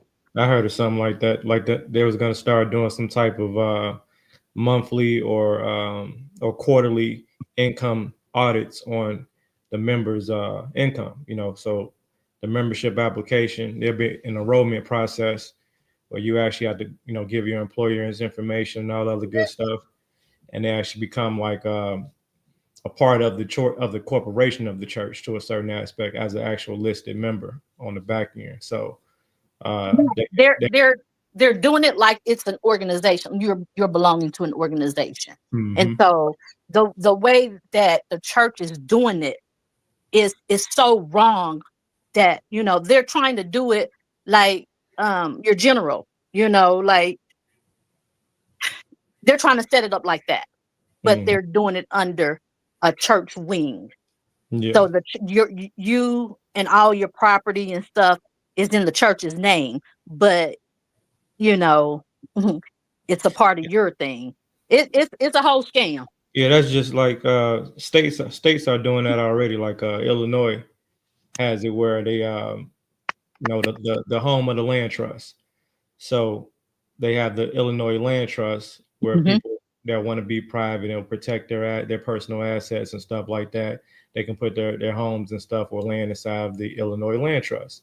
So I met somebody that was asking something about land trust or trust in general and stuff like that. I'm like, I was confused about what they were saying because I'm like, well, I'm like, where's the trust? They're like, well, I don't have the trust. It's a company that such and such, such and such. I say, but you own the property, right? Yeah, you said like you have a land trust, right? Yeah. I'm like, where's the trust? She couldn't answer the question. So then she gave me a little more information. I'm like, well, it sounds like the corporation owns the trust or created the trust. So they're essentially the grantors / creators of the trust, and you may be some type of beneficiary in some way, form, or fashion of the trust, but also they may be beneficiary of the trust too, because essentially if they're a company within the state, because they're not Illinois, because Illinois is its own separate corporation, so they're a company that use the word Illinois within the corporation name to sort of finesse everybody into converting their properties or quick deeding their properties into, from their personal name into the Illinois Land Trust Corporation to, for the benefit of asset protection and privacy. Now, true enough, the service does what it said is doing, which is giving the person, the opportunity to have aspects of privacy and asset protection. But I don't think people realize that technically the Illinois Land Trust owns is the current owners of the property, or they hold the assets. I mean, they can leverage all those assets to acquire other assets, other lines of credit, loans, properties, lands, and all type of stuff. So the thing with acquisition is that most people get personal about it, and it don't actually work like that. Like, if you understand like how corporate business actually works, we don't get caught up with local issues. Like we'll what we'll do is we'll come in and we'll swoop and we'll go, okay, we want to hear it, and just get premise, and that's it, and then we're gonna move on. Like, at the end of the day, like, I think what you're speaking on is totally correct, and you're right, bro. But I'm just saying, like, when it comes down to it, we're not even thinking about it. You know what I'm saying? We'll swoop. Yeah. Not at all. But every state has its land trust. That's why you never own your own home. You own the home, but you don't own the land because exactly. it's under a land trust. Yeah. But back in the day when our people, which the Aboriginals, the only way that they were excluded from that is because that was their land. Other stuff came about, and a lot of them. Wait a minute. Mm-hmm. A lot of them did not give up their land because they did not vote. Well, okay. So look, there's a lot of technicality that goes on. A lot here, of technicalities with that. Yeah. So it's like when we're talking about voting, we got to talk about how the voting system came into place. Okay. Exactly. And then it's like who had the right to do what, like, because when people were in their land, who turned around and went, okay, we're making this law, you know what I'm saying, or you got to abide by what I'm saying all of a sudden, and like then it comes into the complication of, do you understand what I'm speaking about? That takes a learning. Now we're talking about education, right? And this is what we're speaking about earlier. This is the whole thing. All that you're speaking, that's too much. But a lot of people are being tricked out of all their stuff because of this so-called educated people. They're not educated, they're con artists. Okay. And they're tricking you out of everything. I'm talking about from the government to the churches to whatever. They're tricking you, and of course it is programming, and they're programming you to think it's okay because they have programmed you that way. Exactly. They told us they sold us ownership, a false perception of ownership. Exactly. So in actuality, with ownership in their form in which they present it is actually liability. So ownership comes liability. That's why the rich don't own anything. So that's where the whole own nothing, control everything concept comes in. That that's why everything was supposed to remain in trust. So they wanted us to start acquiring things in our personal capacities. So within the corporate state, because if you buy something and you register that item inside of the corporate state or agency contracted with the state, that property becomes state property. So now they can find it, they can hold you liable and all other things. Yeah, it's called government furniture. So yeah, they want you to not understand as much as they tell you to understand. Do you see this? No, they want you not to use your common sense is what they're doing. And all that gibberish and all that they're talking, and not to be disrespectful to you either, sir, but that's basically where you're at this point, because you're explaining stuff that it's too wide open instead of just simple. You get what I'm saying? Yeah, of course. I do that on purpose because I know you do, myself. but we're not doing that here. That's not what we on this platform for. We're on this platform wait a so minute, we can get solutions. Let me say something. I won't do that to you, Nikki. Hold on, we need to wake everybody up. Hold on, they about to fight. Wait a minute. In this corner, it's like I'm just this shit's on my tail. You see this shit? Oh, okay. I'm gonna just say something real quick though. Is there anybody else up here? I know some of us are just sitting and y'all be chilling because you're like, I'll jump in if somebody says something. If y'all like don't have nothing to add to the conversation at this moment, I want to ask somebody else if they wanted to, if they can jump down for the people who aren't involved in the current conversation, because there's some people trying to come up. And I figure when folks click the link to come up, it's because they want to say something about what we're talking about right now at this moment. Also know if you guys drop down, you can come back up at a later time if there's something we're talking about you want to give your input on. But if you are not, inputting in this conversation at this time, I just want to ask, a person or two if they would. I don't want to pick people to kick them off. A person or two if they will drop down, so that somebody else could come up, because people keep clicking the thing. It lets me know every time somebody's trying to come up, but it's full, so nobody can get in. And I think some people want to have an opinion on this topic. It's so hard to jump in because people are so long-winded. I'm gonna. Let me just ask you. It's for the people 7 that are a.m. up here. It's So do 7 you have a.m. over here. I'm gonna go anyway, but I'm just saying Okay. I appreciate you. I appreciate your panel. Thank you for having me Thank up. you for coming up again. I appreciate you. You're a lifesaver. Maybe we see you on next Saturday. We here every Saturday. All right, baby. Take care. All right. Have a good night. Okay. So no, and then too, if you guys gotta say something, I don't want us over talking to everybody, but at least if y'all take off your mic and you be like, hey, then I can say, hold on, somebody wanted to say something. I don't mind to like regulate the panel like that, but I gotta know that you want to say something. Versus just sitting. And that's if you have something to offer to what we're talking about at this moment. Like I said, people on the panel, getting down doesn't mean you can't ever come back up. We switch the topics a lot throughout the night. So if you find you're just sitting, holding the space, you don't really have anything to give to the current conversation that's going on. There's nothing wrong with dropping down so that people who are in the chat that want to come up and say something about what we're currently talking about.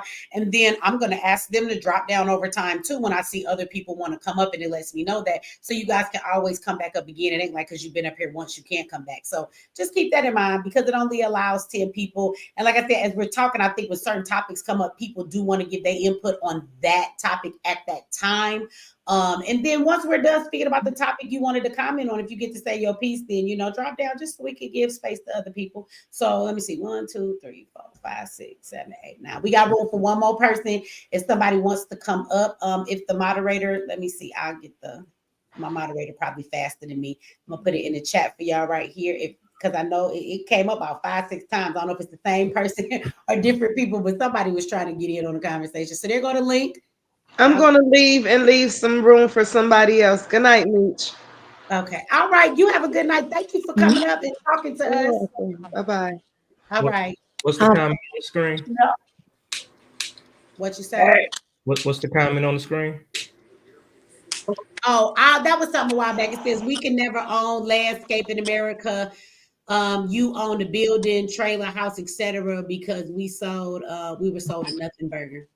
I mean, you can't own land in America. Yeah, you can. I mean, it's not a lot available, but it's definitely territories that are technically unincorporated by the corporation. They call And unincorporated territories.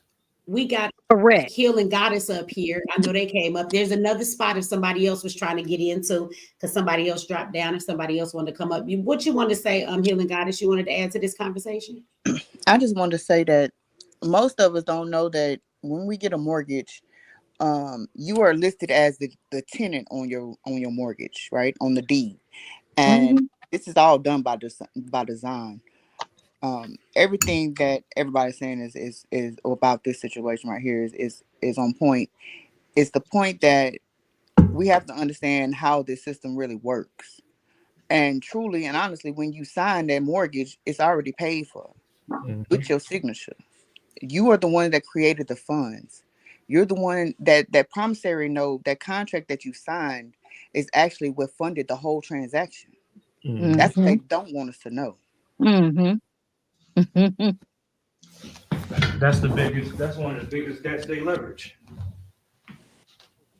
That I had something to say about that. The owning of property. Like I stay in California, and that's why I would rather rent, because it's like paying $3,500 or anything over $2,000 just to rent. I would rather want that to go on a mortgage.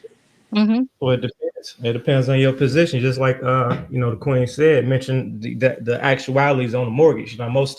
That's one of mortgage debt and student loan debt is one of the biggest debts and longest debts that we acquire. That's why it's easy for us to acquire that debt. And so in essence, like I say, she's right. So because we don't understand contract and contract law. So when she says payment, it was paid. It's not like it was paid with like traditional money that we know it as, like fiat, meaning the debt, the value of the debt acquired. So if you agree to pay, if you sign on to this thing to be obligated to this debt for 30 years, and this mortgage is the total debt is $500,000, you just guaranteed it, and you gave it security by giving your social security number, and you turned that promissory note on top of the promissory note promise to pay. It turned to a performance bond.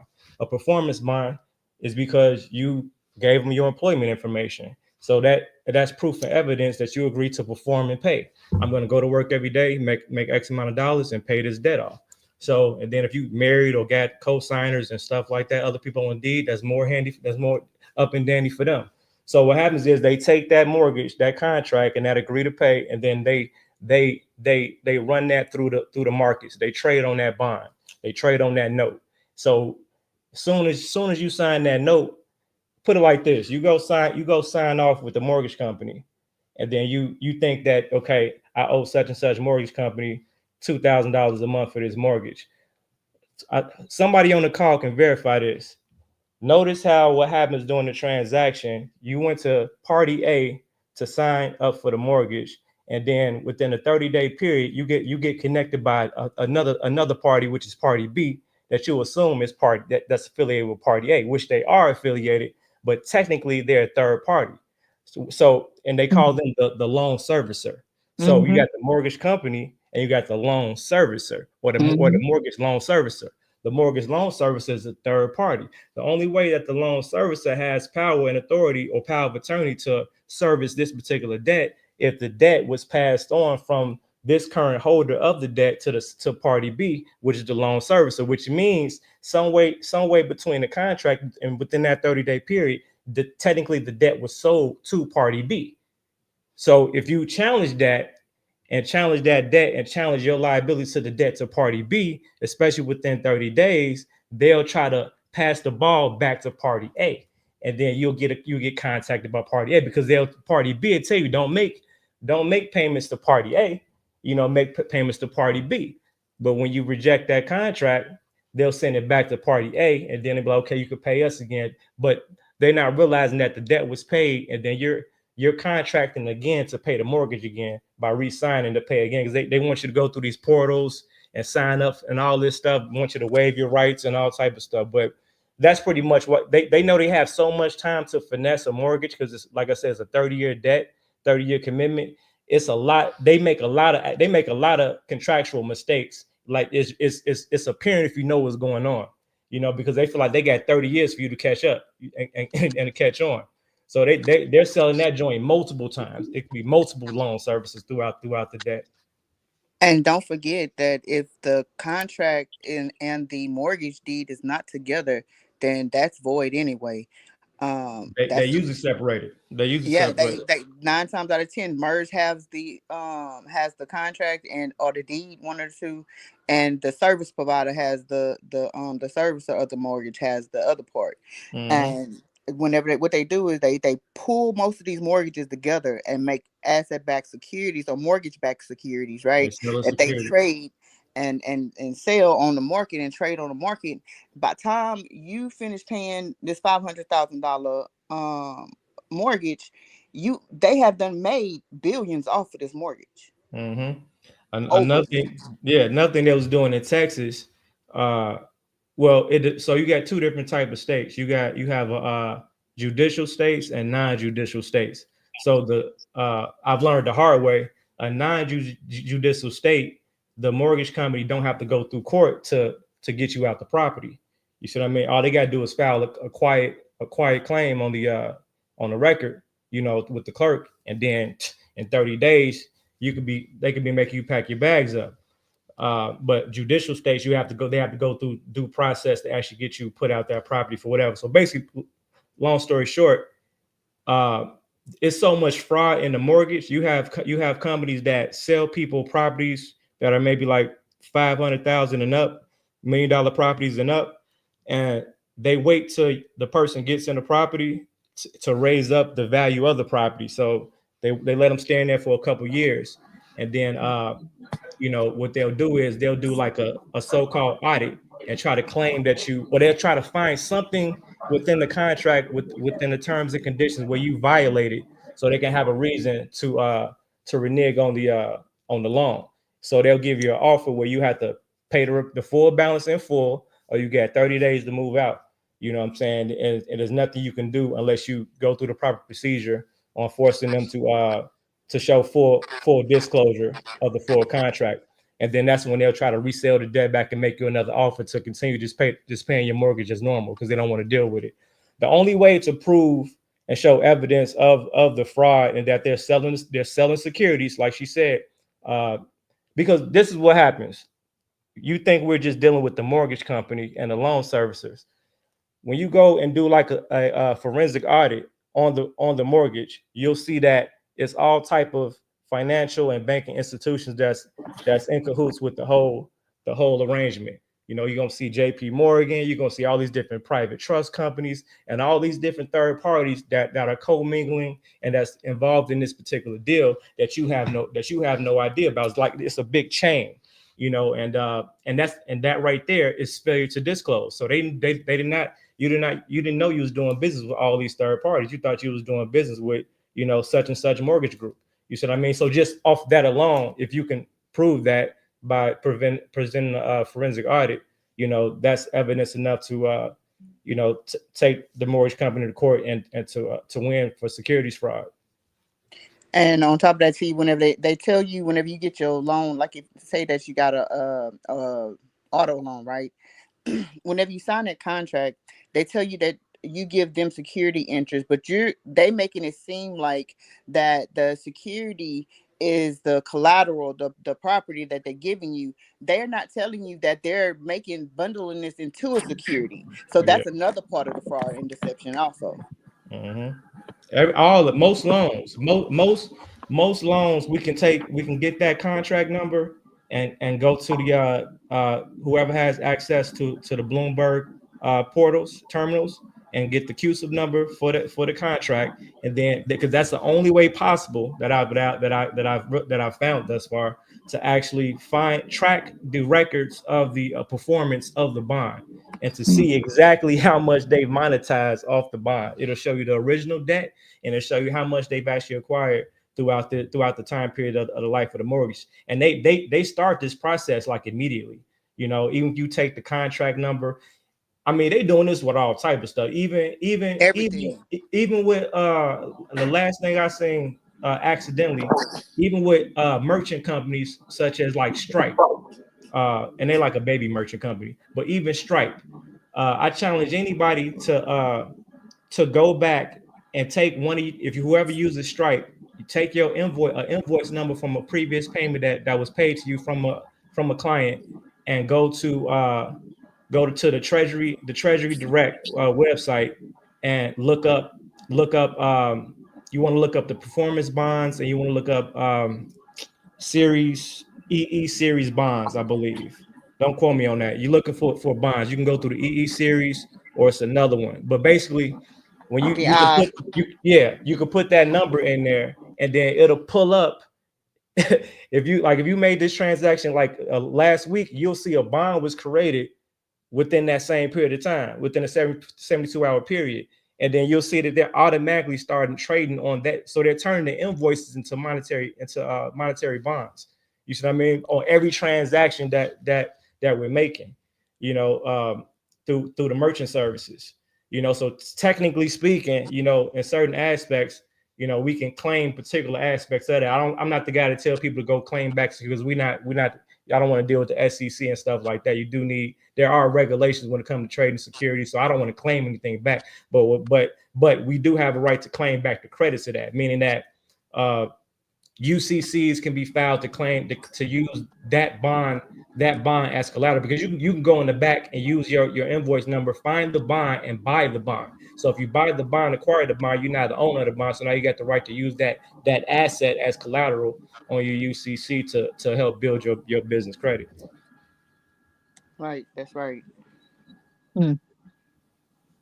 It's a lot of deceptive practices, and like even whenever you go and you like how most people lease to own them iPhones. All of these companies have a trust indenture, and it tells you right in their trust indenture. You can find that on the SEC. Just look up whatever company you're dealing with, trust indenture, and it tell you that they have. As soon as you sign that contract, they send that contract to a accounts receivable, right? Yeah. And in that accounts receivable, it holds all of the funds that they're trading, that you are supposed to be paying for whatever phone or whatever services or whatever it is. Because like you said, it's everything that we have, everything that we're dealing with, they create a security out of it. Yeah, That's how they do business. Yeah, because everything in some way, form, or fashion is, put it like this: every contract we go into, there's some element of a trust being created or managed. Mhm. You see what I mean? And they're putting themselves or positioning themselves as the supreme beneficiaries because of what's going on behind the scenes, behind the curtains. We playing the debtors game in the front.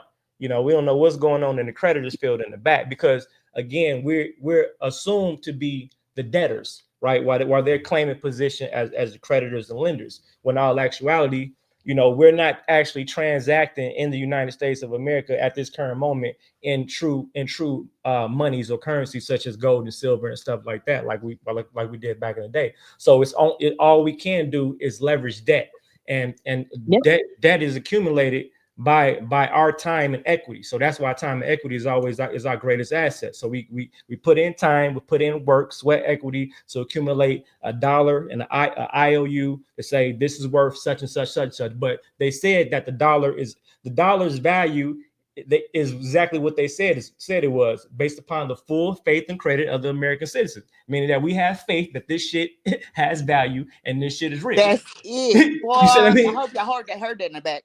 The only reason why this money has value is because you have faith that somebody will take it. That's it. That's it. And so is that going to be the same faith we're going to use for cryptocurrency? Wow. To a degree, but the dangerous thing about cryptocurrency is pretty much how governments are using it and to reposition themselves in a new world in relation to currency and money. And so what they was doing was, just like somebody said earlier, how they do a lot of testing on us first. You know what I'm saying? And that's true on a lot of aspects. That's why the first Bitcoin machines was put in Chicago in the hood. You know what I'm saying? Because they want to see if niggas gonna try to jailbreak some shit, crack some code, shit like that.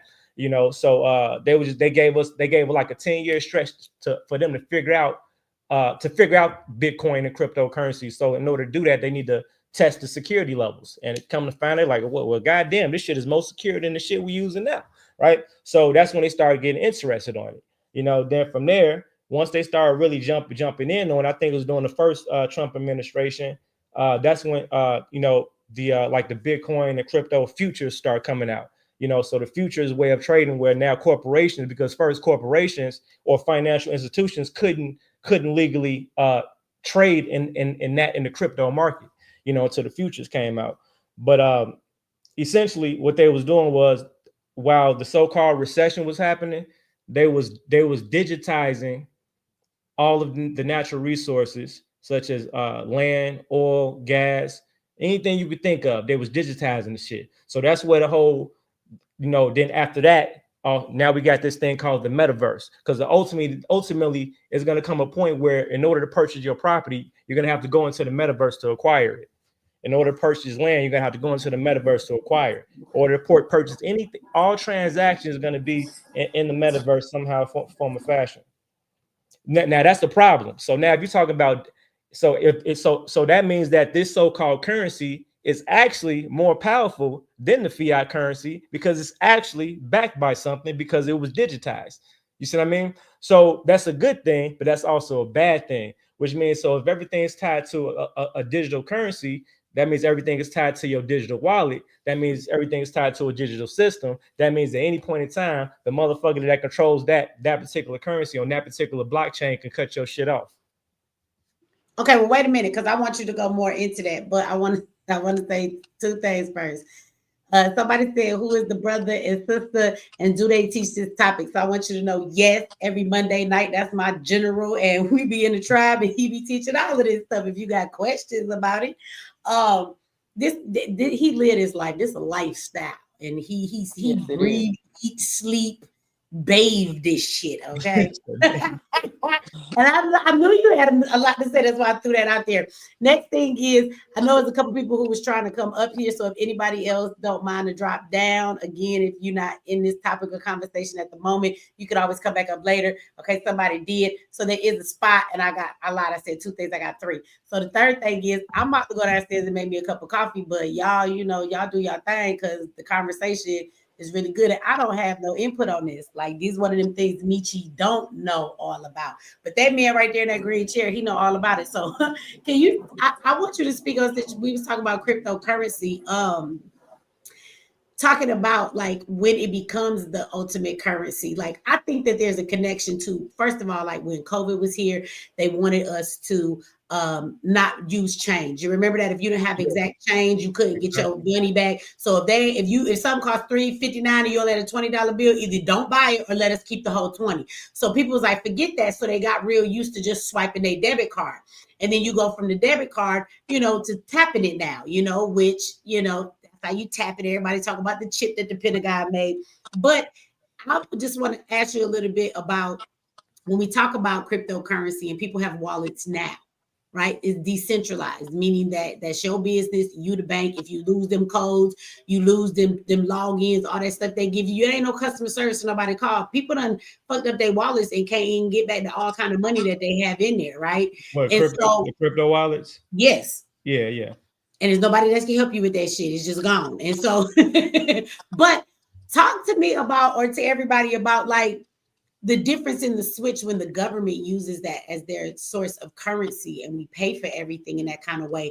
Like, doesn't that mean then they'll be dispersing those wallets to us to give us those funds on it? Or it won't be as decentralized when they start to take it on in that way?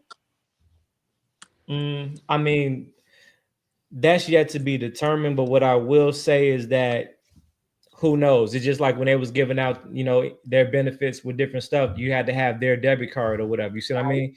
But, So cryptocurrency is the currency, like people who collect Social Security or certain ways that you get paid now. Like when we talk about direct deposit, like wouldn't your employer and people have to deposit your cryptocurrency? So then it wouldn't be as decentralized. It would kind of centralize it like stuff is now. Yes or no? Well, it's definitely not going to be.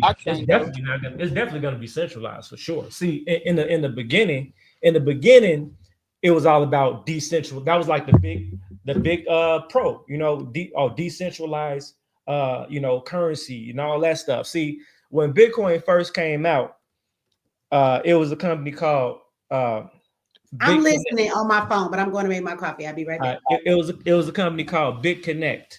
So whoever's familiar with this know what I'm talking about. It was a company called BitConnect. BitConnect was the first, probably the last big company to be created to manage like the a lending platform for cryptocurrency. So what they was doing was they allow anybody to come on. You can invest like $100, and then 100 and up, and you can basically lend your money out. And it was a systematic process that after a certain amount of time, you will get not only your money back, but a certain amount of interest that was made during that lending cycle. And again, it was decentralized, meaning there was no government, no government regulation, no shit. Like it was between the people, you know what I'm saying? For the people, by the people, for the people type of deal, until they caught on to the shit. And that's around the time with Bitcoin's becoming more popular. And I think Coinbase was involved in this. Basically, the other regular trading platforms and stuff like that they despised BitConnect because of the things that they doing, and people was making real money, and it was damn near like guaranteed. But they ended up getting a cease and desist, I think, from Texas first. So the company was getting cease and desist letters from each individual state. Like imagine being the big shark in a new game, in a new world, and being the decentralized king, and getting cease and desist letters, not from one company from the next, but a cease and desist letters to stop operations from each state of the United States. So they drowned them out. So now we just got regular shit going on now. But to what Michi was saying was is that either way, what we got to understand is cryptocurrency and crypto wallets is nothing more than another aspect of private banking. So private independent banks. So each person, so in essence, you having a wallet, the reason why if you lose your passwords and shit like that, that's on you, because there's no manager. You're your own manager of your own bank.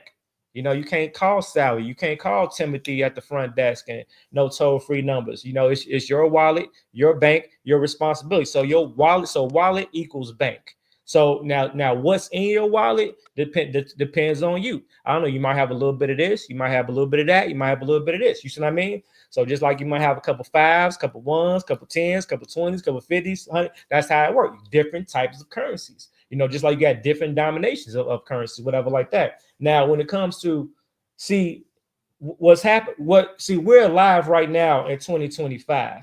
In about 50 years, 50 years, the aspects of people creating tokens and creating currencies and stuff like that, like we had to go through that whole process to have our own currency, you know, for the Malachian Empire. And there's international restrictions to being able to be on particular chains and to transact internationally and to trade internationally, because in essence you're doing aspects of securities trading and buying and selling and stuff like that. So the way I see it is that if we pay attention, do a little research, we'll see that every I believe personally that every country is waiting for every country to kind of catch up, or enough of the main countries that stimulate the international economy to create and raise the value of their individual currencies, right? Just like for the United States, you have the USDC or whatever it's called. Every country has their own coin. So the United States has their own coin, and it's worth one United States coin is worth one US dollar. So it's an equal conversion right now. So they call stable coins. So a stable coin, meaning that it's not going to fluctuate up and down. It's going to be based upon the actual currency value or fiat value of that currency, you know, as opposed to the unstable coins that go up and down based upon how the market goes. So I just think that everybody's waiting for everybody waiting for everybody to get situated right now. You know, everybody gets situated. Y'all got y'all coins. You got your coins. Y'all good. All right. So now that y'all have it, now everybody. The biggest players, I believe, have their coins already ready to go on the market and are already transacting. Now it's phase 2 or phase 3 is them waiting for every country's people to catch up. Because now you have the period of time that might take 5 years, 10 years, 15 years, but now for everybody's mamas and grandmas to get accustomed to the transacting of this particular currency. You see what I mean? Now, once everybody gets accustomed, and and all the fear has been eliminated. So, and to help that, they probably got to do something to help you fear keeping your money as cash that we see it now. So there has to be some type of wow event that happens that gives the government a good reason to make a switch or do a convert, or depending on how drastic and how fast this happens will determine how that needs that, or it could just simply phase out, just like technology. You know, I mean, we're not using typewriters no more. We're using computers. You know, we're not just using Google no more. We're using Chat GPT and AI. So it really depends. I mean, in the way technology is going, I believe it doesn't have to be a dramatic, some type of dramatic. It's already here. Yeah, it's we're so much there. I mean, look at NBA players a couple of years ago that said you could pay me in crypto. You say game players? No, NBA players. I heard an NBA player took a contract and he was like, pay me in crypto. Yeah, you see how Snoop sold a house in the metaverse for I don't know, X amount thousands of dollars. I think somebody moved next door to Snoop for $47,000. 47,000 inside the metaverse, right? Yeah, inside the metaverse. Yeah, but it's already here. Yeah. I wanted to say that I chimed in kind of late on the conversation I was on earlier, but going back to the topic at hand with the 22 billion given to the migrants, I heard on a show called Redacted, a way that the government kind of allowed corporations to employ illegals was everybody was using the same social security number. Yeah. You know what I mean? So I think that with the fiat dollar, it has allowed a way to bring in different schemes and scams and pretty much like money laundering and fraud. Because if you go back to the legal definition of what real money is silver and gold coinage. Exactly. You know what I mean? So with this Federal Reserve note, I even seen something about a white man. This dude print up $2 bills every year. Yes. He only print up like 2 sheets. Yes. But they didn't consider it counterfeiting. Yes. You know what I mean? Because I don't think people know what you're talking about. Hold on. You talking about there's a white guy that he was every year he print up 2 pages of $2 bills. It was more than that though. He basically got friends inside the mills that they print up the shit for him. Like he prints unlimited money. But notice how they took away the $2 bills though. Yeah. You know what I mean? Yeah, I still got some. You got this white nigga steady printing them bitches out and spending them. Yeah, because I mean, it's a promissory note, and a promissory note, can be used as negotiable instrument. You know what I mean? It's like I'm not sure if you have any experience in the accepted for value whole process, but because everything really supposed to be on credit. You know what I mean? Because money don't exist. I mean, all you have is credit and debt, and technically the debt holds the most value because somebody owes you some shit. Yeah. 100%. Yeah. So and then the thing with just real quick, on top of that just having that dollar in your pocket lets the Fed know that you owe them a debt. Yes. Yes. Now I have a question. So, Chelsea, I'm in Philly, and at one point, Pennsylvania proposed a bill where they wanted to invest tax dollars in cryptocurrency.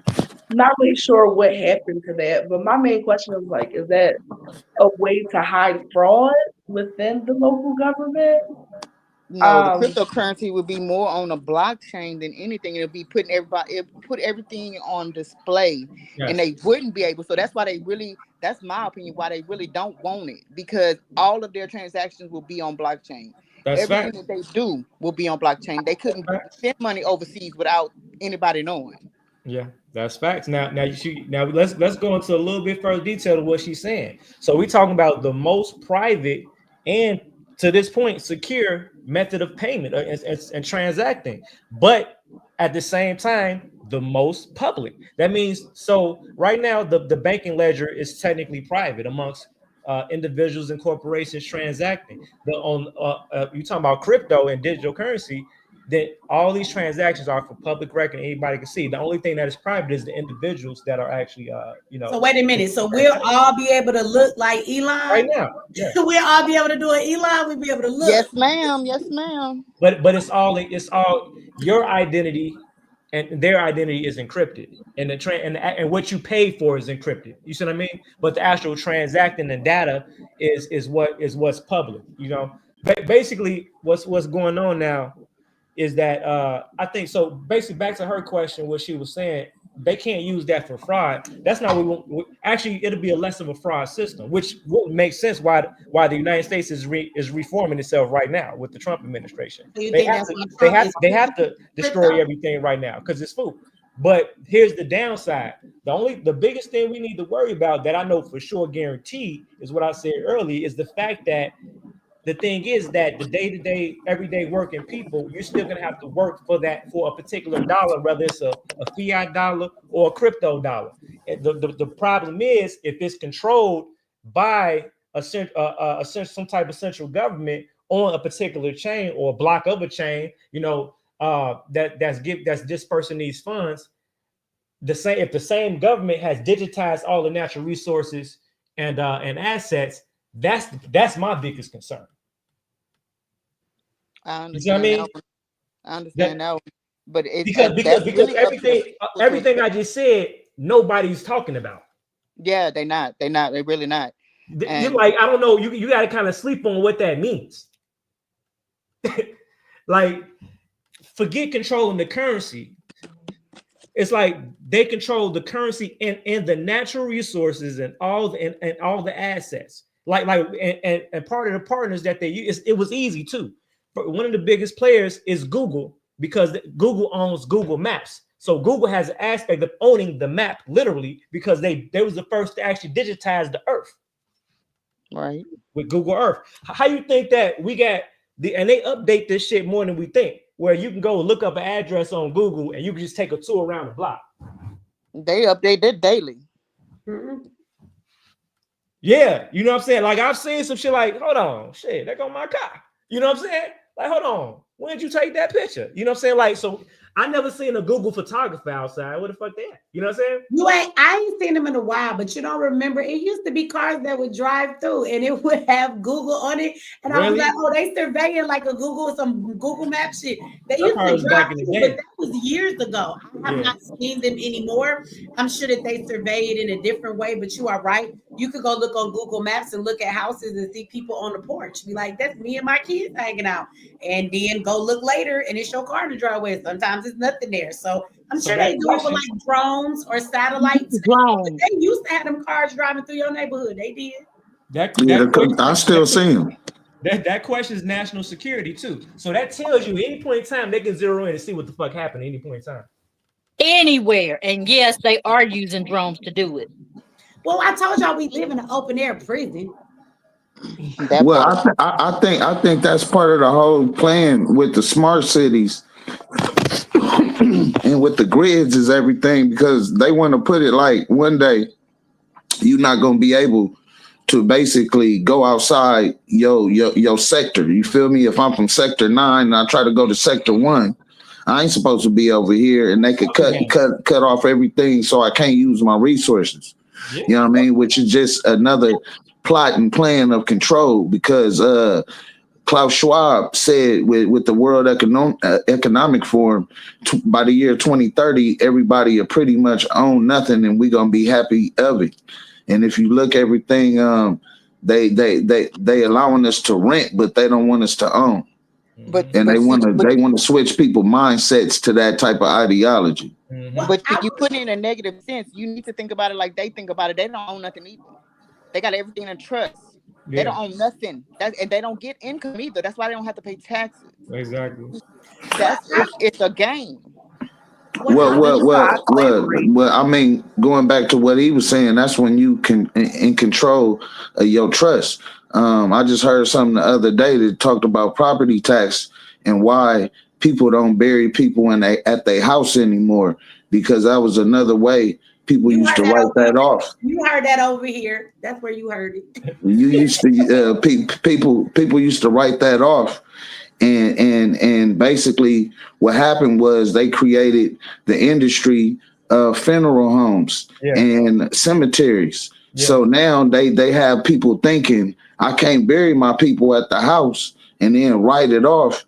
And then, you know what I'm saying? That's another tax. Now they got people thinking that I got to go through this process of a service. Well, and that's what they do with everything. You know what I mean?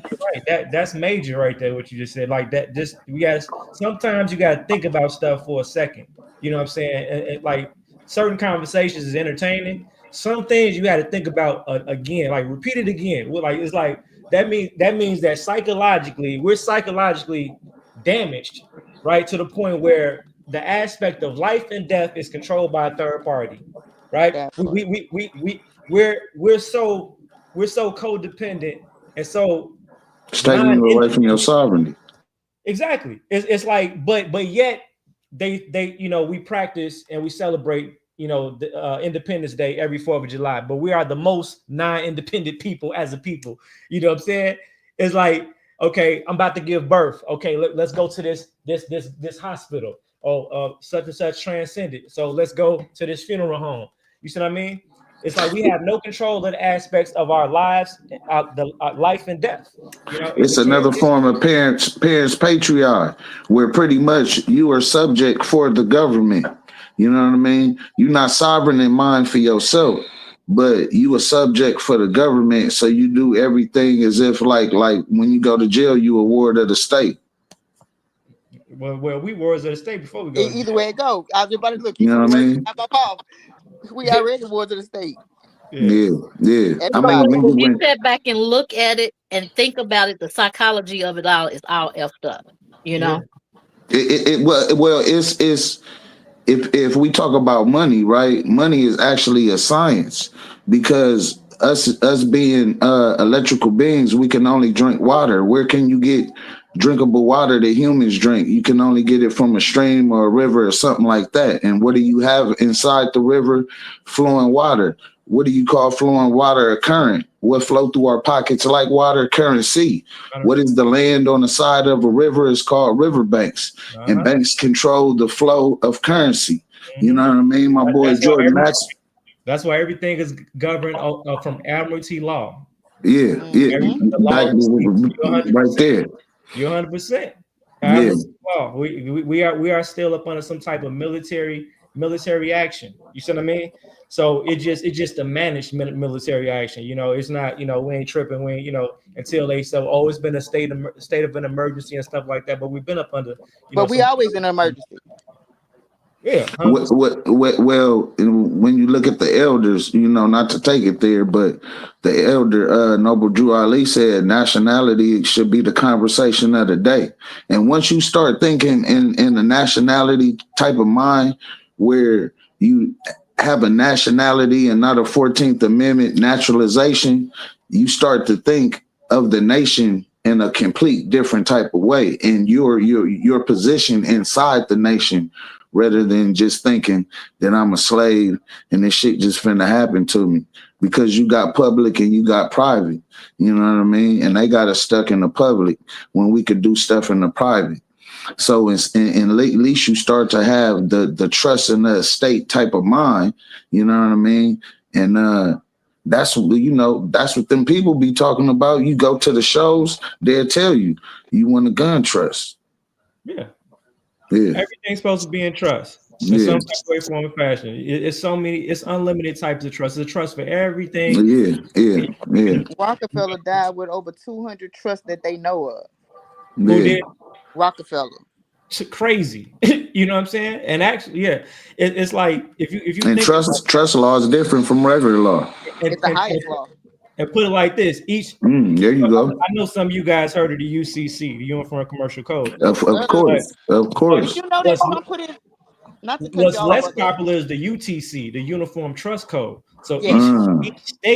each state has a uniform trust code that it must abide by. So when we start having these individual issues from these state regulated or funded agencies, we got to tap into the trust code. You know, you go into the trust code, and that because in some way, form, or fashion, there's a violation of trust. You see what I mean? In some way, form, or fashion. Even though, okay, we can still deal with the UCC, but you can't go wrong if you deal with the UTC in relation to most aspects, especially in dealing with court. Yeah. Because it's all trust. Yeah, and you never really hear nobody speak about the UTC. I don't. It's like when we realize that, it's like damn. It's like damn, because they're not telling you, hey, we created a trust. Hey, we created a trust. I want to tell everybody, if you don't understand trust, you should get this book right here. That man right there in the green chair, he wrote this. And I would tell you, this book on Amazon is called Trustology. When I read this book, I realized how many damn trusts there are. If you go into this book, it breaks down all the different trusts. And I did not have the understanding. It breaks down what trusts are and all the different trusts that they're out there. And there are hundreds and hundreds of them. That shit blew my mind when I read that, because I thought I knew something about trust, but I ain't know shit till I read that book. I just general. Yeah, that's very true, Michi. That's very true, because I didn't understand it either. I didn't read that book, but one of my elder ancestors explained it to me in the phone. that if you put your property, your land, your home in the trust of your grandchildren, the government can't touch it till they come of age, and then they can turn around and do the same thing. Did you know that? Simple as that. You know, it blew my mind. They only. But why they didn't tell us that before? It doesn't serve their best interest to. That you know, that's just like dude was saying, like he was saying earlier, like how many of us, like you said, in the business of funeral homes and cemeteries, like how many of you really know now or thought that if your family member died and you own your house, you could just bury them in the backyard? We got a family cemetery. You think you got to put them in the cemetery? You don't. And no, if you bury don't. them on your land, then you don't pay no taxes on that land, because that's sacred territory now. That's sacred territory. That's what Donald Trump and did. it's sacred. Yeah. That's what Donald Trump did. That's why he buried why y'all No, but you got to so own the land, and if you're in the city, then you usually don't own the land. The land trust own the land. You have to own that territory.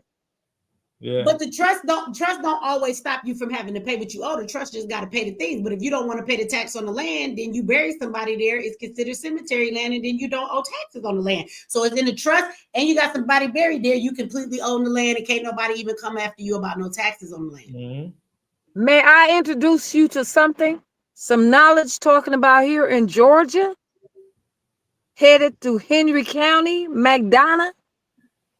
They built 75 on ancestral land, and it does not matter what happened or what occurs, the traffic will stop. It will not be an accident. The traffic will stop and slow down. It will stop. That's true to fact. A lot of stuff going on in Georgia. Our ancestors, yes, but ancestral grounds and land that they destroyed and they pulled up for their benefits. And you know who I'm talking about when I'm talking about them. Okay. Hey, they can't touch our ancestors. And best believe they are always watching out for us all the time. Well, I'll say this: the day that you're talking about have a history of breaking a lot of treaties and doing a lot of shit they wasn't supposed to do. You know what I'm saying? But he said a lot of shit. yeah. There are certain areas, especially tribal territories and stuff like that, and reservation that they don't mess with, primarily simply because of the relationship and the simple fact that most of those tribes are just simply obedient to the agreement. You know what I'm saying? No, not to their whose obedience. Excuse me, Michi. I apologize once again. But see what they're coming to as, and Trump as well, and all the other immigrants, whether illegal but immigrants, because his wife, your vice president, his wife, all those are immigrants, and they're talking about somebody got to leave. They got to go too. But let's get back on the ancestor, on the tribal lands. And that's why I appreciate so much. Excuse me, I don't mean to get loud and scream. I get a little excited. But I'm with you, Michi, on about getting this tribe together. Because all of our tribes have been separated. They now spread out. Indeed. Trail of Tears, what have you. It was all in the plan to separate the power. The power. The power. The power, I say. Oh, excuse me once again. I'm a mic out. It all gotta be recreated. It all gotta be recreated. We gotta give my general the credit for talking about the tribe, because it wasn't until I belonged to a tribe that I seen that understanding. Hey man, peace and love, man. I love it, man, because it takes us out a different type of mindset. I'm gonna give that credit to my general, but somebody asked, they want me to show the book again. I'm gonna do you a better one. So in the because I need that book. In the chat is the link on YouTube. It's the link to go to the book on Amazon so you can order it. Yes, ma'am. Yes, ma'am. Because see, knowledge is power. And we gotta read. We don't forget about reading. We just play games and listen to music. It's a really good book. When you go over there on the page, that's the page to take you straight to the book. Yes, ma'am. If you click on his name, Neapolis Malachi, the books that he wrote, because he has one called The Superior Law of Contracts, and that one breaks down contracts and how everything contract law. From verbal contract. Well, everything's a contract. Verbal contracts, unwritten ones, written ones. So he break all of that down too. So if you click on it, you'll get to see all of the books that he read. But the superior, he got some good books, but The Superior Law of Contract and Trustology, I think that's a really good place to start with the conversation. If anybody wants some more insight on what we're talking about tonight, that'll put you right in the right spot you need to be. So I put the link in the chat for everybody if they want to. For sure. Gratitude, Michi. Hey, Miss Michi, can I say something right quick? Gratitude. Because see, I comment a lot of times on listen and learn. And I'm gonna say this part right here. Some things I agree with you upon, and then I disagree, but we can't agree to disagree. You understand where I'm coming from, Michi? Okay, so my sister, your platform right now, the live, is a lot better now because I've been just sitting back listening. Is a lot better than the one that was earlier. Right now. The sisters had some comments, and our sisters are damaged. They're hurt. They're struggling. And no offense to you men, right, warriors, okay? But is it any type of way we can get our young bloods together? You guys, not us women, because, we brought y'all here, but get the young bloods together being warriors like you are, my brothers on this platform right now. I'm just asking, please. Man, I'm with you. We've got to come together with knowledge. Knowledge is not information. It's like knowledge is power, right? But power goes both ways. You see what I mean? So knowledge is a double-edged sword. So knowledge is the reason why some of us are awakening, some of us are becoming, are strengthening, and some of us, those same people are taking that same knowledge and power and strength and using it against their own kind. You see what I mean? And those are ones that have to receive it. Yeah. And so here we are, we leave them by the wayside. We got to, but it's damn near more of them. It's damn near more of them. I see. To be honest with you, it's like, I don't know. It's like, well, when people say that, let me give you my opinion and agree and disagree. Yes, please do.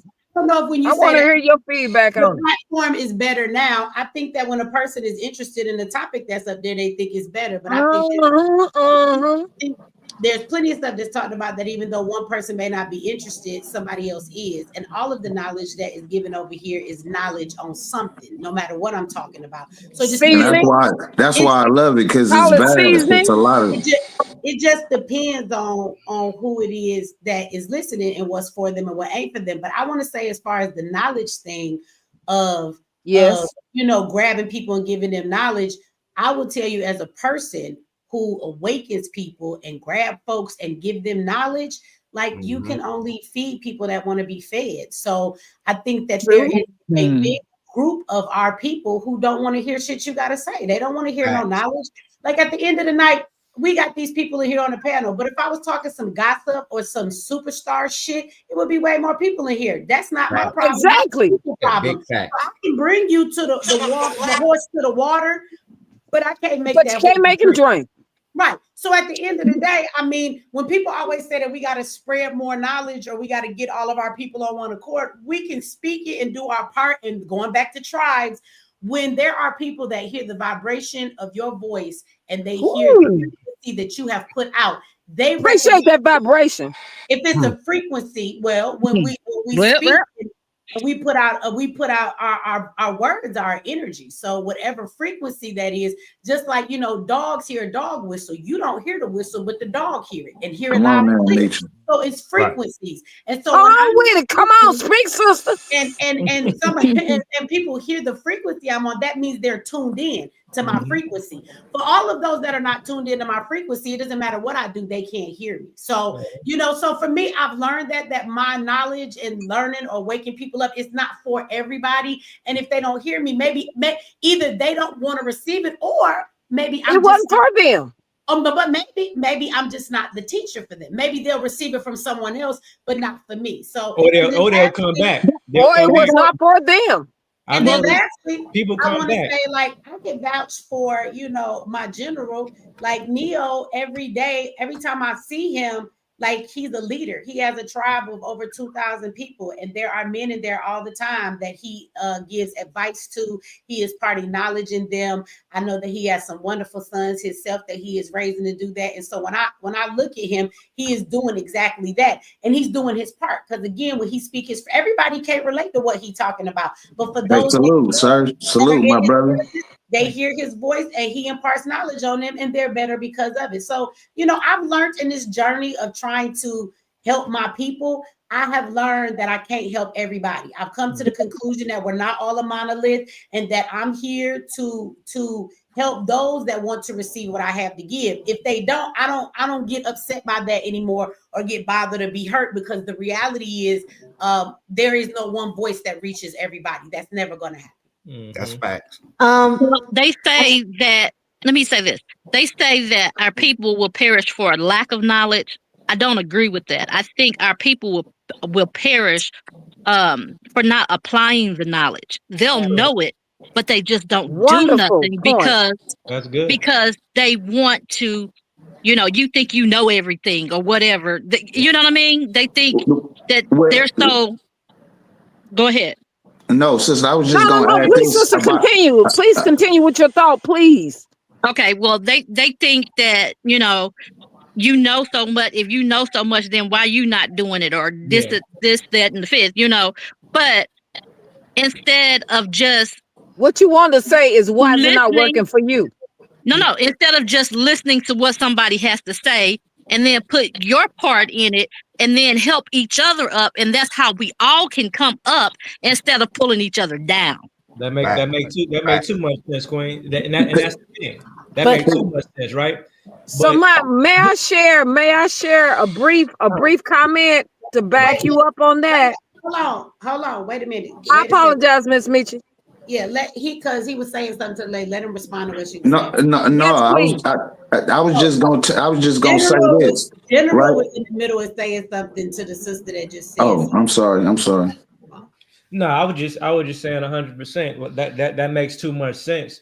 But it goes back to the reality of the problem that we were just talking about. It's like what comes with information, what comes with knowledge, because we've been a people that have been suppressed and limited from a certain type of information and knowledge. So when we acquire this knowledge, it becomes power and it becomes one of our greatest assets, and we want to hold on to it, and we feel like if we share it, then somebody's taking it away from us. You see what I mean? So sharing that knowledge, relinquishes my power of the knowledge, so to speak. You see what I mean?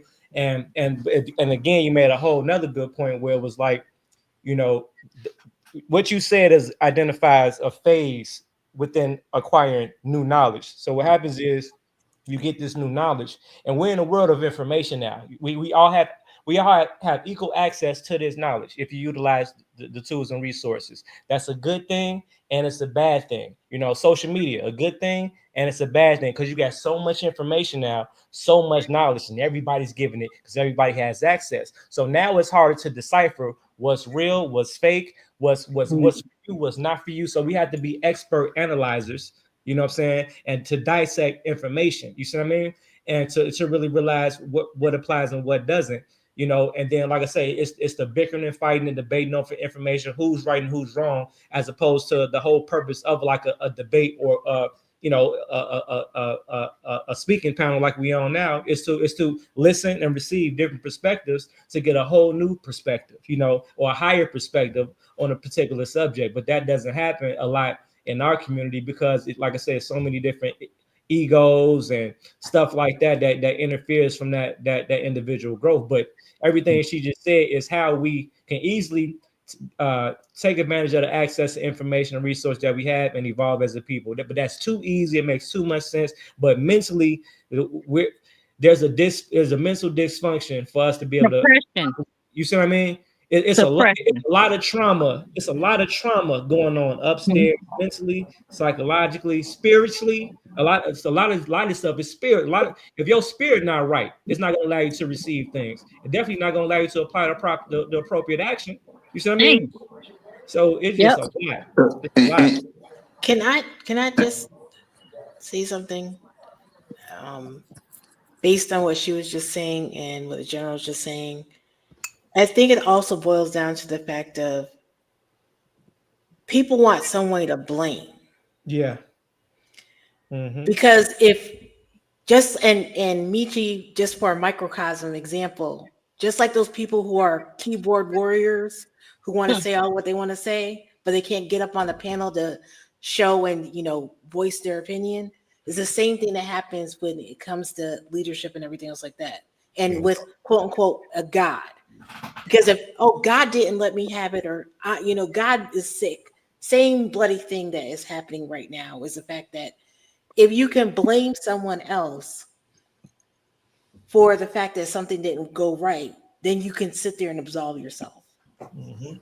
And we don't want to acknowledge that we don't want to get over the ego in order to get that done. Yeah. And I also want to say too, and this goes back to what Bobby Hemmett said. This is something that Bobby Hemmett said a long time ago about when he used to curse. Bobby Hemmett? Oh yeah. He sat there and said, one reason why he did curse is because maybe you're not ready for the knowledge. And if you can't just sit there and accept what's going on and extract what you need from it, then you weren't ready to get the information in the first place. Mm-hmm. It's all words. It's just Mm-hmm. words. Mm-hmm. And if you can't understand and extract the information from those words, and you have to, oh my gosh, it's cursing in my poor ears. You know what? Move on. And that's why I don't understand with the society now. How sick in the head are you? What do you need a hug? Do you need like a psychologist? What is it that you do that you sit in here? Yes, they do. And you're listening to someone and you're upset and you're typing a thing, dude. Just get off the channel. It's not that hard. Like it's like someone's got a gun to your head. For what reason? It doesn't make any sense. They have all ability and power within their hand. They can leave when they want to leave. They don't have to be here if they don't want to. But instead, they choose to stay and complain about something they don't like. Yeah, then people need they need a therapist. They do. Can I say something right quick? Yeah, go ahead, brother. Hey, yes. Good evening to the panel in the chat, and great show too, sister. Great show, and to the brother King. I'll be following you on Facebook too, God. Hey, one thing I hear everybody say tonight, but I think that all of us need to also pay attention to when we talking about like the moves that we're making in full capacity of what we going back to the American Republic, is understanding that we are leaving this linear economy and going into what is called a circular economy. And I think that's going to be very important for all of us to comprehend like immediately, because most individuals are not understanding that dynamics of the transformation that we're actually making. Add that on to that, we're actually going into a fourth and fifth industrial revolution at the same time. And I think all of us, especially that's having businesses, need to understand that, because we'll be actually leaving the LLC and the C Corp manifesto, and we'll actually be going into what is called like B Corps, because everything is going to be based off sustainability and not profitability anymore. So I think that's very important that everybody should do their research on leaving the linear economy, and we're going into a circular economy now. I think that's very important, and understanding that we'll understand the dynamics of even why Elon Musk and the Dodge are doing what they're doing, that actually started in 2017 through 2019, when the 27 trillion ended up missing through the Treasury Department. That's actually, if people do that research, you'll fully have a true comprehension of what actually brought on the 2020 COVID. Because in 2017 to 19, after the repurchase market dropped and all that money disappeared, all the banks of the United States actually went to zero, because at night, all banks actually go through zero, and we actually go off the repurchase market. And we actually have been shut down since 2019 with no fiscal budget the last 2 years. That's why we keep having Yeah, I heard something about that when that happened. That I think we missing that, because we're going to be leaving off the water. We're going into airtime now, people. We're leaving all the water laws that we've been going, and y'all know the word that start with an A. We're going to still have it in place, but we're going to the A, which is airtime laws. And that's very important, because that's why you're going to see these planes falling out the sky right now, because the individuals that actually own the air rights is about to implement the new air laws that are actually going to go in fact to bring in the drones, the Airbuses, and the air taxis. With that, you're going to also see the ending of utility bills and all of that, because everybody that had the water rights are in place now to issue the water credits and the air credits that's going on too. So I just like to bring that to the board, to the front, and to the brother Malachi too. You preaching, for sure. It's a lot of things that got to individually do like homework on to put things in perspective. But the aspects of leaving the water, going to an aspect of the air or air law, if we think of the aspects of just VR. Well, first of all, Meta in general, that's air technology. You see what I mean? Right. It connects through air technology, Bluetooth, Wi-Fi, all these satellite signals and stuff like that. Everything, like I say, what they're doing right now, what they've already done is master the merging of realities. So that's the fourth and fifth industrial revolution together. Exactly. You know what I'm saying? Yeah, I'm just saying that so the whole chat and panel can know and not overbearing what you're saying. So the whole individuals can know what the fourth industrial revolution is and what the fifth industrial revolution is. Yeah, I don't think. And can you tell us what that is, my brother? The fourth, I know what the fourth is, but I don't know what the fifth is. The fifth is when you mix all of those both together. You know what I'm saying? The fourth is when what you're seeing now. You're seeing like the technology, the AI, and all that coming together. Now, when you add autonomous at the same time, that's when you're going to see businesses and humans collaborate and come together. That's why you got to understand sustainability right now, because the fifth revolution is going to be the completion of the sustainability of the human element and the computer element. Now, this is what's the tricky part when you understand the election. And you got to understand numbers. Even in the election, they was like, hey, this is Project 25, which is nothing, people. Project 25 is really bullshit. Then they go because they didn't want to tell you about Agenda 2021. Now, when you take the 25 and the 21 and you take the 4, you're going to have to add that to the 25, which would be the number 2029. When you understand 2029, you got to go this when you'll understand why you're saying all this shit about aliens, excuse my language, and the asteroid. Why?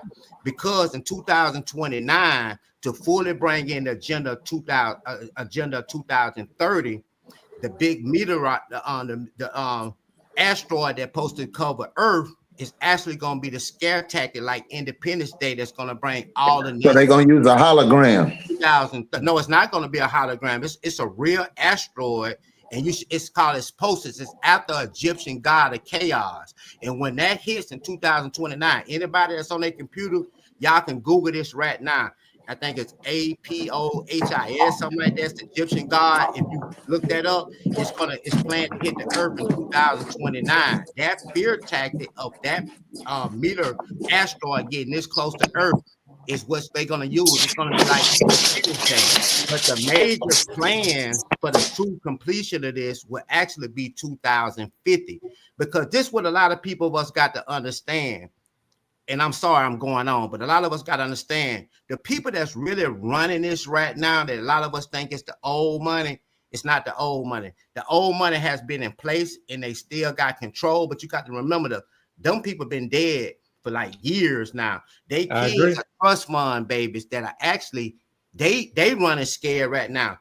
The generation that's really running this right now is Generation Z, the Zoomers, the young kids. They have propelled the future of we're not paying mortgages, we're not doing this.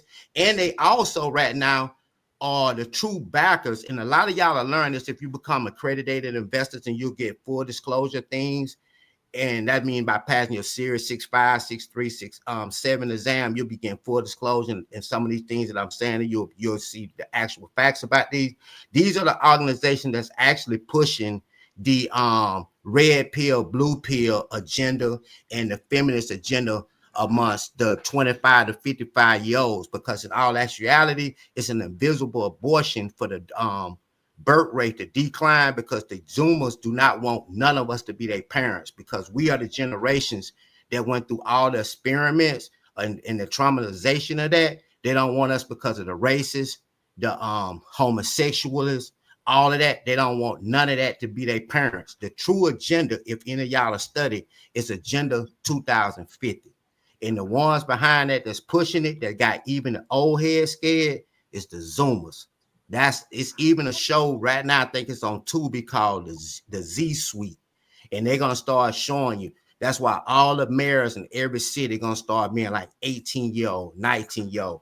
And the generation that need to be mad the most, it's the X-millenniums and the millenniums. Why? Because we the generation that allowed an 80-year-old president, 76-year-old presidents to get in, because we the generation that fumbled the goddamn most. And a lot of that been because of the bad history that we was getting taught. I was just speaking to some brothers the other day, and the brother kept telling me about slavery and everything of that nation. So I asked the brother this, and I want to ask the panel this too right now. How could our generation, the generation that's the farthest removed from slavery, now, most of us never know nothing about getting a whip, a spanking, hung from a tree. We done seen police brutality in that mannerism, but let's just say the historical stories that's been told us about slavery. How do the X-millennials and millenniums, the farthest removed for that, talk the most about slavery, but our great grandparents and grandmothers only talk about segregation? I mean, each generation has its own program. You see what I mean? So, but you know where our program came from, though, right, brother? If you go from the 1700s and go back to understanding even what you saying, God, about the trust, right? When you think about the Civil War, which was a war that didn't have no treaty, nobody can show that treaty. Why? Because they didn't free no goddamn slaves. That's why they ain't no goddamn treaty. If you go to all the great inventions of the 1700s, brother, who had them inventions? the melanated people.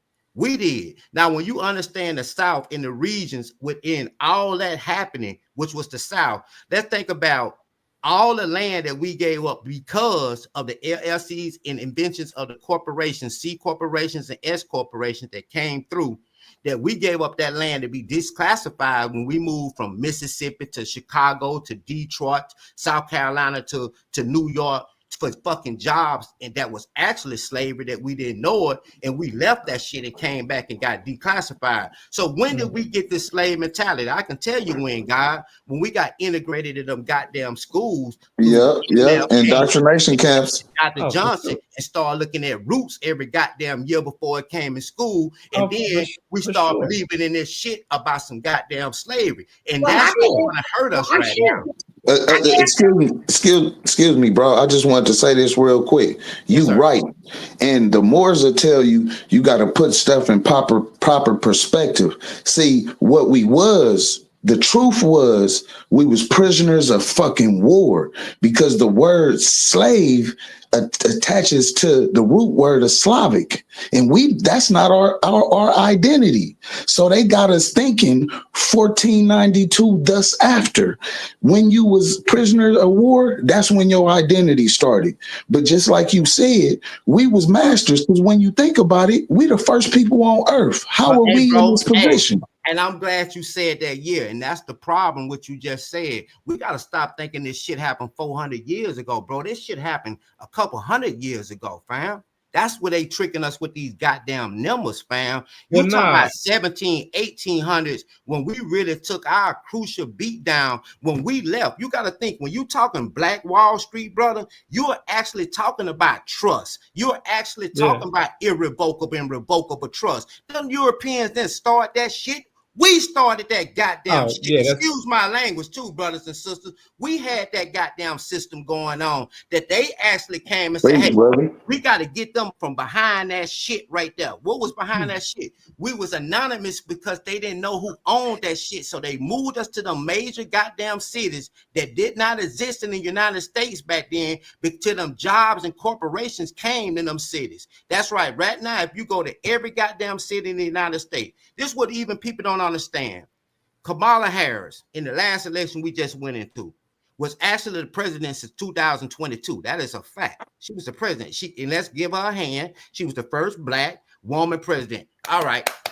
She out the way. Fuck that. Now, back to the real talk. When all of that shit was going on with Kamala, the reason why in 2024, why her ass unanimously, them goddamn states say we not fucking with her, which we talking about the electoral college. We're not talking about the populist vote that means nothing in a presidential election. We're talking about the lobbyists and institutional individuals, entities that actually are lobbyists, something that we need to become, people, so we can have our power mean something. That's because every board of governors met before that 2024 election and said, if she win, guess what they was gonna do? They was going to leave the goddamn union, and they was all going to go. The only reason that these states could not leave, and right now cannot leave, was the United States would not exist after 2029. The corporation, we're going back to America. It's the only reason we didn't leave is because BlackRock owned all our goddamn assets. And everything is leveraged. Vanguard. I want to go back. Yeah, and sorry for being so long-winded, child. Sorry for being so long-winded. That was asked. I want you to go back to. Go ahead. I want to go back to the question that was asked about the slavery thing. Yeah.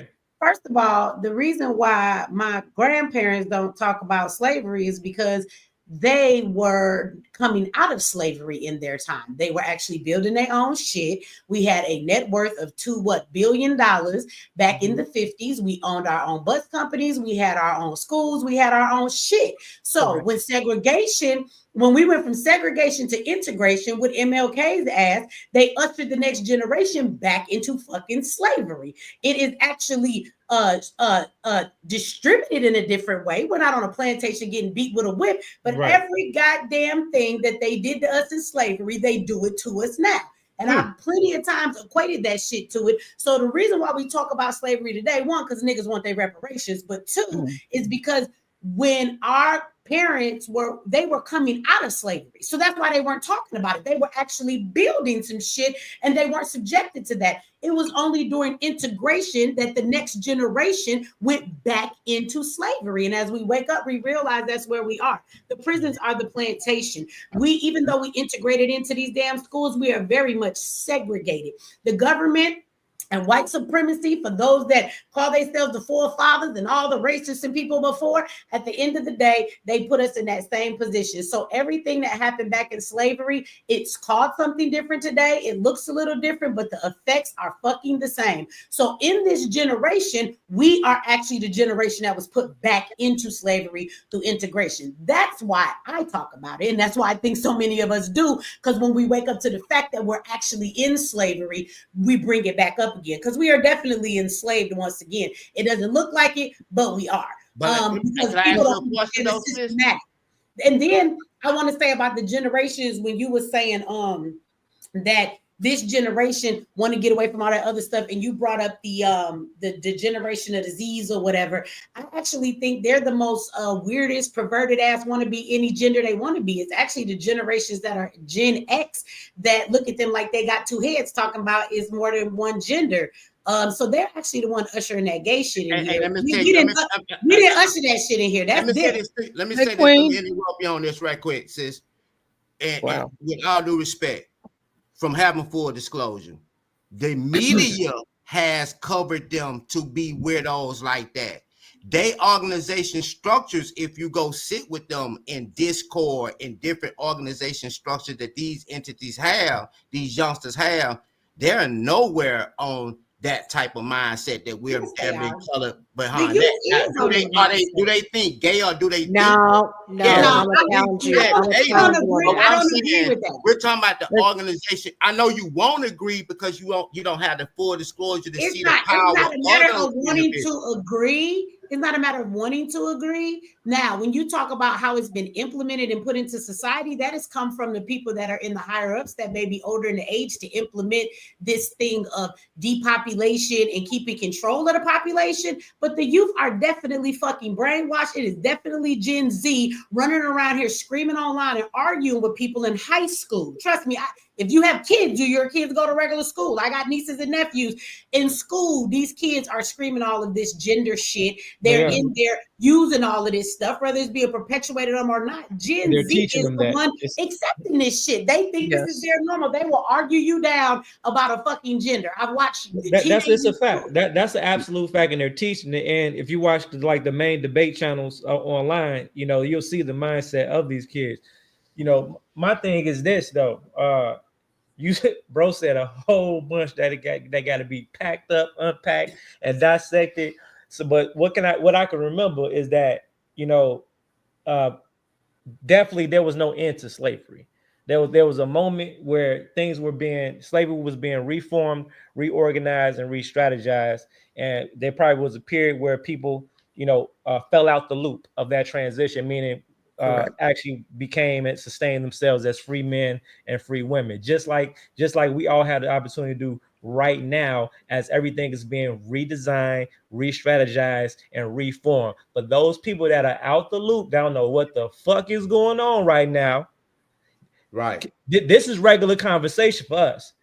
Yeah, and what people don't know, you see what I mean? This is the greatest time to be alive. Now, it is. The people that's tapped in will be the ones in power. Tapped in will be the ones in power. You are now the wealthiest of wealthiest. Why? When I mean that is, and I hate to say words like Rothschilds and Rockefellers, because through our understanding of these individuals who did things in their best interest that may be against our interests, that's why it's important for us to unite and understand how we can come together under a trust and become lobbyists so we can start putting our interests in place. We got to understand that the number one, even deeper than the trust, the number one business structure in the world is family, people. 100%. Family. Amen to that. And that's why the first trust needs to be the family trust. Family. And we got to get back. And family don't have to be just your blood. Everybody on this chat and right now, we become family through a trust right now. Like, we got to understand that's what they be doing too. Michi, may I add something? Go ahead. All right. First and foremost, how you doing, my queen, and the I'm good. other How you doing? other queens on the panels and the kings on the panel. I've been trying to jump in and be respectful of your channel too as well. I often use the language when so-called slavery was over with, and what we have to. I always refer to us as the royal family. That's just the affirmation to show us respect. What the royal family have to realize is they always studying us because they know our full potential. So things are always going to be reclassified in all these different ways, but to continue to keep us in that slave mentality. The stuff that is going on, we are not factored in, but in one sense, we are in this mix. And what is going on right now is people are being taken out of their comfort zone. Your comfort zone may be literally insanity. But since there's a shakeup, because the name that we keep hearing now is Elon, and all, there has been different things that have been going on in the universe to take us out of our comfort zone. And I don't know how many more times this is going to continue to happen, but in the royal family, there's things that we have to do. And I've been saying on my channel, we first got to deal with our immediate situation. Because we can't collectively go out in the world and just conquer the world. And it took me all these years. I'm almost 60 years old, and it took me a long time to accept this, but we ain't gonna be able to take all of our folks with each other. So the ones that are collectively doing what they need to do with their immediate situation, how I look at it, and I could be wrong on a lot of things. I don't mind being corrected too, is that those folks are the ones that I want to hook up with, because we still got to eat. But trust and believe, they study us and they always concern about us. When my family was in the Panthers, they knew how to break us up. They knew what to do to put the great divide in, and there's going to be more division before we have this unity. It's usually another nigga they use to separate some niggas. That I mean, for lack of better terms. Hey, but you know what, God? It's a clearance sale on niggas and crackers and hunkies and all that shit right now. And I'm gonna say that because He said a clearance sale. Yeah, it's a clearance sale. That's why you see everything on the social media with color and racism and all this, and on us too, our part too. It's because we got to remember that shit was manufactured by the United States. We're going back to the Republic now. And when them white folks, and when some of us too who have felt under them codes of black, and that shit get taken from us, it's gonna be a crazy day when you have to wake up and look and figure out who the fuck you are. So understanding your status is very, very, very important right now, like never before in American history. That's classification. Watch how you classify yourself. Like I say, can I say one more thing real quick? I wake up every day, motherfucking Michelle. Let me say something about this black thing. I get it, what y'all saying, but you know what really kills me is when y'all put so much emphasis on it to the point where y'all get upset when other people even use the term. I'm not like that though. I'm not like that. But you know how y'all do that? Because do you know I've had people tell me, oh, y'all, well, we not black, so it shouldn't be the black agenda. So what the fuck should I call it? What kind of agenda? You do realize that when you trying to talk to people and you try to reach people, you have to talk in their language. Exactly. You got to speak their language. You got to trick niggas into order to enlighten niggas sometime. You know what I'm saying? All of our people identify as that. So at the end of the day, like I hear y'all, but I hate when everybody gets stuck on that classification shit. My name is Michelle Kochek, all right? And when I wake up, I don't think I'm a black motherfucker. I wake up thinking I'm a goddamn human being. So at the end of the day, if they change the classification, oh well, that's some governmental shit. And if you want classification and then they change it to another, then they do. But people be putting so much emphasis on that shit. Like if we all wake up tomorrow and we decide to classify the right way, all of our problems will go away. And I disagree with that. Yeah, I mean, well, but I will I say, mean, I will say, that's I will just say, common sense, though. I would a say lot of we people don't have the have an same identity problems that crisis. a lot of people have. And it's because they status and they live in the republic for real though. You But I got get what you're non-white saying. people I who come don't over here. emphasize that everybody. If a person say black, oh man, you shouldn't say that. Like I'm not that type of But person. you I'm have not that type of you person. have Until you eat pork, you're going to you hell. have Like I'm not non-white like that. people. But wait, you have non-white people all day long who come to the United States of America, and because they want to be a citizen now, they have to choose a classification, and they choose Caucasian all day long. They change their classification with no damn problem because that's just the way society works. So how big of an issue is classification? I mean, really, that we emphasize that so much. Well, It's nah, big, it is a it's big real issue. major because It's when you definitely a look at big them issue. institutions though that It's come in definitely a our big issue. area, look where they come and sit. They sit mostly within the structure of a 20-mile radius from downtown. When you look at them radiuses where they sit at them gas stations, them hotels, they but go. you said right, but that's based on what they call us. But you say we wake up one day and we ain't gonna have a classification, so that means we ain't gonna know who he is. Not because we're gonna go back to the American Republic where those statuses that that I'm existed talking in the about that United statement. States won't exist no more though, Sister Michi. That's what I'm saying. They won't exist no more. Right, but I won't be lost. I won't be lost because I don't have that classification no more. I'm saying I'm not generally talking about you. I'm talking about in I general. think most people will be traumatized by that. I was just giving an example that people change their classification all day long when they come to America. That's because that they think in having a classification that they're gonna fit in, but when it come to black folks, however black folks label themselves or classify themselves, this country look at us as niggas at the end of the day. They might classify. I mean, that of course. That term gonna still mean nigga, even if it ain't black. And the only time that they want to classify us when they are in unquote need, when they are in a need and they have exhausted themselves, then all of a sudden, oh, let's look over here at them. And these folks here, look at what happened during the Civil War. All right. They thought that they could do it on their own.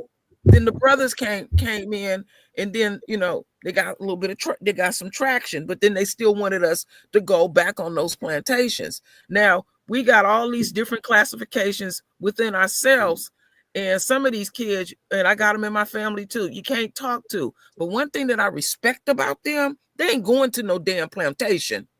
They ain't doing that. So they understand what slavery is. We need to keep that on their mind. They're not going back. They want us to freely walk back there. They still want to call us nigga all up and down the street. They want us to move over to the side when they coming. They want to arrest a black man if he reckless eyeballing. They want to go back to that. But those were the black codes of 1724 you speaking of, my sister. Yeah, but see, you gotta remember this. I want everybody to get this. Let me say this last thing. This is another brainwashed thing that people need to get rid of. White supremacist does not exist. You give it power to exist because you say that it. But there is no white supremacists. They're not supreme over you. You making them supreme over you by giving them an existence. Now they may have privilege, but they're not supreme over you. She's right. She's absolutely right. Again, I said, I think let me say something. Hold on. Let me say something. It's somebody who keep trying to come up here. They done click this link 5,000 times. So if somebody want to drop down and let somebody else come up so that they can, I guess they want to jump in this conversation. And that's for anybody up here. It's a couple y'all up here just kind of sitting. So if anybody don't mind to drop down and let somebody else come up because they keep clicking the link, they really want to come in here. But again, I'm going to go back to that white supremacy thing, just like we talk about the black thing. When y'all think y'all change wording, like that's going to change anything. So when we talk about white supremacy, this is a white supremacist country, meaning that it is run by white people, that they take all the benefit and they walk around as the superior ones, whether you want to agree that they're superior or not, because it doesn't mean they are, but they do run the motherfucking show. They run everything. They dictate everything to everybody. And I say all the time, white supremacy is another word for the government, but it is run by people who in their supremacy, we let them make the laws. Like even we watched Letitia, whatchamacallit, who earlier today was yelling and crying about, what's going on in the Congress. At the end of the day, the truth is there is a small group of people who run and make decisions for all of the rest of us and do not allow us to be free. They make laws that are against your own will. They do whatever they want to do to you. And a lot of us can't stop the things that they do to us. And so I think that's where it comes in. I've never quoted white supremacy in the way that I think they're supreme over me, is that they try to reign over everybody. And whether you want to admit it or not, they control this damn country. That's You why can we say gotta what you become want, lobbyists. but they do rule this country. Right.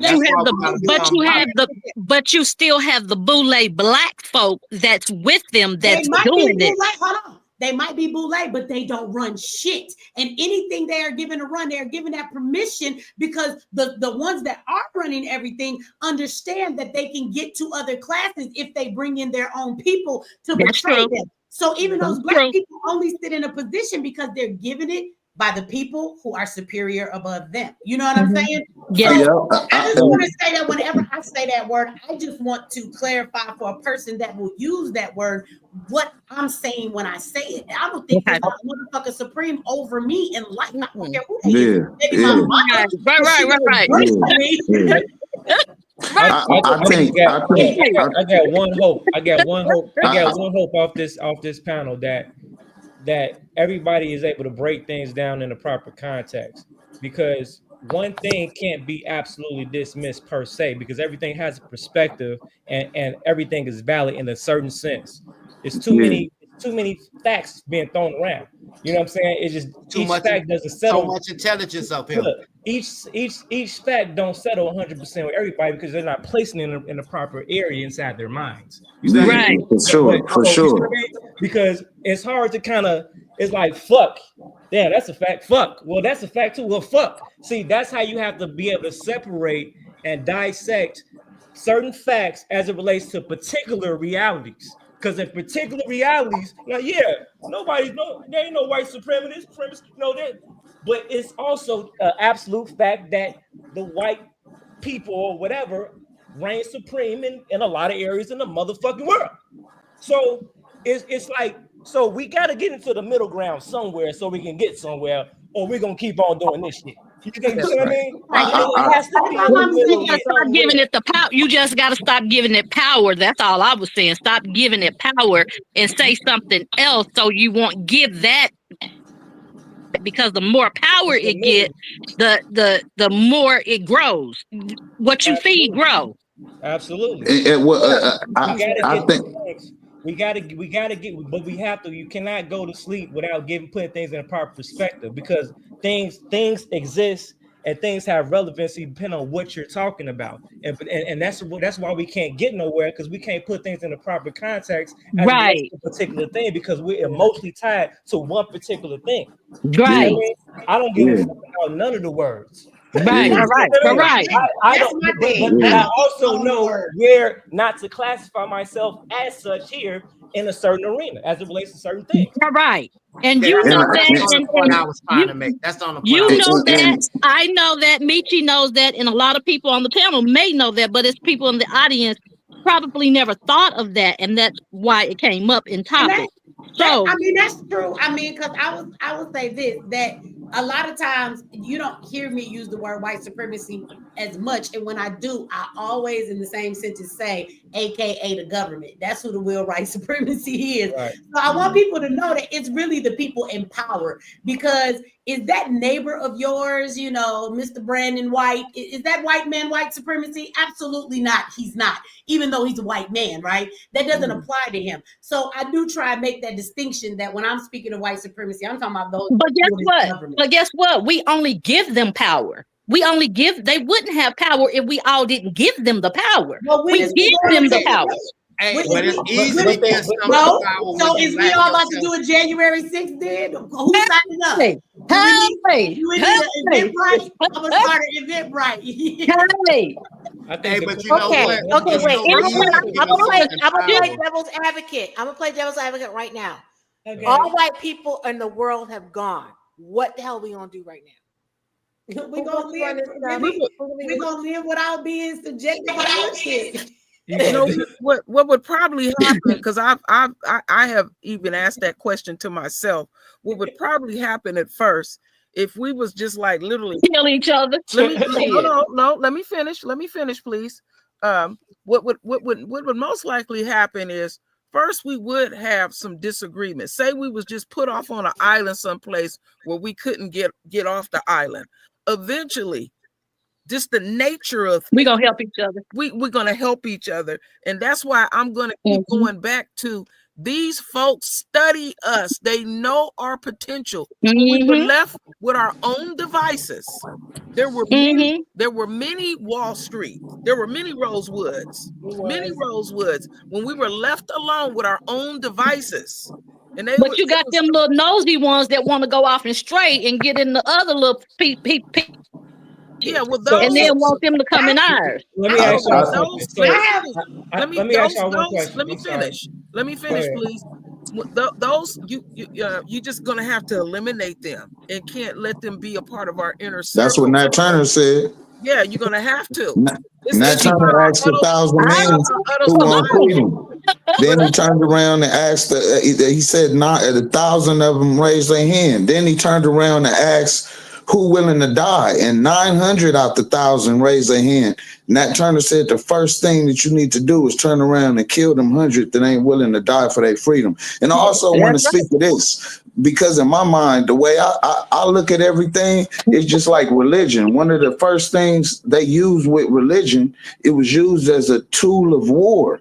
They would send the missionary in first to capture the mind. You know what I mean? And when you look at the English language, it casts spells. You feel me? And these words, they carry different ohms, tones, and vibrations. They could really brainwash you. That's why I agree with what everybody is basically saying, that we need to always have conversations about these things going on so we can have an idea of how do we move our community, our nation, our household, ourself. And you know what I'm saying? What's the next best move? And how do we do it? So it's good because they got Agenda 23. They did Agenda 23 in the 90s. So they playing in 25 years. How is we gonna play?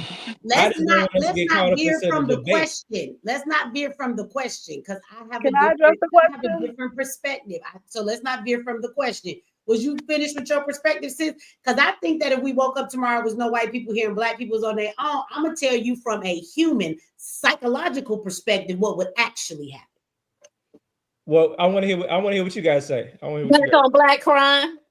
I don't think we're ready. No, what I think is in human nature. At all. If we have what we talking about, all this black power shit, we is not ready. I'm gonna tell you what exactly where my point is. Yes. The first thing that's gonna happen is if they are gone and we have to be the one to be in charge, black people are going to step up and do the same fucking thing that white people have done. They're going to get in a position. That's what Preparedness said. We're trying to neo-capitalists. You mean worse? They're going to get into their positions of power, and they're going to use that position of power, because when people are in positions of power, power usually corrupts people. And the reason why black people, now all power does not always corrupt people. It depends on the person. But just like the same philosophy of how to sell to the Negro, the reason why Negroes buy expensive things and they buy all this stuff is because they feel they have been lacking of things they should have had in life. So they buy all of this expensive retail to make themselves feel special. So because of the trauma we have suffered as black people are going to get into positions of power, and the first fucking thing they're going to do is abuse that power, because it's going to make them feel better about the situations and circumstances they have been in. See, the white people might leave, but it will not change nor affect the trauma that we have gone through and heal our mental in the place that we stand. People like to say that black folks are loving and we'll get along and we support each other. The truth is, We're human beings like anybody else. And so that's not what humanly really happens to anybody. So in every group that you have, you're going to find folks that will come together and they'll join together and do the right thing. You're going to find people who are going to abuse their power. You're going to find folks who ain't going to join in with you and who don't care. We see that dynamic now. So imagine if everybody else left. In the job. Except we would be in power and we would abuse that power first and foremost, and then it would be haves and the have not. I'm telling you, niggas ain't gonna say, oh, it's just great, let's do what's right. You know why? Because let me make this statement and I'll let y'all say y'all piece. Because if we reverse that and said if everybody else left and there was nothing left here but Hispanic people, there was nothing left but white people, they gonna all do the same fucking thing too. It's called human nature. So I don't know to lie to ourselves like we're gonna do something so different. We're not. No, we're not. And that's just what happens in the workplace. That's exactly what goes on in the workplace. You get a black supervisor or whatever. What'd he do? He get rid of all the black folks. To make him look good. But if we talk about, we think money is power as far as black folks. A lot of people do. It's like, so money is power. So we say, well, if we had just enough money, or if we had this or had that, how many people that you seen have had no money, then get money and blow the whole shit? Yeah. So it's like why we can't get reparations. If a nigga don't know what to do with 5,000, he not gonna know what to do with 50,000. Exactly. You see what I mean? So again, that is not gonna be we are. And to be honest with you, as far as culture or race, we might fuck around and do the worst. If it was the last year. I think the Caucasian is more equipped to start over. Yep, I disagree with that.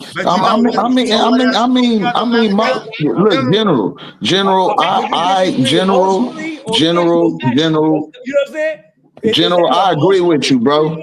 I agree with you.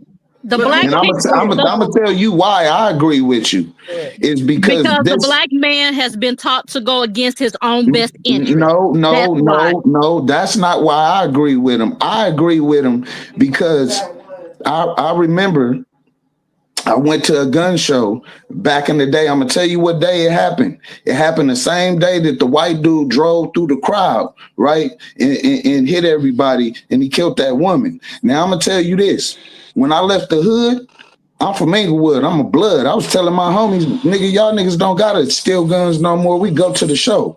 Point I'm making: I left the hood. Niggas was lined up for Jordans. I got to Santa Cruz. Them crackers was lined up at the gun show. They getting ready for war and how to survive. We out here playing with it. And because we not having these serious conversations, in my mind, we not looking at it like we a military. Hey, we don't see ourselves that way. I'm gonna say something right quick. You correct, but here go the flip side to that. Brothers don't have to train for war because we already in war. That's what I'm talking about. No, I'm talking about how to survive. Like if some stuff go down, you can't rebuild a nation with just a military mindset. That's our problem. They know they can't fuck with us on no war shit. They know they can't fuck with us. They can't fuck with nobody on no war shit. You know what I'm saying?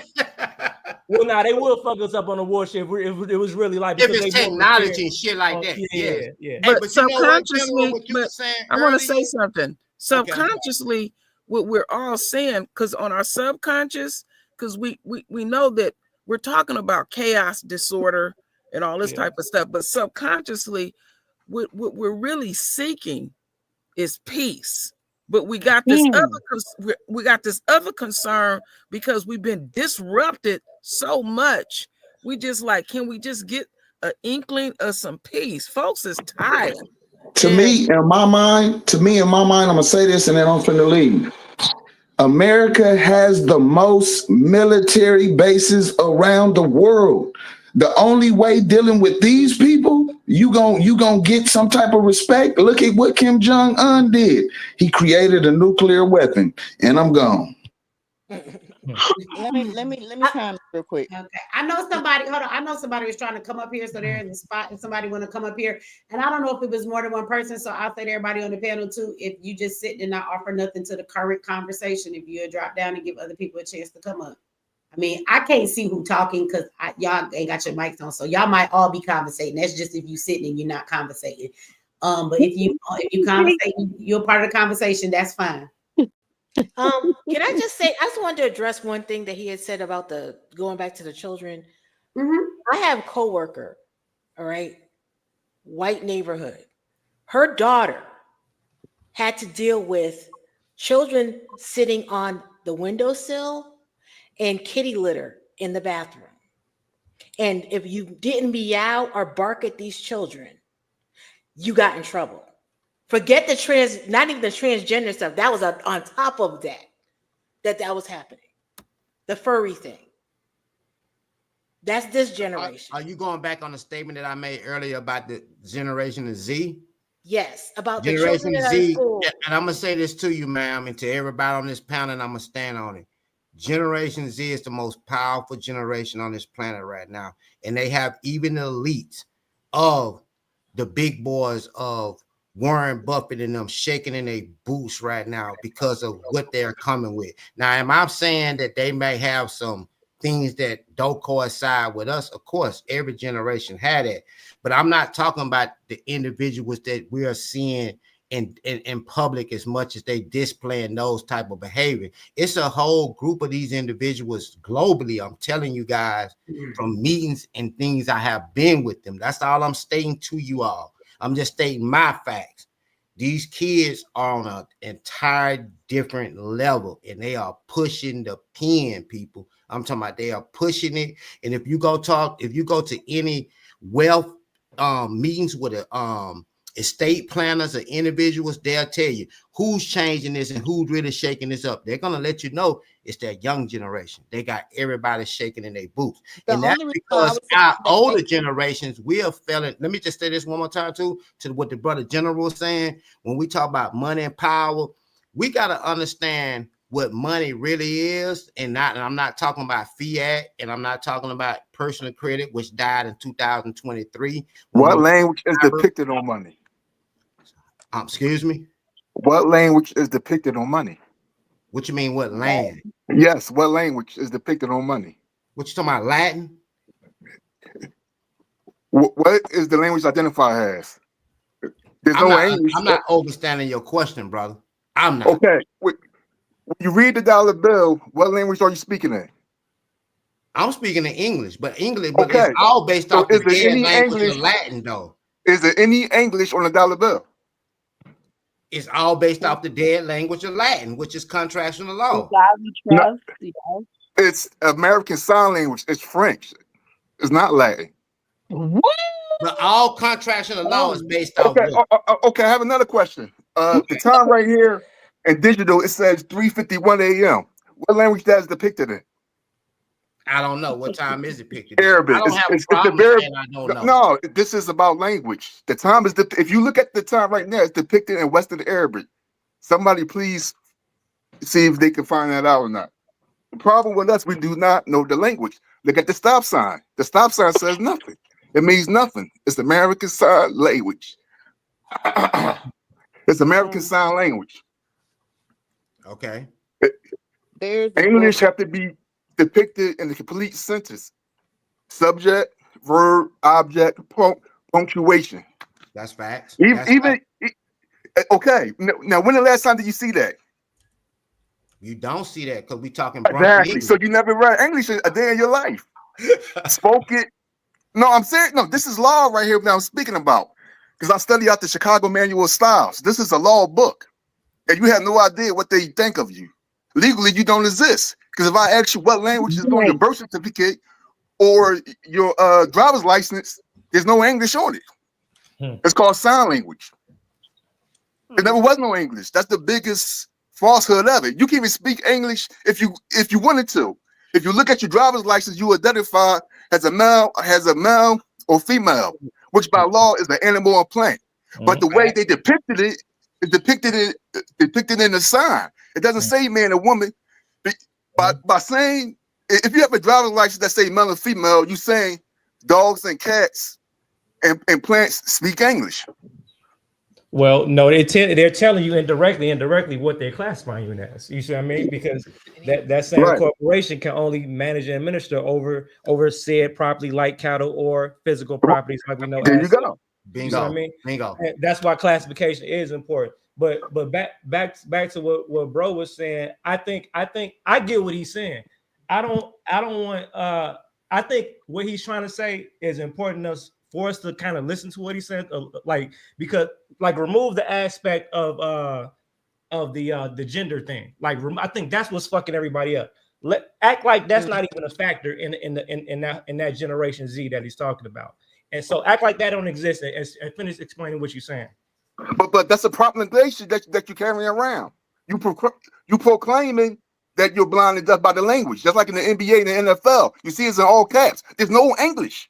They don't speak English. They communicate in oralism. That's why you got orators, not anglophones. Orators communicate in oralism to communicate with deaf people. Somebody look up the definition of oralism, and you will see what I'm talking about. So if someone said that he heard King or JFK speaking, you didn't hear them because they didn't say what you think they said. It don't work. The language do not work like that. Okay. But the only thing I could show you that I could prove factually with evidence and by the law that nothing is depicted in English.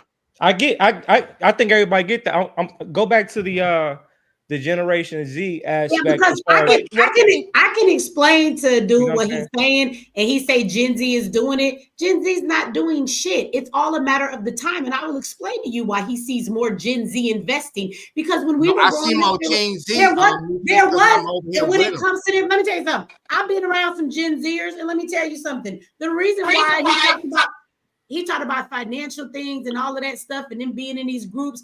Do you realize the generation that we're growing up in? We have more teenage fucking millionaires than ever. We didn't have YouTube and platforms. Right. So they are growing up in a different era where they are having all of this type of money that they have to learn how to be responsible for it. They're learning investments. They're learning things that we didn't learn because we had a fucking newspaper route and we were delivering papers and getting $120 at the end of the week. So that's why it's a sign of the times. But to act like they are more advanced in their way of thinking or they're really running the show, absolutely not. That's where it is. That's it. I agree. On money instead of knowledge. Wait a minute. The college students and the young people have always been the ones that have been on the forefront of revolutions and protests. That was even true in the 50s. Yes. MLK went to the colleges and got the young folks. So the young people have the energy. If you understand a society of people, the elders are the wisdom. When you have the young ones, they are the strength to push the button. That is true of any civilization because they are the youth and the ones with the strength. Now, if you want to talk to me about their mindset, they might have more of a money mindset, but that's only because of the generation that we are in. Again, I will tell you, we have more young teenage millionaires than we have ever had. But in the same breath, Gen Z is also the biggest illiterate fucking generation that can't read when they get out of high school. So you got to keep everything in the real perspective from all angles. Generational X is the one that will rebel. Sister Mitch, I'm telling you through sitting on the other side with these different entities.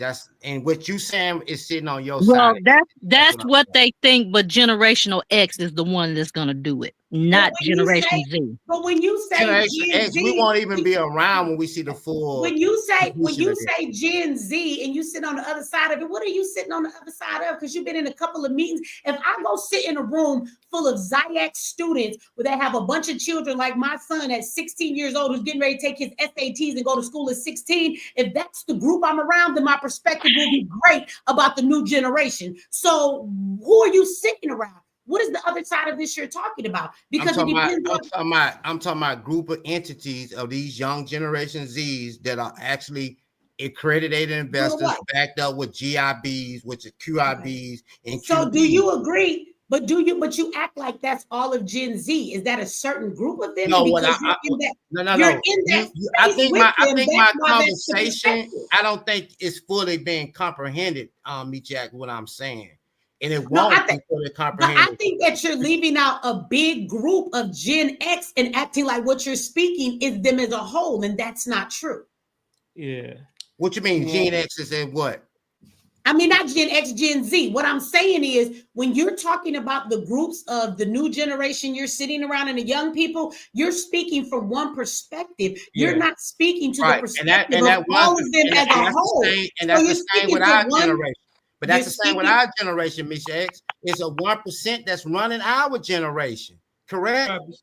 Probably so. I think that Michi just gave the exact middle ground though, and I think, like I said, I don't think nobody's saying that wrong. I think because you're making it seem like it's like, okay, you're in these groups or whatever. You're saying these smart, young, intellectual, whatever, which might be 100% correct, but they're still within some type of covenant that's controlling the narrative of where their intellect goes and where that attention goes. You see what I mean? Put it like this: we have Meta right now, and everybody's getting familiar with the metaverse. All right, long story short, Roblox came before the so-called metaverse. Who created the worlds inside the Roblox? The kids. So are the kids more advanced per se? No, they ain't know what the fuck they was doing. You see what I mean? They was doing what kids do, create. Hey, let's figuring shit out. And you got they was playing Roblox like we play Super Mario Brothers. That's it. It's a game today. And you got the so-called powers that be. That was like,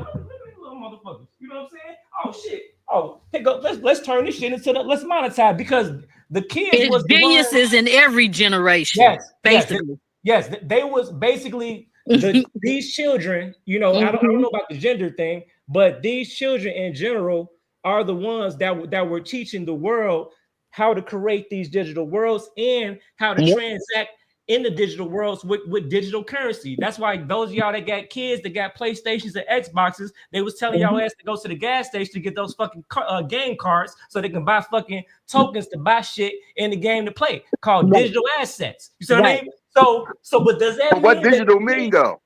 Huh? What digital mean? What does it come from? It means finger and toes. It was V-Bucks. No, I'm talking about the word digital. It means fingers and toes. Why did that matter? No, seriously. That's why when you look at how is that relevant to the conversation? Because he's trying to make what he's saying right, but it is geniuses in every generational, every generation, and whatever the technology is during that generation, they're gonna go after the smart kid to do it. That's just like that Bankman. I'm gonna say this. I don't think. Wait a minute. I don't think. Hold on. Wait a minute. Okay. I want to say something to her comment before we get too far gone from what she just said. Let me say this. I do not think that these kids are geniuses. I think these kids are born in the era of the time of digital shit. This is their norm because this is what they're born into. So when you say geniuses, so a thing, because we are older generation, we are being introduced to all of this new digital world, all of this technology that we didn't have when we were coming up. So we're trying to learn because it's a learning curve. These little niggas is being born into this shit. Exactly. So it's normal for them. They're not genius. Wait a minute. I'm just saying, hold on. I'm talking about as a whole. I'm saying as a whole, right? So as a whole, this generation of children has more of a handle on this new technology because they're born into it and it's their norm. So for them, this is not something they have to study. It's not something they have to try and go to school to be this genius or get all A's. This is their normal life. This is what they've been doing since they was born. So that is the difference. You cannot talk about the change of society and what it's putting inside of children and then attribute that to them like they so goddamn smart. So do they become dumb when we get a couple generations down the road? And yes. Let me tell you why. Wait a minute. Okay. And so when they get down the road a couple generations and there's another boom of something new, and they're not, exactly. And they're not familiar with it, then does that mean that next generation gonna be the smarter generation than them? I'm just saying, put it into damn perspective. There was a time when niggas didn't have TVs, and the generation that got the TVs, they was different than the ones that didn't have a TV. Right. So you're not finna tell me that their geniuses are smarter than any other generation. What you gonna understand is that they are just a product of this time. This is what I'm saying. Wait a minute, hold up, dude. Hold up. This is what I'm saying, Michi, to piggyback on what you're saying. When I say they're geniuses, they go get the smartest kid out of that generation to kind of, you know, outsmart out, like for instance, this guy. That guy, what's that Bitcoin? That man is in jail. Wait a minute, hold up. Let me disagree with you. I'm speaking to the perspective of the other guy who makes it seem like that title is given to this whole generation. I'm saying that's no. He that's what I was. I debunked him a long time ago.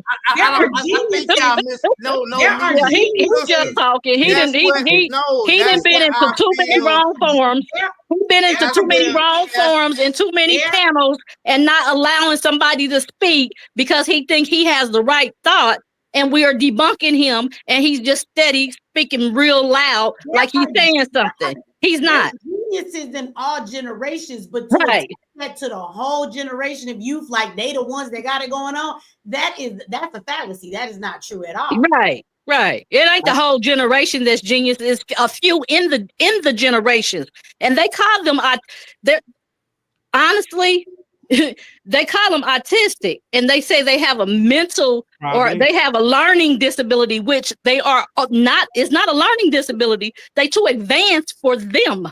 Well, yeah, you see that y'all been seeing that stuff on Facebook about now you can file lawsuits if your kid is addicted to video games and stuff like that. So I think he probably got the perception, you know, being inside these forums, because what he's talking about is true in the aspect of these young kids. And then some of these, they have these private seminars.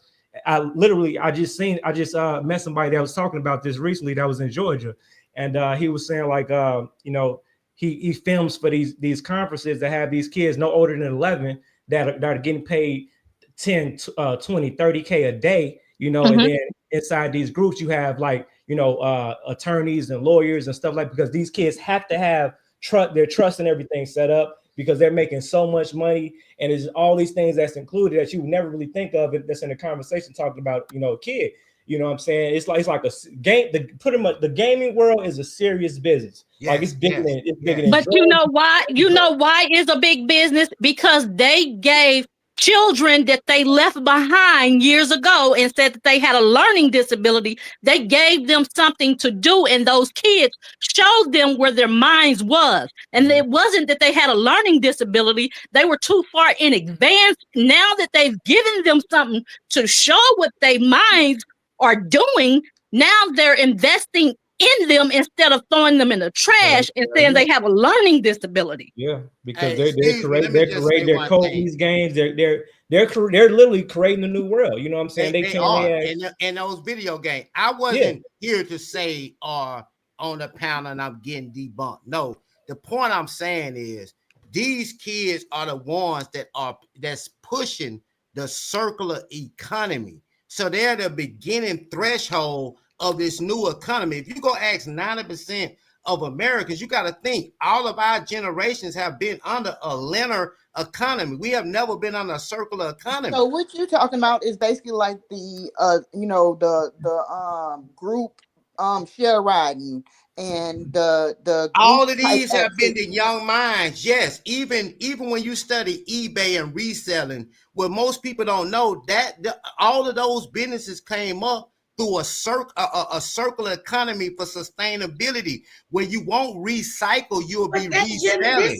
Okay, can I tell you something again? Like I'm gonna say, this generation is not pushing that economy. This economy of doing online business and doing things online came about because it's the new way. The older generation and the people in charge, actually, let me finish this. Please don't nobody cut me off. The older generation are the ones who actually brought about this shit. And then because the youth are very familiar because they're born into technology, it just comes easier to them off the rip. We saying the same thing.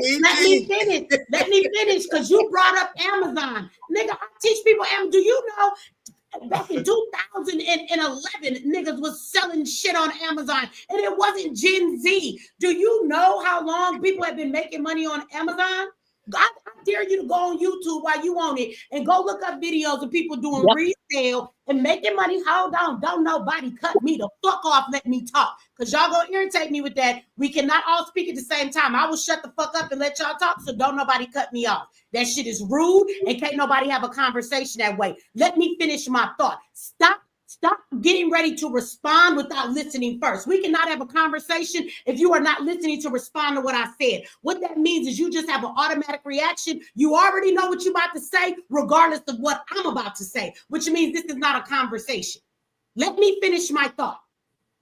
Now, again, when you bring up technology and Amazon and people making money, the new economy, that is the way that money is being made, period. That has been around for a very long time. I have been an entrepreneur making money online for a very long time before COVID hit. For any of you niggas was talking about, or any of these fucking kids was talking about, oh, make money online. Oh, let's resell. Let's drop shit. Y'all just learning about that shit. That shit has been around for a very long time. So I want you to know that it's not new. And we're not going to give the credit to the new generation because those systems were built by the older generation. It's just that the younger generation actually caught on to it quickly because they have more understanding of the technology, because this is the norm for them. You have the older generation get introduced to the new way of making money. They're just not as tech savvy, so it takes them a little longer. But the youth did not create all of this shit that you see. This is the government's way of bringing about the new goddamn economy. This is part of digital currency. This is part of the new world order. Niggas been talking about new world order and making fucking robots before Gen Z was even fucking birthed, or they ass was busting in their mama's belly. What are you talking about? All of these things were planned as a part of the new world order long before this stuff ever came about. I was 16 years old the first time I ever heard about that. So when you're talking about digital currency, you're talking about the gender shit, you're talking about the flying cars, they were priming our mind when they was fucking showing us the Jetsons. So all the shit they was showing us back when we were kids is now reality. And you telling me this generation built it? Yes, no. Because you still talking on a linear economy. And I'll let you talk uninterrupted. Okay, I'm sorry. That's a linear economy though, Michi. That's all I'm trying to say. Everything you saying, all that was under a linear economy. We're not going to be under that no more. That's what I'm trying to say. We're not going to be under that no more. That's very important. That's why I started out saying it's very important we understand we're leaving a linear economy going to a circular economy. Everything you just said, from e-commerce, from the Amazon, from the eBay, at the beginning phases, all that was in a linear economy. We're leaving that though. We're going to a circular economy. And once that's fully comprehended, I promise you, Michi, no disrespect, sister, because I love you, girl. When people comprehend, and that's everybody on this panel, comprehend the circular economy, you can go on Amazon now. It's even changing. They telling you about the B Corps. That you go on sustainability products. They're changing everything on there because we're leaving that economy. What you're saying, I agree with that part. I'm not taking nothing from our generations or other people. When I'm saying to fully comprehend what the young generation is doing, you're going to have to understand every time frame you just said of what happened. That's in a linear economy. We're moving away from that. We're not in that economy anymore. We're in a circular economy. It's not about profitability. It's not about make money, waste, and profits. Now it's about recycling, reselling, and sustainability. That even's come out where you don't get a house and sell it and flip it no more. You get that house and you hold it for valuation, and that valuation of that house, you tokenize it through tokenization. Then you get into what is called fractional ownership. That's where we going. Them are two different economies. That's all I'm trying to say, sister. I'm not discrediting our generation. I'm from the generation. No, brother, though. Let's be real. I'm going back to the very first argument you made. Right. You said when they are running a circular economy. Talking about Gen Z the whole night. You've been arguing how Gen Z is the one that is doing all of this stuff. What I'm telling you is they're taking advantage, and that is a small group. When I look at Gen Z, they are distorted motherfuckers. They think that you can be any gender. Their mind is fried. The government. Let me tell you something. Have you ever understood that when you want to change a society, you must get into the mind of the youth? So this government has actually corrupted the mind of Gen Z to put very ridiculous shit. Everything ain't just about money and business. So absolutely, they are teaching them to, to bring in the economy or whatever. Absolutely, they can do that because it's the norm to them. But when you start to talk to me about their mindset and what they think, that's distorted as hell. And that is also been put into the mind of Gen Z. Their minds are very fucked up when it comes to this society that we live in. I think that if you want to remove the economic thing and them being tech savvy, at the end of the day, go ahead and bring everything else that's also a part of this generation. And I'll say they're one of the most distorted, demonic ass, retarded ass fucking generations I have ever seen. They might be able to know how to do some shit online, but them niggas don't understand anything about no morale, no motherfucking men and women, how the natural order of life is. They don't have none of that shit inside of them, right? None of the things that we grew up with, understanding what shit is. They okay. See, and this is the problem. When we talk about the next generation of Gen Z, the fact that they have been bred the way they are going to be okay with babies being born in a goddamn robotic fucking factory where you can go down there so the government can play God and you can say to them, I want to have a baby incubated for me and I'm going to let this artificial womb hold our children because we're two women or we're two men and we're not going to give birth to a child the regular way. So we're going to let this goddamn system make us a baby and microwave this motherfucker and then hand it to us like a cloned goddamn lamb. They're robot. They're also going to be the motherfuckers that's going to be okay with having a robot girlfriend. Hold on. Wait a minute, let me finish out. A robot girlfriend or a robot boyfriend and not going to understand any goddamn thing about human nature and having a real companion because you all right with falling in love with this fucking robot that lays at nighttime. That's the kind of generation. Wait a minute. Why do y'all cut me off? Why do y'all keep doing that? Now I'll let you talk. When we're talking at the same time, nobody can hear nothing nobody's saying. On the other end, it comes out as just a lot of static. So wait a minute. You ready to already address something I said and you ain't let me finish. I'm breaking down to you the reason why I said the comment that I made. These people don't know how to fucking go outside and deal with people. Our children do not go outside. They think it's a punishment. Back when we were growing up, if we were told to go in our room, we was devastated because we wanted to go outside and play. You tell kids today to go outside, they think it's a fucking punishment. They love to sit in their room all day. They talk to AI people on the fucking computer. Their girlfriends, their boyfriends, their relationships are artificial. They're going to be the generation of fucking robots that talking about they're going to marry them motherfuckers. They're going to have artificial pets and all of that shit. Nothing will be real. This is the generation of motherfuckers that don't understand anything about being human. And you will never tell me that that's a better generation than where the fuck we came from. I didn't say that was the better. No, Number one, I was talking about economics. You talking about social and behavior science. I was talking. The conversation was about economics when I intervened. Right, you're talking about them making money. You're talking about the money aspect of it. I came in talking about the economy in the beginning. Yes, right. No, it's not. No, it's not. That's why we about Gen Z. Yeah, that's what he started off that's with. Right. That's right. Clear. My mind works really well. And on these panels, y'all start one thing and you jump 50 goddamn things. Understand, when I finally do get to get a word in, I'm going back to the first thing you said because we never finished that conversation. So y'all 50 miles down the road, brother, I'm going 50 miles back. I'm addressing what you first said when we first started talking about the different generations. And so that's what I'm addressing. I'm not talking about all this economic stuff you brought up later, because when you first started off, that's not where you started off when you were talking about how advanced this new generation is. This generation is distorted and fucked up. Demonic is the word. And yes, she did cut. Technology gonna destroy their ass. Don't, just like AI is gonna destroy everything, and they gonna use them to do it. But saying at the beginning, and that's why I was saying that we're debunking what you're saying. And now that you're getting the chance to talk, you twisting it a little bit to get it where it needs to go, so you'll be all right with going along with the conversation. But that's not what you were saying in the beginning. Well, Michi pretty much said what I was gonna say, that Cincinnati with all this artificial stuff, that they do lack something.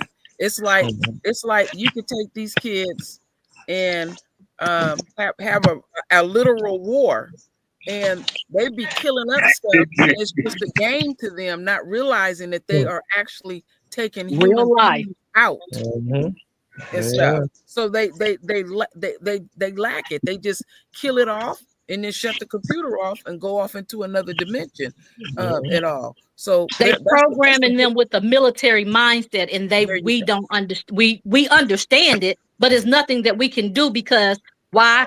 They actually are using our children against us. Mm-hmm. Oh yeah, that's what's going on. Yeah, but then they did that for the other generations, my mother's generation, for their generations, and that's why this thing it keeps getting worse and worse, is because they're using our children against us to create a worse generation. Well, look at what they're doing, like with the age group of Doge. Just look at that.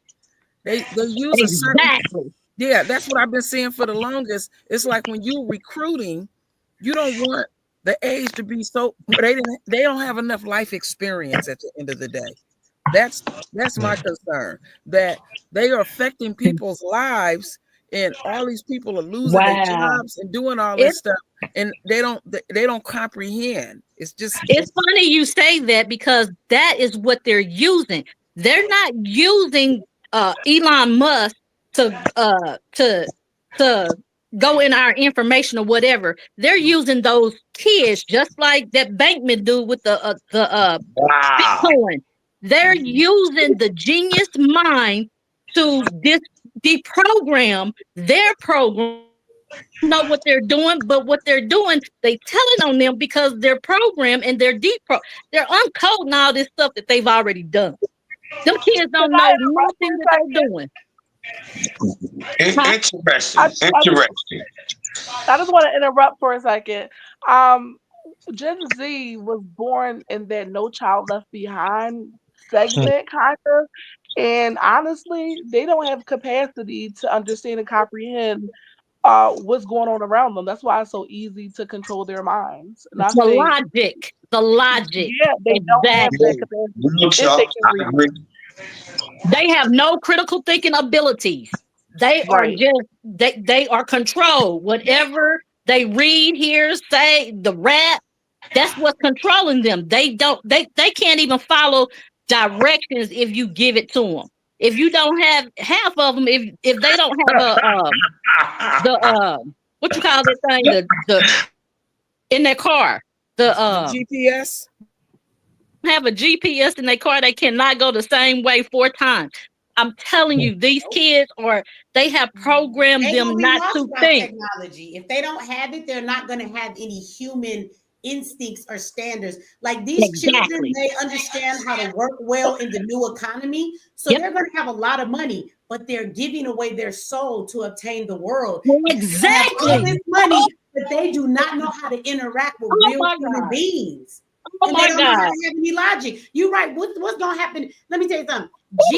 Gen X, let GPS go down. This new generation gonna be lost as fuck driving around in circles, because they're not even gonna know where to go, even if they've driven somewhere 25 times. But if they use GPS to go there, they weren't paying attention to where to go. They don't know how to stop and ask for directions. Nobody has told them any of that. See, when we grew up, we knew how to have some things that weren't controlled by technology, so we could use our human logic and things like that. This generation don't have that. So, I mean, I guess if they're going to get bigged up for having all the money in the world, but money is not everything. They are gaining the world while losing their souls. If that is relevant, this is a relevant moment for that.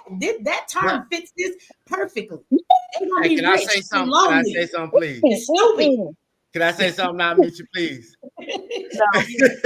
No, what I'm saying, and I'm not debunking nothing I'm saying, and you're not debunking nothing I'm saying. What I'm saying is, if we understand the 4th and 5th revolution, industrial revolution, that's what's going to happen anyway. Humans and technology is going to come one. That's why this is not going to be, it's not going to be approved. It's not going to be liked by us that was fully compassionate with the human mindset. It's just like today. If you even look at young men going to prison at a high rate, it's nothing to them. They already sit in a room and play video games. The outside generation and look at it as very different because we rode bicycles, we played in ballparks, we did this. What I'm saying is, I'm not going against nothing you saying. What I'm saying is, if we're going by what's happening, the fourth and fifth revolution, this is what's going to happen in that time frame. If we like it or not, if we don't, but we like already know that this is what goes on. History keeps repeating itself. You're not saying anything that we don't know. What you're saying is a generation that is going to be better than everything, and it's not true. No, I'm not saying that neither, sister, because you're looking at history based off a time that we have never faced before, and that's the you don't know that. You don't know that. You don't know that. My time, sis. Exactly. That's the only thing relevant is my time, and if I focus on my time, I'm focused on doing what God in the universe sent me here to do, make a change within my time. But that's yourself, not everybody else. You don't know what happened before now. And that's the whole point. And that's wait a minute. I don't understand the argument. This is why everybody is getting lost in the sauce, because instead of taking care of themselves, they want to take care of everybody else. The whole leader is in ourselves. And if we lead ourselves and get help from each other on the way, we gonna make it. But if we sitting back waiting on a leader or waiting on a Jesus, then we not going nowhere. We going to circles. How did you take that there? Because I leave myself. I got the family trust. About the revolution and all that. My grandson is straight out. Wait a minute, y'all. Stop arguing, everybody. I'm not trying to be rude, but I'm about to mute everybody's mic. Okay. I don't think that's what he's saying. I don't think that the brother's saying somebody else lead him. I just wanted to. I don't either. I don't think that that's what he meant from that. I mean, I get what he's trying to say, but like I said, I just think that all of those things are they're based on the generation, right? We had our generation where manufacturing was the big thing and the economy was coming up when we was doing manufacturing. And you know how many people went into the manufacturing plants and made all kind of money, and and it changed the trajectory for them. And the people who worked in the plants, especially in Detroit, making cars and manufacturing at Ford and GMC and all of that good stuff, guess what? They were the ones with the money. They ended up turning their life into something different. And so you would say they was the upcoming generation at that time. So it's just based on what's going on. So I get what he's trying to say in that sense, but I just truly think that this is the saddest generation we have yet to see yet, because it's taking them further away from humanity. So I want to say that. But the next thing I want to say is it is a couple people that would like to come up. And so I'm going to ask a couple people to drop down if you do not want to further participate in this conversation. But I do have some people want to come up. I got a couple people that's members of my channel and things like that. So I would like make space for them to come up and get into the conversation if people do not mind. I always ask who want to drop down instead of just dropping people down, because I don't want to make the choice, because then I feel like I'm being mean if I kick you off. No. Hey, thank you, panel, and thank you, Michi, and all of us are some intelligent beings. Sometimes we don't agree, but it's always great to look into anything that has been said. Hey, let me tell you this before you go. Let me tell you this before you go. It's something, that's even deeper, right? So you're right. We're not going for all of that stuff where we in the bed with a bunch of robots and things like that. I agree. Right. So since we the generation that don't believe that, let me just throw this out there for you lead to put in your pocket. Maybe we can have this conversation next time you come up. But so what that means is, right, why they putting all this into the brain of the next generation, they know that the older generations are not going to abide by it. So when the next virus or the next thing that hits and they go through depopulation, who you think is their target? Now, that's just something for you to put in your pocket for us to talk about later, because the fact that we are the more human generation actually puts us in a position where, we are actually the target as well. You know what? I'm going to say one more thing, Michi. We're actually saying the same thing, in our comprehensions of how we looking at it is different. But if we go and look up what is the fourth industrial revolution, what is the fifth industrial revolution, you'll see what I'm saying about the young kids and how, even though we will disagree with this because we live off the human element, the future is not going to be based off us in Agenda 2050, Agenda 274. We won't be here. So exactly. So we're talking about the future, and those are our kids, our grandkids. We will have to give them the intellect and the wisdom of what's coming forth. And if you look at the fourth and fifth industrial revolution, these are the challenges that our future generations, which are the Zoomers, are going to have. So I am human. I came from the same thing y'all come from, people. And all I'm saying is not to be debunked. And I don't know everything, sister, as you say. I am very dumb. That's how I would keep my cup filled of learning. I'm saying learn and understand that as people come with different information, different levels, that all I was saying was the Generation Z is the pushers behind this whole thing, because they're going to be the ones engaged in the true completion of what we're seeing at the beginning stage, right? And that's in every generation is what we were. And you're right. Every generation has faced a new world order. Yes, this is not the first new world order. Exactly. So, right. That's all I was saying. That's all I was saying. Why did you go off? Why did you start it with something crazy? Baby, it was crazy to you because you probably didn't even understand the fourth. We understood it. You came up to the conclusion that we were right. Hey, thank y'all for the show. I didn't come to debate, sister. I came to just have a conversation. That's okay.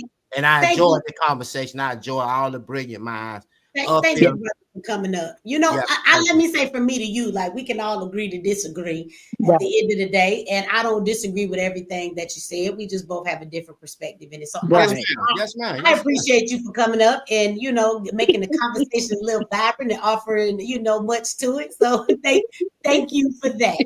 Hey, thank y'all too. Y'all have a great night. Great show too. Great show, Misha. You're doing a great job, sister. Thank you. Yeah.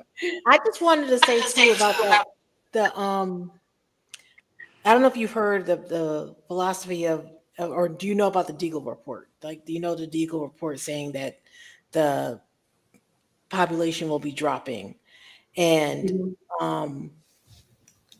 they said one perspective or one aspect that you can look at it is because of everyone taking the jab, they're not considered humans anymore. So therefore, that could be the reason why the numbers are dropping. Oh my goodness, girl, you hit somewhere. So there's that aspect, as well as the fact of the planes dropping out of the sky and stuff like that. I'm wondering if that has an aspect of the jab as well, because of, I don't know, I can't remember her name. She was a very high up doctor, I think, in the, what is it? Not Air Force. What's the one? She was grounding a whole bunch of pilots because they were having heart problems. And she was, I don't know if you remember Dr. Admiral thing. She even testified on Congress and everything else like that. But she was grounding them because they were having heart problems and they were basically dying. And, you know, having heart attacks, heart attacks and stuff like that. So I'm wondering if stuff is, because a lot of stuff is catching up. I have friends all over the place, and a lot of people are dying around them. Oh, and now all of them that are dying around them are jabbed. I mean, that could be part of it. You know, when I look at the planes, because I don't know if you guys know, I know that we've seen a couple, but you know, the news doesn't tell you everything. They just show you what they want you to show. But I saw, I read a report the other day that stated that since the beginning of the year, we have had 34 planes crash or fall out the sky or whatever. All of them have not been reported. They might not all be like commercial flights. That's why we haven't heard of them, right? So let's be clear, they're probably not all commercial flights, not nothing like that. But there's been a lot of issues with planes, and you must understand that in one whole year, they only had about almost 35, 34, 40 flights in a whole year. How do we see all of that at the beginning of one year and we're only, you know, barely into that year? And so I look at the fact that the drones that were out in the sky, and I don't know what the connection could be, but I just find it funny that they started flying all these drones. Nobody knew what those drones were. What was the purpose of being up there? They said the FAA was flying them for, what did they say, for research and other purposes. I don't know what those other purposes were. But it seems like after that happened, that's when all this started taking place. Also, when they talk about that Black Hawk that was flying or whatever, like my understanding is that the Black Hawk helicopters actually fly themselves now. They have them to where it's not even pilots in them. So I don't know if they're putting these up in the sky and running them in the planes on purpose. I don't know what it is. What I will tell you is I've been around long enough. I've seen the government do enough that if you ask me, all of these plane crashes and flights falling out the sky, this is not a coincidence. There is something going on behind it. What I can't tell you, but it's something. There was actually a press conference. There was a press conference where a guy who sat there and said, "Oh, you should expect more." He said, I would ask the question. In the press conference. I would ask the question: who were on those planes, and who are they trying to get rid of? Who are they trying to silence?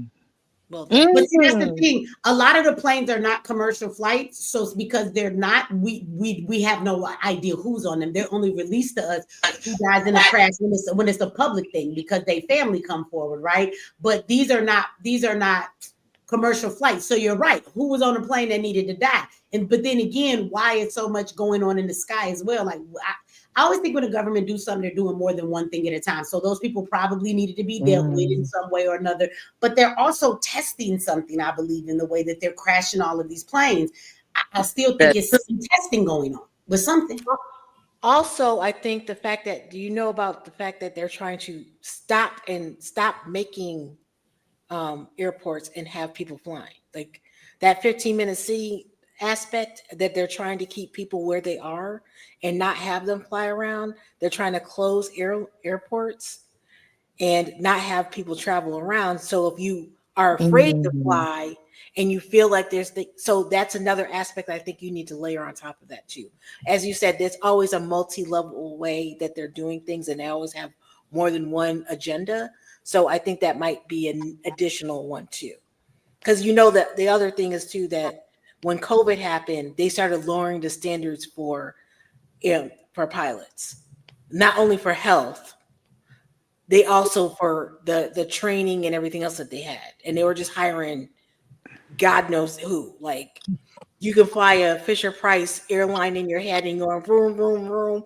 That you qualified to get a license. Basically, they are trying to push those autonomy flying car vehicles and shit too. That is another I see what y'all talking about. Wow. Yeah.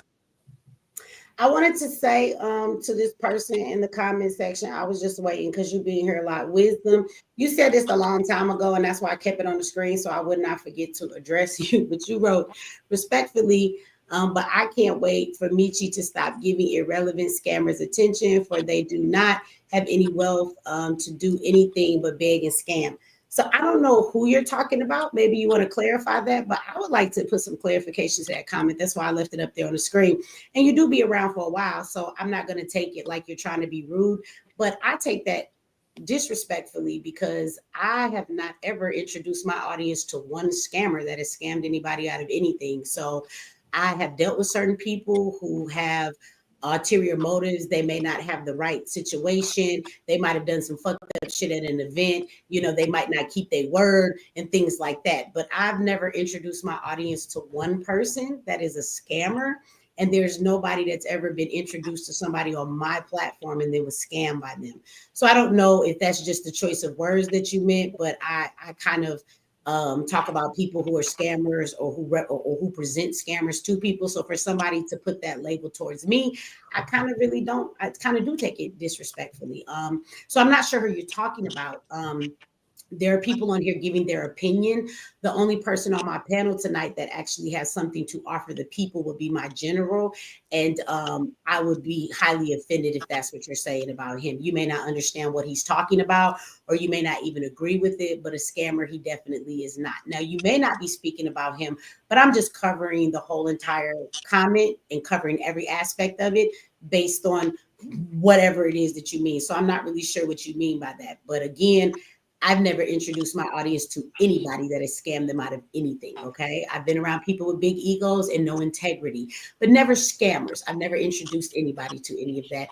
And there's not anybody on my panel that is selling anybody anything to be scamming them. And the one brother up here that you could probably fit in that category, not a scammer at all. So if you are talking about him, he's family to me. So then I would take offense because that's you talking about my family.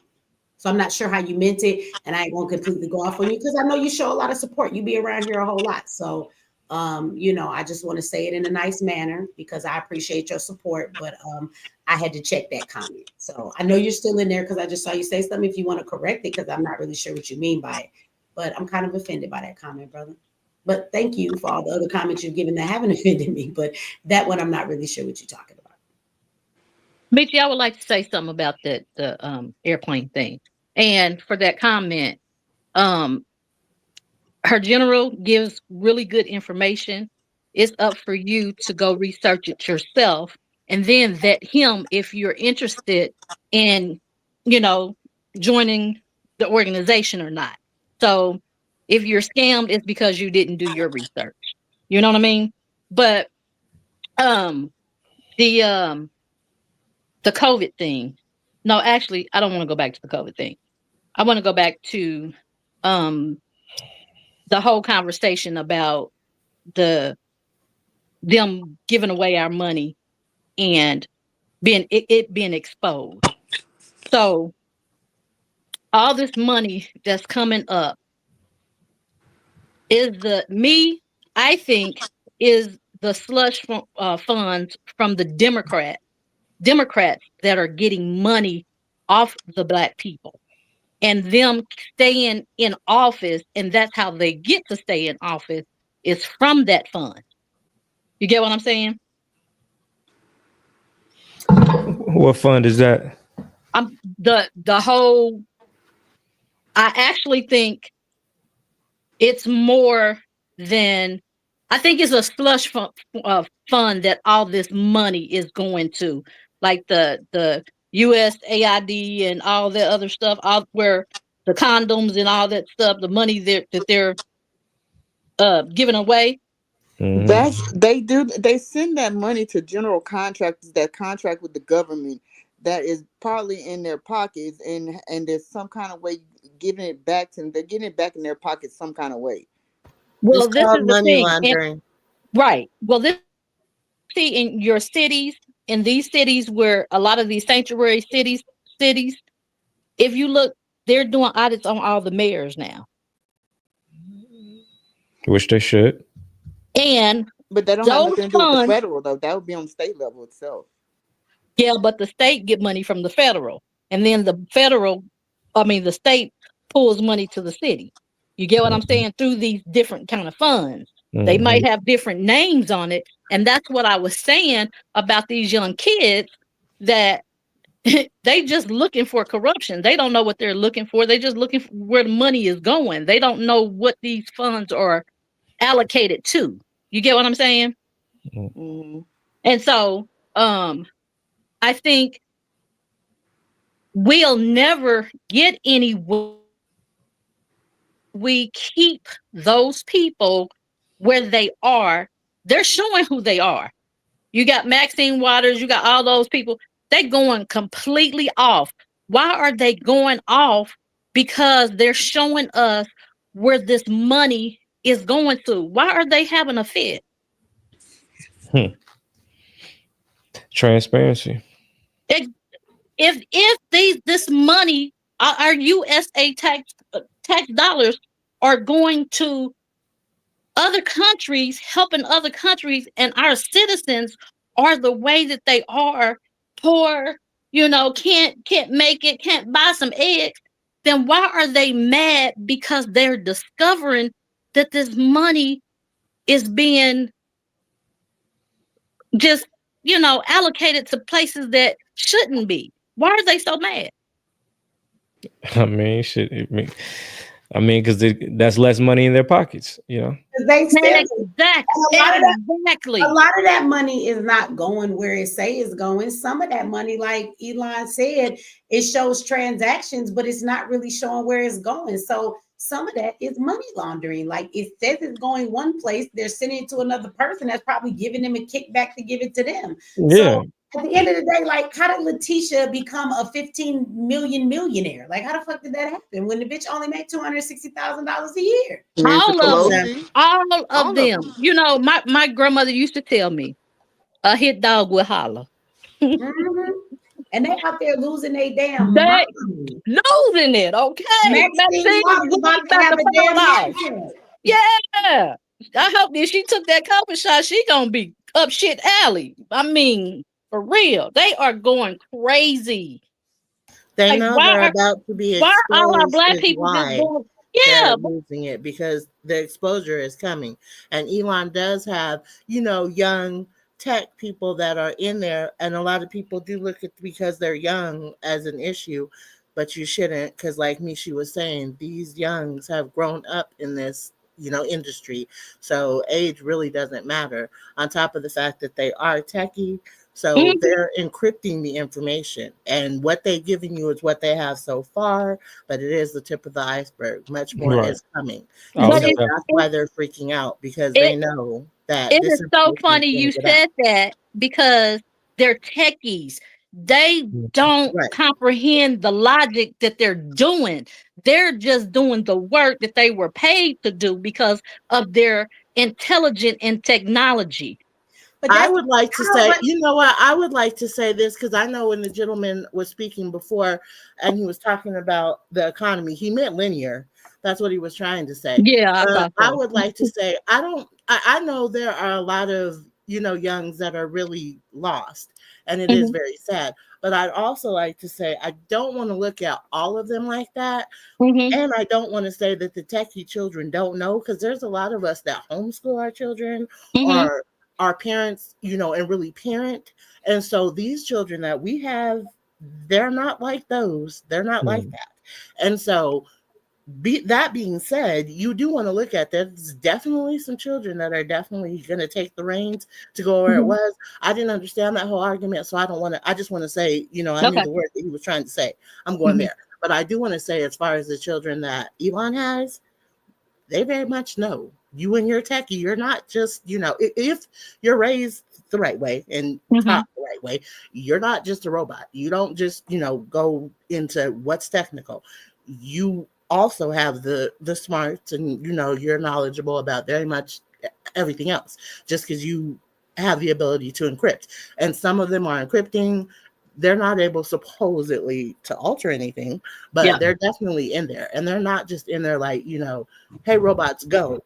It's not about that. What the information that they're getting, they're encrypting it, they're finding it, they're following the money trail, and They're a lot of this, following it. Yes, Trump has already known before he sent them in there. Like, I think that Trump this knows is a the lot thing. of it I before. think people have to understand, those young kids that y'all call kids that he's hiring, their job is not to do everything you're stating that it is. Their job is to look at the transactions, follow the trail, and then bring back the data to people like Elon and Trump, for them to then say, they might not even know what the hell this organization is, or we see they sent $10,000 to Houthi Bang, and then it looked like Houthi Bang sent 10,000 exactly back to Letitia James, and then Letitia said 5G. They're following the trail, and once they do all of that, they're giving the information to then the next, and they breaking it up. That their job is to do what they do. So I don't think they're there to like do all of that stuff. You know what I'm saying?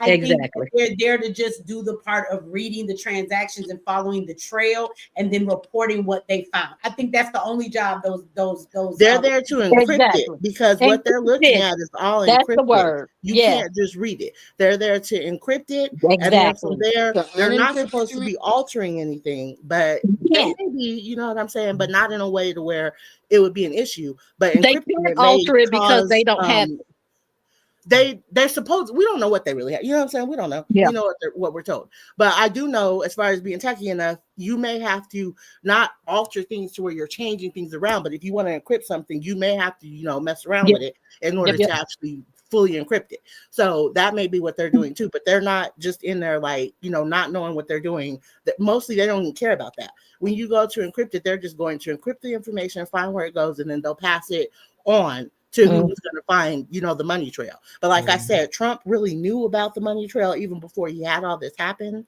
So when he sent them in, he's just go get the proof. He pretty much knows from his first term what's going on. You see what I'm saying? They all knew. They all knew, but the way that they did Trump made him go after him. After him, the way that they're doing, the way that Trump is doing. And Nietzsche, I That's just what wanted to happened. say, I have never been on your show before talking, but I love your show. I've watched you for years. You are so amazing. Love it. And I do want to, you know, say, love what Trump is doing. You know, his whole administration is great. But I also want to say, the swamp, you know what I mean? You can't clear the swamp without being a part of the swamp. And have you ever watched the documentary Occupied?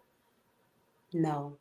I really want you to watch that. You can go to Can I watch it on Netflix or Hulu? Where can I watch it at? No. You can go to stewpeters.com. Oh, okay. Yeah. Okay. If you go there, you can watch it for free on stewpeters.com, but that's something that you Hold on, wait a definitely minute. want You to said see. it's what? Is Stew, S is in Sierra, T is in Tango, EW. So I'm sorry, spell it again. When you first started, somebody was on the panel saying something. I couldn't hear. It's Stew Peters, and that's Stew, S is in Sierra, T is in Tango, EW, and then Peters, P is in Papa, E, T is in Tango, ERS is in Sierra, stewpeters.com, and it's called Occupied. Okay. And I say anyone who's in here should definitely watch that, because then you'll be able to honestly see the big picture of who it is, because it's not really the Caucasians, it's the Talmud Jews that are really running all of this. So that's definitely something that you should really, really watch. Don't watch it with children around, and you know, don't watch it eating, but that's definitely something that okay. See, all these warnings, I can't watch it eating with the kids Right, and make me no. really want I to go. just put it in the chat as well. Yeah, The it's link's in the deep. chat here. It's really deep. It really is. Okay. Let me say something to a couple people. We coming on 7 hours, y'all. We've been live for 6 hours and 44 minutes. So I'm gonna give us 15 minutes, give some folks some last words, and we gonna call it a night. I'm gonna come to the chat one more time. Somebody was like yelling at almost 5 a.m. goes crazy. What could we yell at 5 p.m.? Like, you know, it's some niggas on here that it ain't 5 p.m. It ain't even 5 o'clock my time yet. You know, it's called time zones, bro. So, you know, would it make a difference if we was having a panel and yelling at 3 o'clock in the afternoon? What's go crazy is you up here listening to it. That part. Why you not sleeping and dreaming, boy? No, I'm just playing. let me say something let me respond to Wisdom, you guys. So Wisdom came back. He says, Michi X, please, respectfully, but you always seem to open up your arms to people who are scammers. Not that you are a scammer, but so far everybody you give a chance are not any compliment. So again, I'm gonna have to tell you, and I'm trying to be nice and respectful to you, but in a minute you're gonna make me mad, because the next thing I'm gonna ask you to do is name what scammer that I have introduced or put my arms around. What scammer? You cannot name one scammer. Nigga, I can name everybody that I have fucked with and stopped fucking with them, but they have not scammed anybody. All of the people I have fallen out with have big egos. They lack integrity. They try and come in and destroy the shit I have. They're jealous. They got big egos. Scammer, no. So I would like you to tell me, since you want to keep saying that shit, who have I brought in front of the people that has scammed anybody? I mean, anybody has been a day one, somebody on this panel, if y'all want to answer that question. Have I ever brought you a nigga that has scammed my audience out of anything? Dr. Watkins, he actually introduced me to the whole world of YouTube. He ain't scammed nobody out of motherfucking shit. He just a dumbass. And he was over there promoting a Jay Morrison. You want to go down to the line all the way from the fucking beginning? I didn't introduce you to that nigga, and I don't doubt if he scammed anybody on this motherfucker.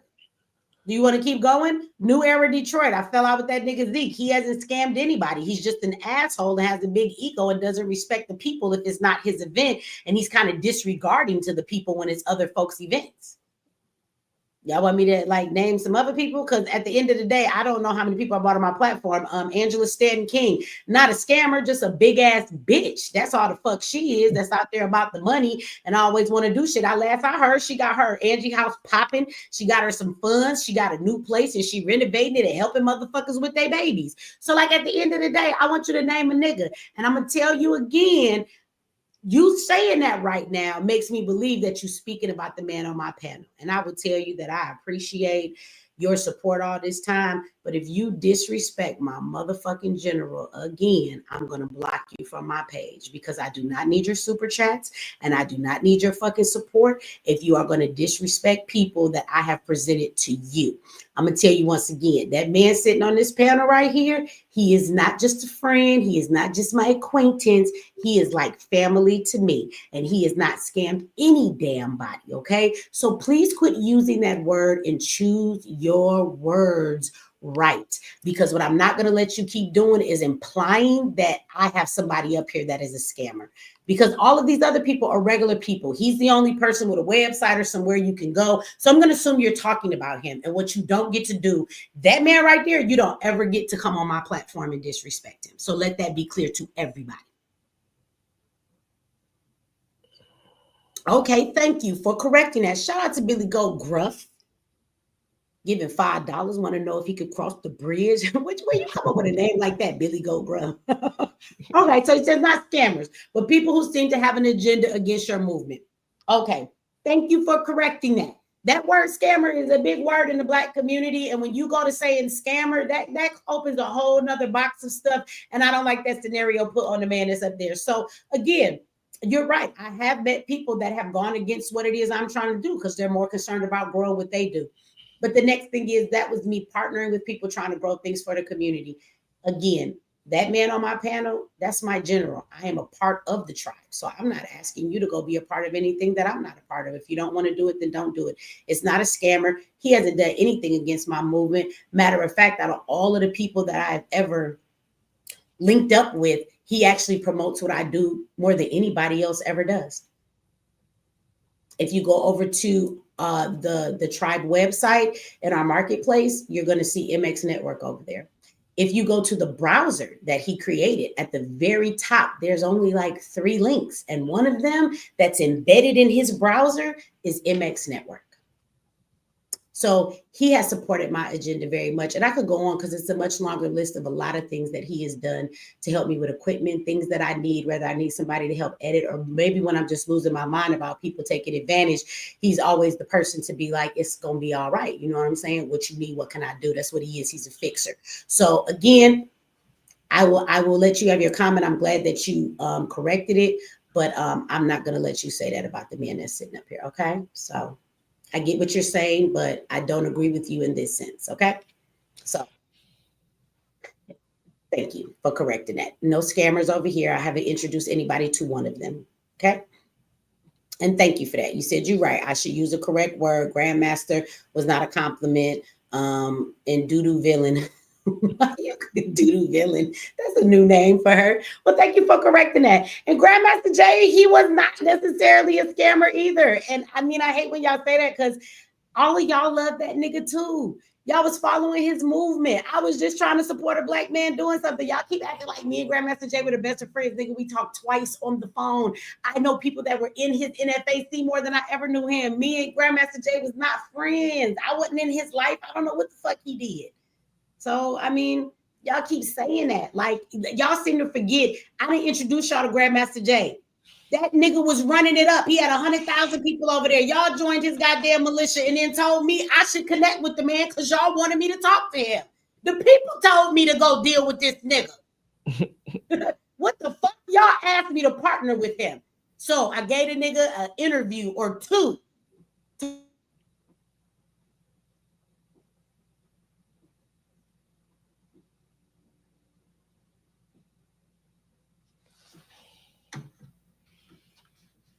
I think Michi froze up. Oh, it was her that froze. Okay. Yeah. Yeah. And but it's crazy that How he did she said freeze? that. I don't know. It's crazy that he said that because you can't be scammed if you vet somebody. If you vet them and you follow them, then you scammed yourself because you didn't do your appropriate vet. You know what I mean? So, it's sad that people want to discourage people from, getting information, but this is not the platform to do it on. It's just like Right. Why wouldn't he just come up and say what he wanted to say instead of just typing it? Because we don't even really know what he's talking about. Keyboard pimp. It's just like the jail, the street codes when somebody get out, call somebody a snitch. Yeah, it's like you got to bring the paperwork. Right. So I'm always gonna be comfortable because there ain't never gonna be no paperwork with my name on it like that. You know? When you have a history and resume of credibility, it just no need to even talk about it. At all. Agreed. But he just kept. That's why she had to address it, and it's crazy because this is what's wrong with our community. This is why we can't get anywhere because somebody that's given knowledge, he want to discredit it instead of just go look it up for yourself and see if it's something that you want to join. If not, create your own. You didn't give enough information, so we can build our own. You know what I mean? Right. Well, that's why I'm saying it would be better for them to just get up and say, because who's to say he's even talking about him? I don't know who he means. I mean, I wouldn't know. He should clarify what he's talking about. Well, I'm sure it ain't me because my picture ain't shown. And he done said it too many times. And there's only one picture beside Michi's that's on here. So it's like he's insinuating. I'm sure everybody in the chat didn't insinuate that it was that man. You get what I'm saying? Because that's the only somebody that's up there today. So it's sad. Our people, it's sad. We're gonna fall because they're looking for a leader. Again, I say they're looking for a leader instead of looking within themselves. And just like that, the general, he's giving us information so we can become the leaders. He's doing what he's supposed to do. He's giving us the gems. But other people, they want to discredit him, talking about, he a scammer and all this other stuff. It's not about him scamming. He's giving us information how to keep our shit. I'm back. It's raining hard as hell outside. Oh, that's right. The power went out for like 5 seconds. It came right back on, but it knocked the internet out. So I had to wait for it to reboot. So that's crazy. So even when you get cut off, the stream will still stay on. Yeah, that's because it's in StreamYards. Since you guys are on the stream, it won't end it. It's kind of like Zoom. It'll wait for me to hop back on. It won't just end it because it's other people in the stream. Okay. Yeah. So I don't know if I was still gonna be here, but hey, everybody. It was raining the other night when you were on too, wasn't it? I love it. It's 5 a.m. Y'all call me weird. I'm about to go take a bubble bath and enjoy this rain. The wind is blowing. I think like Dorothy in her house just flew fucking past the window. I love it. I love this kind of weather. Maybe that's that turmoil, a lot of us, we a lot attached to Mother Nature, and I love a rainy day. And the harder it rains, the better it is, if you ask me. So, Great for sleeping. Okay, so on MX Network, that one cut off. Yeah, StreamYards kept it on over there. I don't think it's still running on MX Network, y'all. Sorry. Let me see. Can I ask something real quick before we get off of here? We might be live. Hold on. Okay, go ahead. Yeah. So we still live on MX Network. I'm sorry. We still live on both of them. Hey, y'all. Okay, go ahead. At this point, with all of this going on, me personally, and I don't think it's about race anymore. I think it's about consciousness. And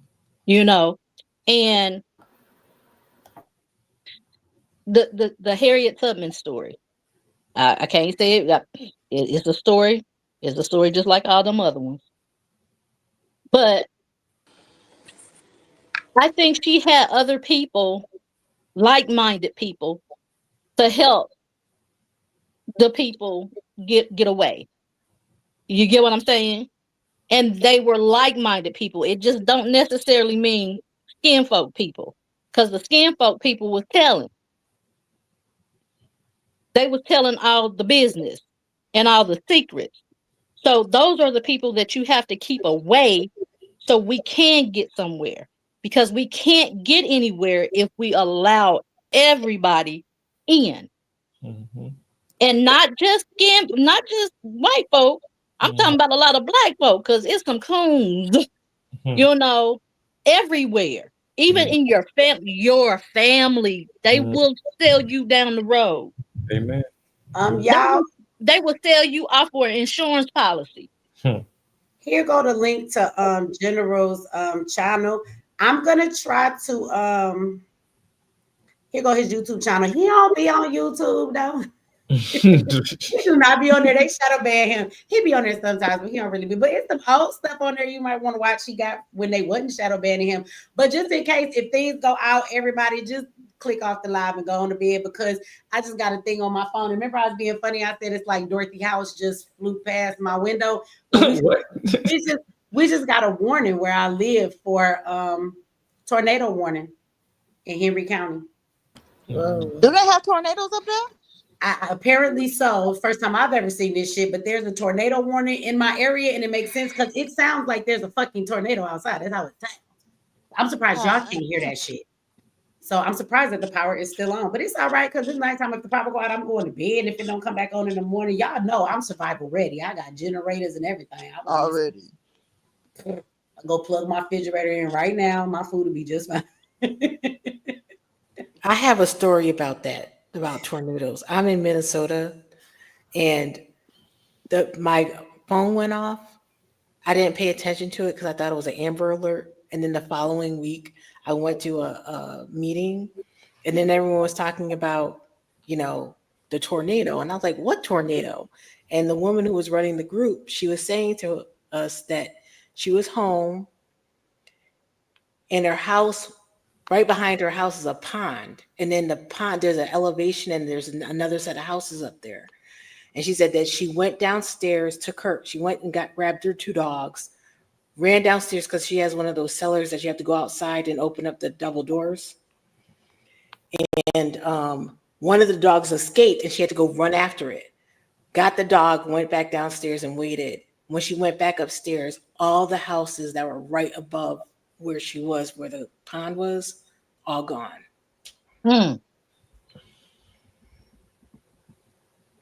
Well, I don't know what outside is like. According to this, they got it's a big area that's under warning. All of y'all, Marietta, Lawrenceville, Conyers, McDonough, Newnan. Y'all got tornadoes up there in Michigan, and we just got 10 inches of snow in Louisiana. What's really going on? Somebody said in Jonesboro, and the sky is thundering blue. It is. It's loud outside, like it's somebody's, like it's a abominable monster stomach growling. Thank you, Billy Gold Gruff. I appreciate that. Okay, so I am going to wrap this up, y'all. So I know a couple people just jumped up here. So I just want to give everybody, and when I say 2 minutes to say your piece, I mean 2 minutes. If it's something you want to say, if not, you could drop down. But we've been up here 7 hours, y'all. It is going on 5 o'clock in the morning here. And yeah, I'm going to go and get some sleep because I have to get up early tomorrow. I got to be up in probably about 5 hours. I'm still not going to go to bed for 2. I have rituals. I can't just go jump into bed. I got things to do before I can fall asleep. And yeah, me too. I got class and stuff tomorrow, right? I can't just go get into bed, right? I got these rituals. I got certain things I got to do. So thank you for that super chat. So anyway, I'm gonna give everybody their piece. We're gonna start with I guess a little goddess. Go ahead, little goddess. If you want to leave us with some last words. Just thank you for everything you've done. And again, I don't know if you've been seeing my emails. I send you emails all the time. You're in a group email, but like it's just topics that are going on. So I try to. Oh, okay. That's probably why, because it's a group thing with a bunch of people. But if it's about topics and things, I've probably read a couple of them. Yeah. Okay. When I get group emails and it's like a bunch of people it's made out to, it ain't specifically for me. So I get those a lot from people. Sometimes I'll read them. Sometimes I'm not sure who they from, but I have seen yours. I'm Okay. sure. And I did send you that book, I think, one time we were on, and someone was saying that there was a book. So I made sure I sent you the PDF. Oh, okay. Okay. And But is it under the name that you're up here under? If I was to go yeah, there? under Okay. Little Goddess. And I sent you a Cash App tonight. So my name is there. But and Little Goddess is my handle on it. Okay, yeah, I won't say a name. Oh, okay, thank you. I probably wouldn't. I see the same picture.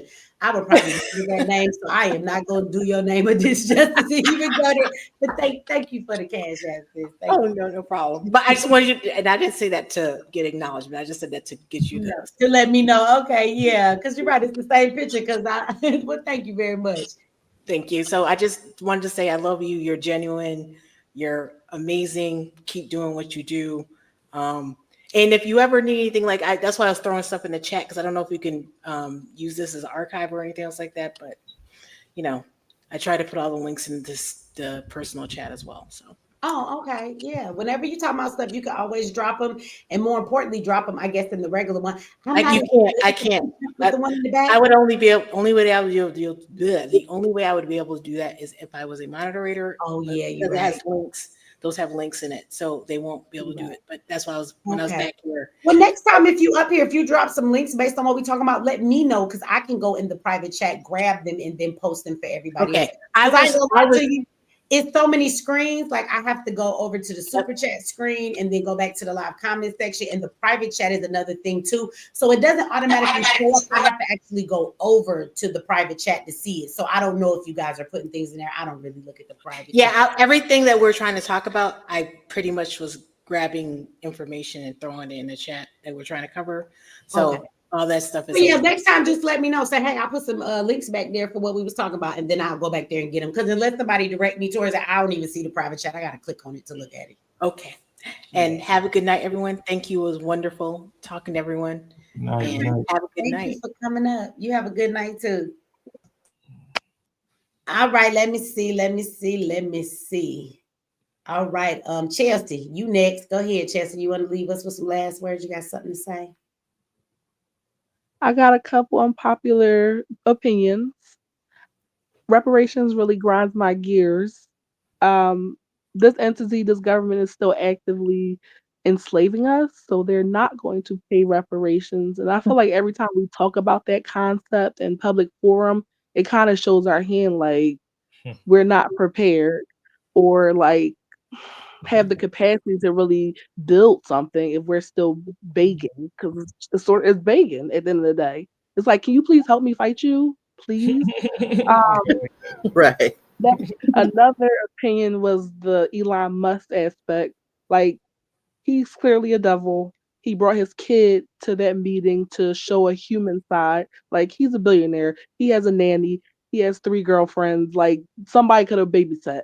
It was no reason to bring that child to that conference other than to manipulate his image. And Trump is paid in butts. That's why he was sitting down. Elon was up in there just chilling, pretending to be the vice president. And that's pretty much what I wanted to get in. Thank you for letting me join. All right. Well, thank you. Thank you for coming up. Hey guys, I'm gonna hop off, Queen. All right. Y'all have a good night. Very stimulating conversation. I'm gonna be sleeping on some stuff and doing some homework and research before I fall asleep. And to be continued. Before you go, General, I want to ask you, did you see that Donald Trump endorsed his indictment and put it on the UCC? Mm-hmm. And that's how he beat his cases? I can't say that's how he beat it, but he definitely is in tune with the so-called private side, and he definitely operates up under another alias. Yep. Yeah, that was very interesting to me. Mm-hmm. Very, very. Yep. But Celicano to you and peace and blessings to you. Good night. Well, All good right. morning, since it's All about right. to be daylight. All right, y'all. I said I was only coming up for about 30 minutes, and but I definitely went over the clock. I don't know why you lied to yourself like that. Too good to leave. Don't nobody come on a YouTube channel for 30 minutes and leave unless you get kicked off. I didn't bit the cake. And I want to tell y'all look up the book Black Root Science. This book has a lot of information that we have been missing for a long time, and it's very, very important that our people read this book. Say the name again. Black Root Science. Black Root Thank Science. you. It got 2 volumes to it. And before General leave, I will remind everybody that in the description of the YouTube video is a link. If you would like to find out more about our tribe, or you would like to come in there and see what's going on, well, that's the whole main purpose, but you can ask more questions and we can have those conversations. They are tailored to that more, right? Because you be in a tribe. We have our meetings on Mondays, Wednesdays, we have our spiritual meetings, and Sundays we have our women's empowerment. So anyway, you do have a invitation for your first 30 days to come into the tribe. So that link is in the description if anybody is interested in coming over and joining us in the tribe and seeing what it's about. You know, before you make that determination, you can come check it out and see for yourself. One more thing, Jennifer. Have y'all looked into making your own tribal coin? Yeah, we already have it. Yeah, we have it. All right. This man, we got our own language, our own alphabets. We got everything in the world. What don't we have for the tribe? That's what I'm talking about. That's what I'm talking about. Michi. We got it all. Michi, can you hear me? Yes, I can hear you. I just want to say some greetings to everyone on the panel. Greetings to you, Michi, and General Hellraiser. I've been following him since, man, probably I can't even remember. It's been so long. But I just want I wanted to say something earlier when you brought up about people saying, about the black. The one thing, I think maybe the general can agree with me on part of it is status is very, very important. And what people fail to realize is that a corporation can only do business with another corporation. So therefore you have to have a transmitting utility, which is your ens legis. So what I mean by the status being very important is that in law, they have made it to where being under the status of black, it's the same as civil little mortuus, meaning dead in the eyes of the law. So anytime you try to do something on the world stage, it's like they don't even see you because you're not representing anything that is living. So that's the reason why the people that have gone under the term Native American, that's the reason why they've gotten land. That's the reason why they've gotten monetary assets or whatever. I mean that's been all over the world. But the only people I don't know for how many decades, we've been trying to get reparations, and it's like they don't even hear us, they don't see us, and the reason that they don't is because when you everything is fine until you attach that black to it, and what they're sitting there looking at us like they don't even understand the game, and I don't know everything, but in my research over the years, that's what I have come to realize, that is the one thing that's holding us back is because of that status. Some people think that, well, you're not supposed to say the word black. No, you can say black, but when you're trying to deal with them because to them everything is commercial.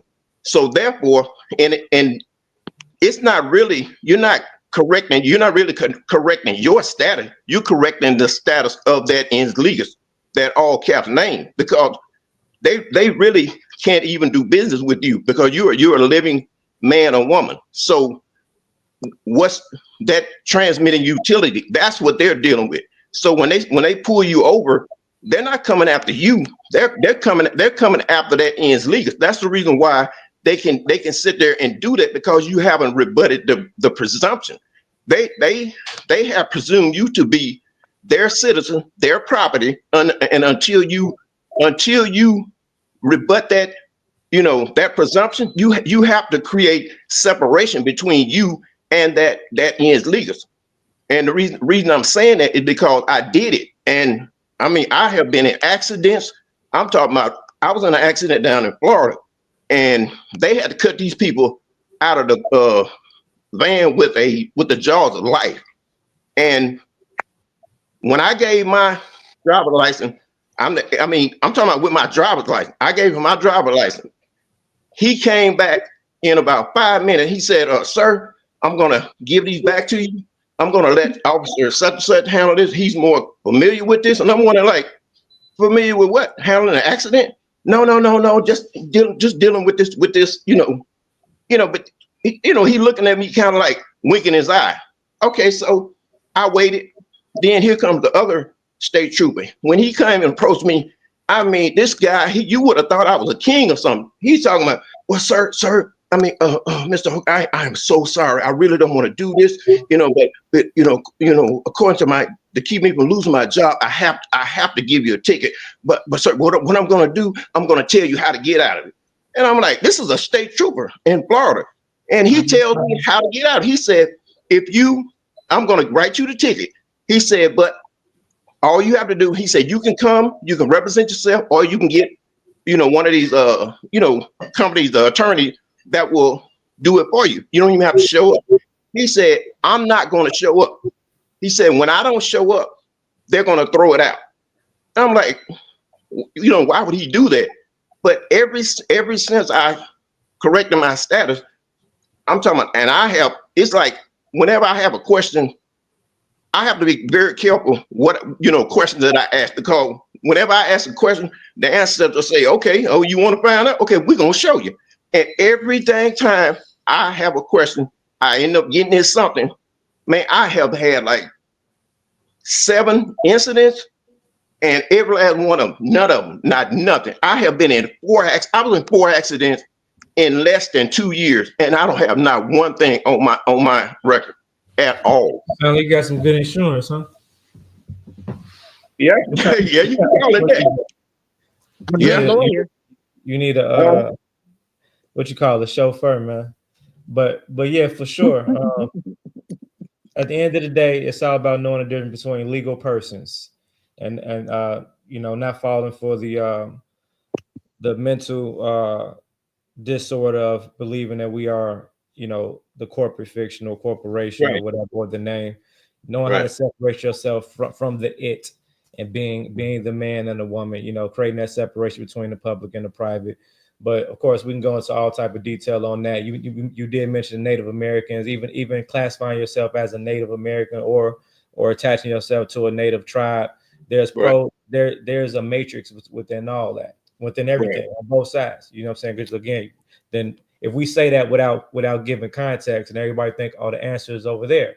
Well, the answer the thing is that there's keys all over the place. And one thing's for sure, the answer is not necessarily over there, because the door is not even, if you had the key, the door is not unlocked the way you think it is. Oh no. Yeah, I'm not saying that. I'm not saying Native. I was just using that as an example. You have to tie yourself to the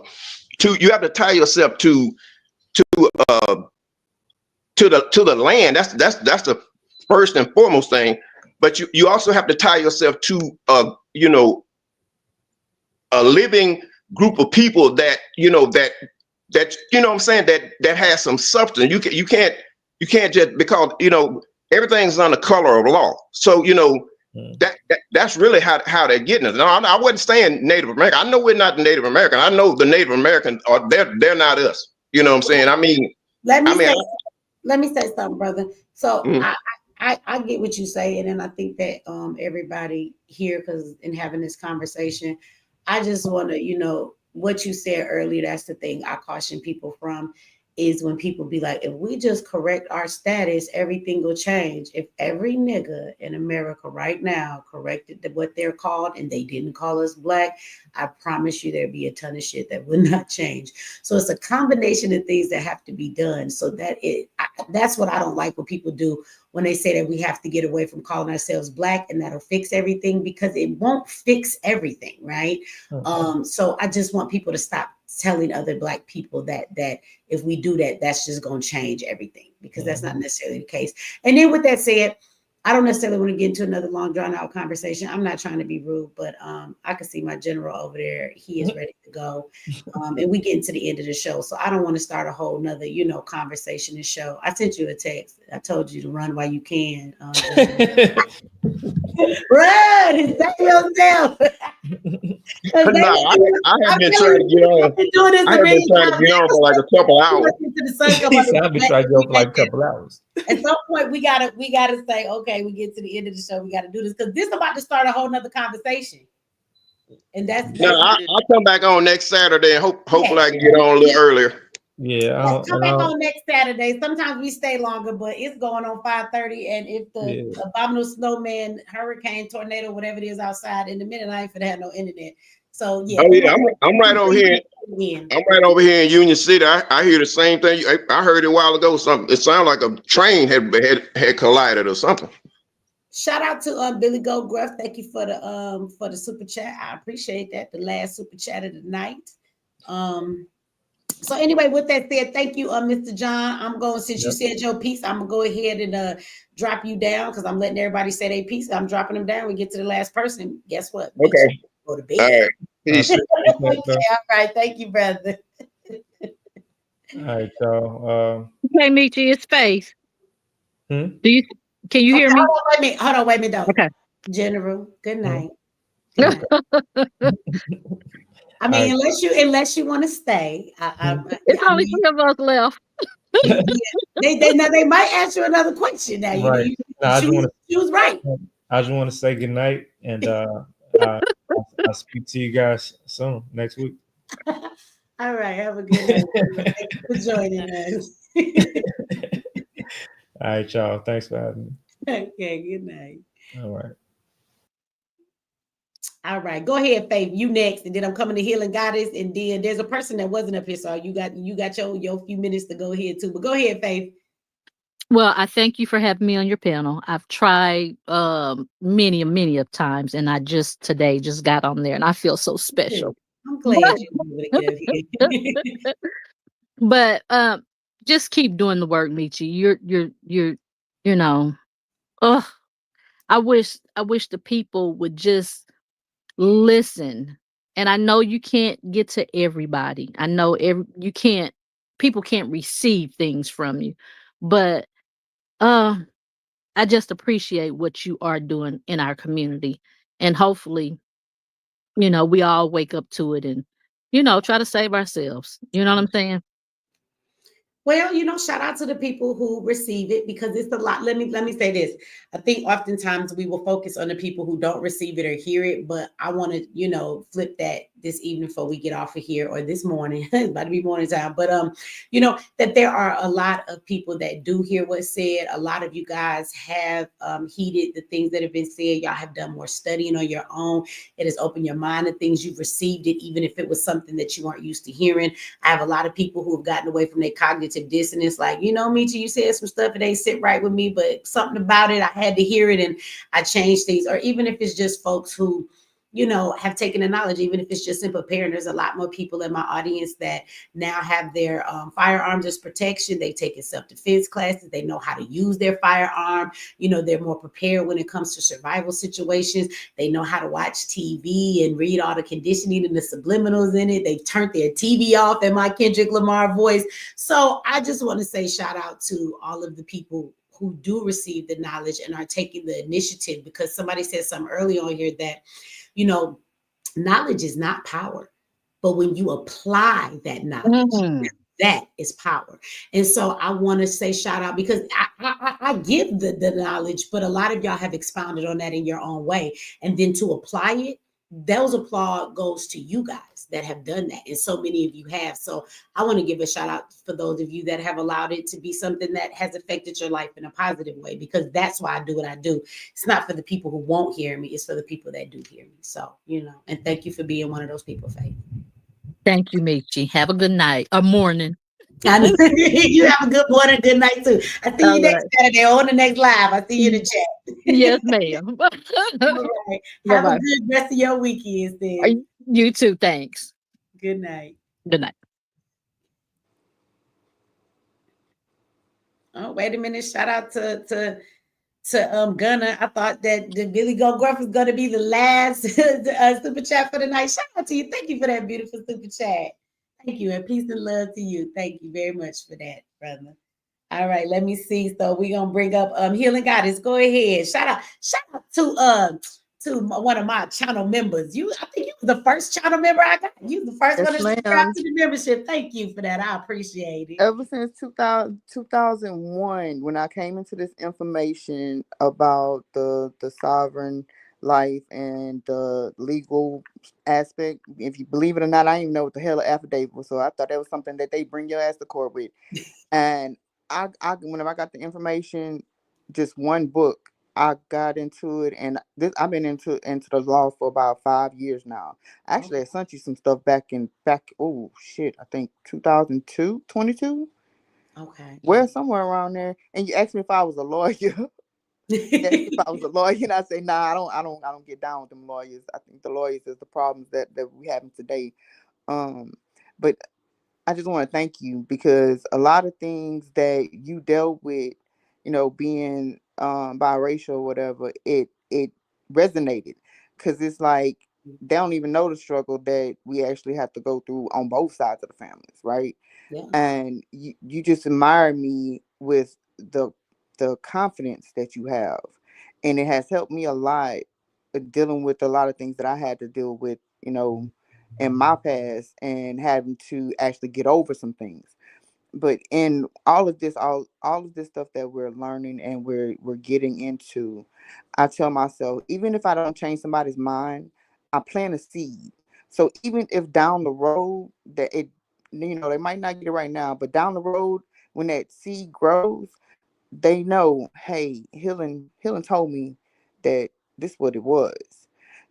So I always think that, not everybody's going to get it right now, and everybody's going to wake up at their own time. But this is the time for us to actually do something and move in the right way.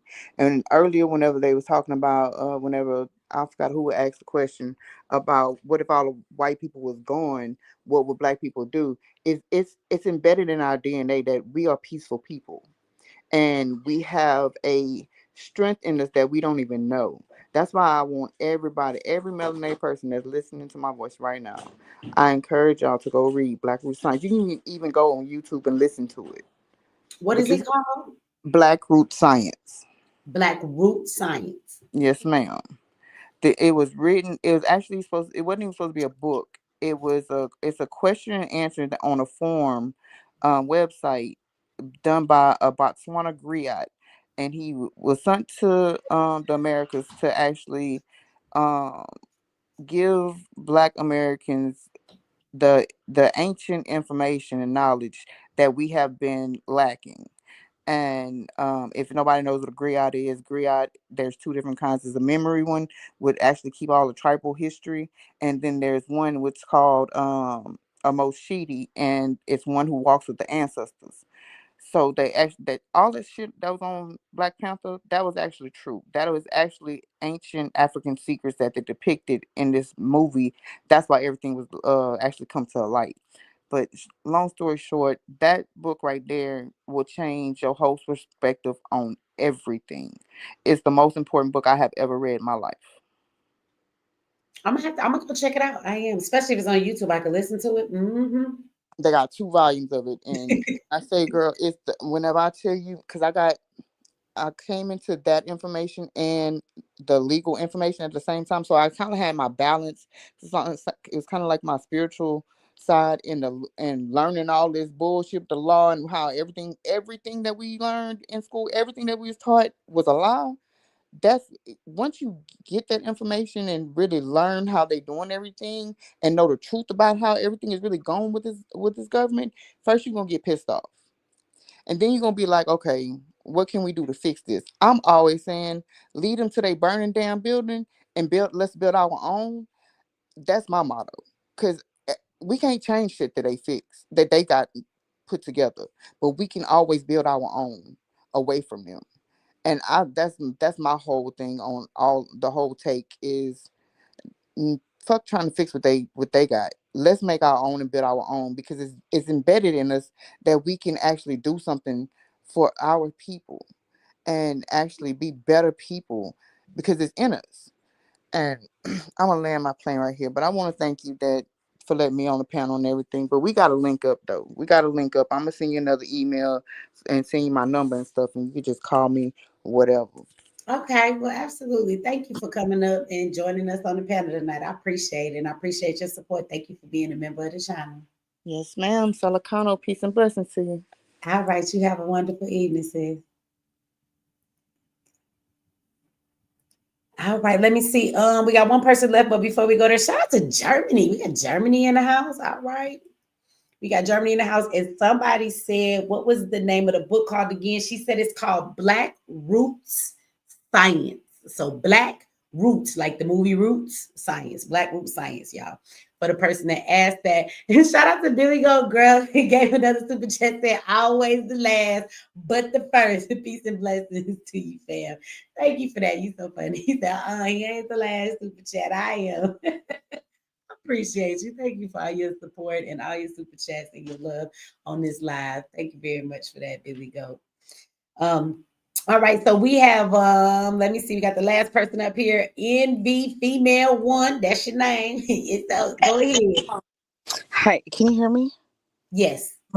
So, I just want to say, and my comments might not be taken. I mean, good intentions, but sometimes listening to these conversations are frustrating because I do feel like African Americans as a community and a group, we are very behind. And I'll just tell a short story. So recently I've been going to like different military museums and just all different type of museums. And you see these different technology, right? Like advanced technology. And if you read, it'll say like the prototype came out in 1970 or 1980, and you think, wow, okay, we have these advanced technologies now, but the prototype was made in the 70s and 80s. So I think like Elon Musk and what Trump is doing and data analysts and all that stuff, what we think we know, I don't think it's even the tip of the iceberg of what these people are doing and planning and capable of. I mean, they are, planning to planning to terraform, Mars and all these things. And then as a community, African American, we're sitting talking about scammers and what we need to be called and all this stuff. It's like we need to wake up and understand that these people are so much ahead of us. And if we don't stop with the basic shit, we're already pretty much screwed. We've been screwed, right? But it's like we're going to be screwed even more. So it's just very frustrating. If you feel you're being scammed, I've heard your callers, that is on you. You need to go and do your research. We live in the day and age of the internet. You can Google things, you have people's Instagrams, you have people's Facebooks, you can find their network. That if you're being scammed, that is on your own fault. I don't think we should come together with 700, 600 people on these lives and discuss scammers. It's just I just want us, I hope, right? I pray that we as a community realize what these people are doing and how far ahead their planning and their teams are than where we are and where our discussions are. And that's all I want to say. Thank you. Well, thank you. And thank you for your patience. I'm sorry that we like towards the end of the show because, you know, you said some good stuff we could definitely have conversation more about. So hopefully you make it back next Saturday or to one of these Saturdays to kind of come up and give you input. Because no matter what we're talking about, I think all of these shows eventually come to the point of talking about what it means for us, right? And we get into the conversation of that. So I'm sure the points that you brought up, you'll definitely be able to bring them back up and say them on another show. So I'm sorry that it's the end of the night and we don't have more time. But thank you for being patient and waiting to come up because this is your first time speaking. You got on here and then we get into the end. So thank you for that. And thank you, you know, for your input. Okay, thank you so much, Mickey. Thank you. All right, you have a good night. You too. Bye. Okay, let me go back because y'all funny. Because Billy Gold Girl said he the last, and then he said, "No, I'm the last." Thank you very much for the super chat. I love y'all. Y'all funny. Thank you for that last super chat of the night. So shout out to everybody that tuned in with us. Wow, we've been here a long time. We still got 651 people. That is a lot. And we still got people over MX Network. For as long as we've been on here, we start off with over 1,000. So thank you for chilling with us on this live. You guys. Thank you for chilling with us on this live. Shout out to Billy Gold Girl. He said, stop playing with him. Stop playing with him. He said, the truth of the matter is every Black person should be independent and moving accordingly. Absolutely. And so with that said, we had a lot of conversation and a lot to talk about. So thank y'all for tuning in with me. Let me look up at the camera. I've been so used to looking down at the computer screen. Let me look up at the camera and look at you guys because I'm about to get out of here. But everybody, remember, anything that I guess necessary for you to have is in the description of the YouTube video. If you guys was on here for the first time or you are tired of watching the commercials, you can always join us on MX Network for the lives and for our next Saturday call-in show. So know that that's down there. All the information for you to come and check out the tribe. That link is down there as well. Also, the link for my next boot camp is down there. And I didn't write that in the description, but you could get $50 off the boot camp coming up in April. And you can do that with using code I'm tired. So that's the code. I almost forgot it. The code is 50 off, 50 OFF. And if you use that at checkout, it will take $50 off the already affordable 6-week boot camp. You get 12 classes. So anyway, that information is down there. Shout out to I was shut up so I could go. Y'all look at somebody really get to be last. Thank you, Samuel. Thank you for that. He said I'm gonna be and Billy go and be last. Thank you very much for that, y'all. So anyway, y'all have a good night. I will not be here tomorrow because I have my boot camp. But I will see you guys on Monday, okay? Because we have a lot to talk about that I want to get into. We got into a couple of things tonight. I do have some videos though, so I will have some videos posted for you guys tomorrow to take a look at. But I will not be live, okay? So I'll see you guys on Monday. With that said, y'all have a good night. Thank you very much. See, Billy Go said I'll wait. I'm gonna leave. The Billy Go don't work hard to be the last one. Y'all have a good night. Shout out to Billy Go. He the last. I got to go. Damn, that got both of y'all. Okay, we're gonna go for real now. I was trying to give it to you, Billy Go, but then Faith came in and swooped in and got all y'all asses. We wasn't expecting that move from Faith. All right, y'all. Y'all have a good night.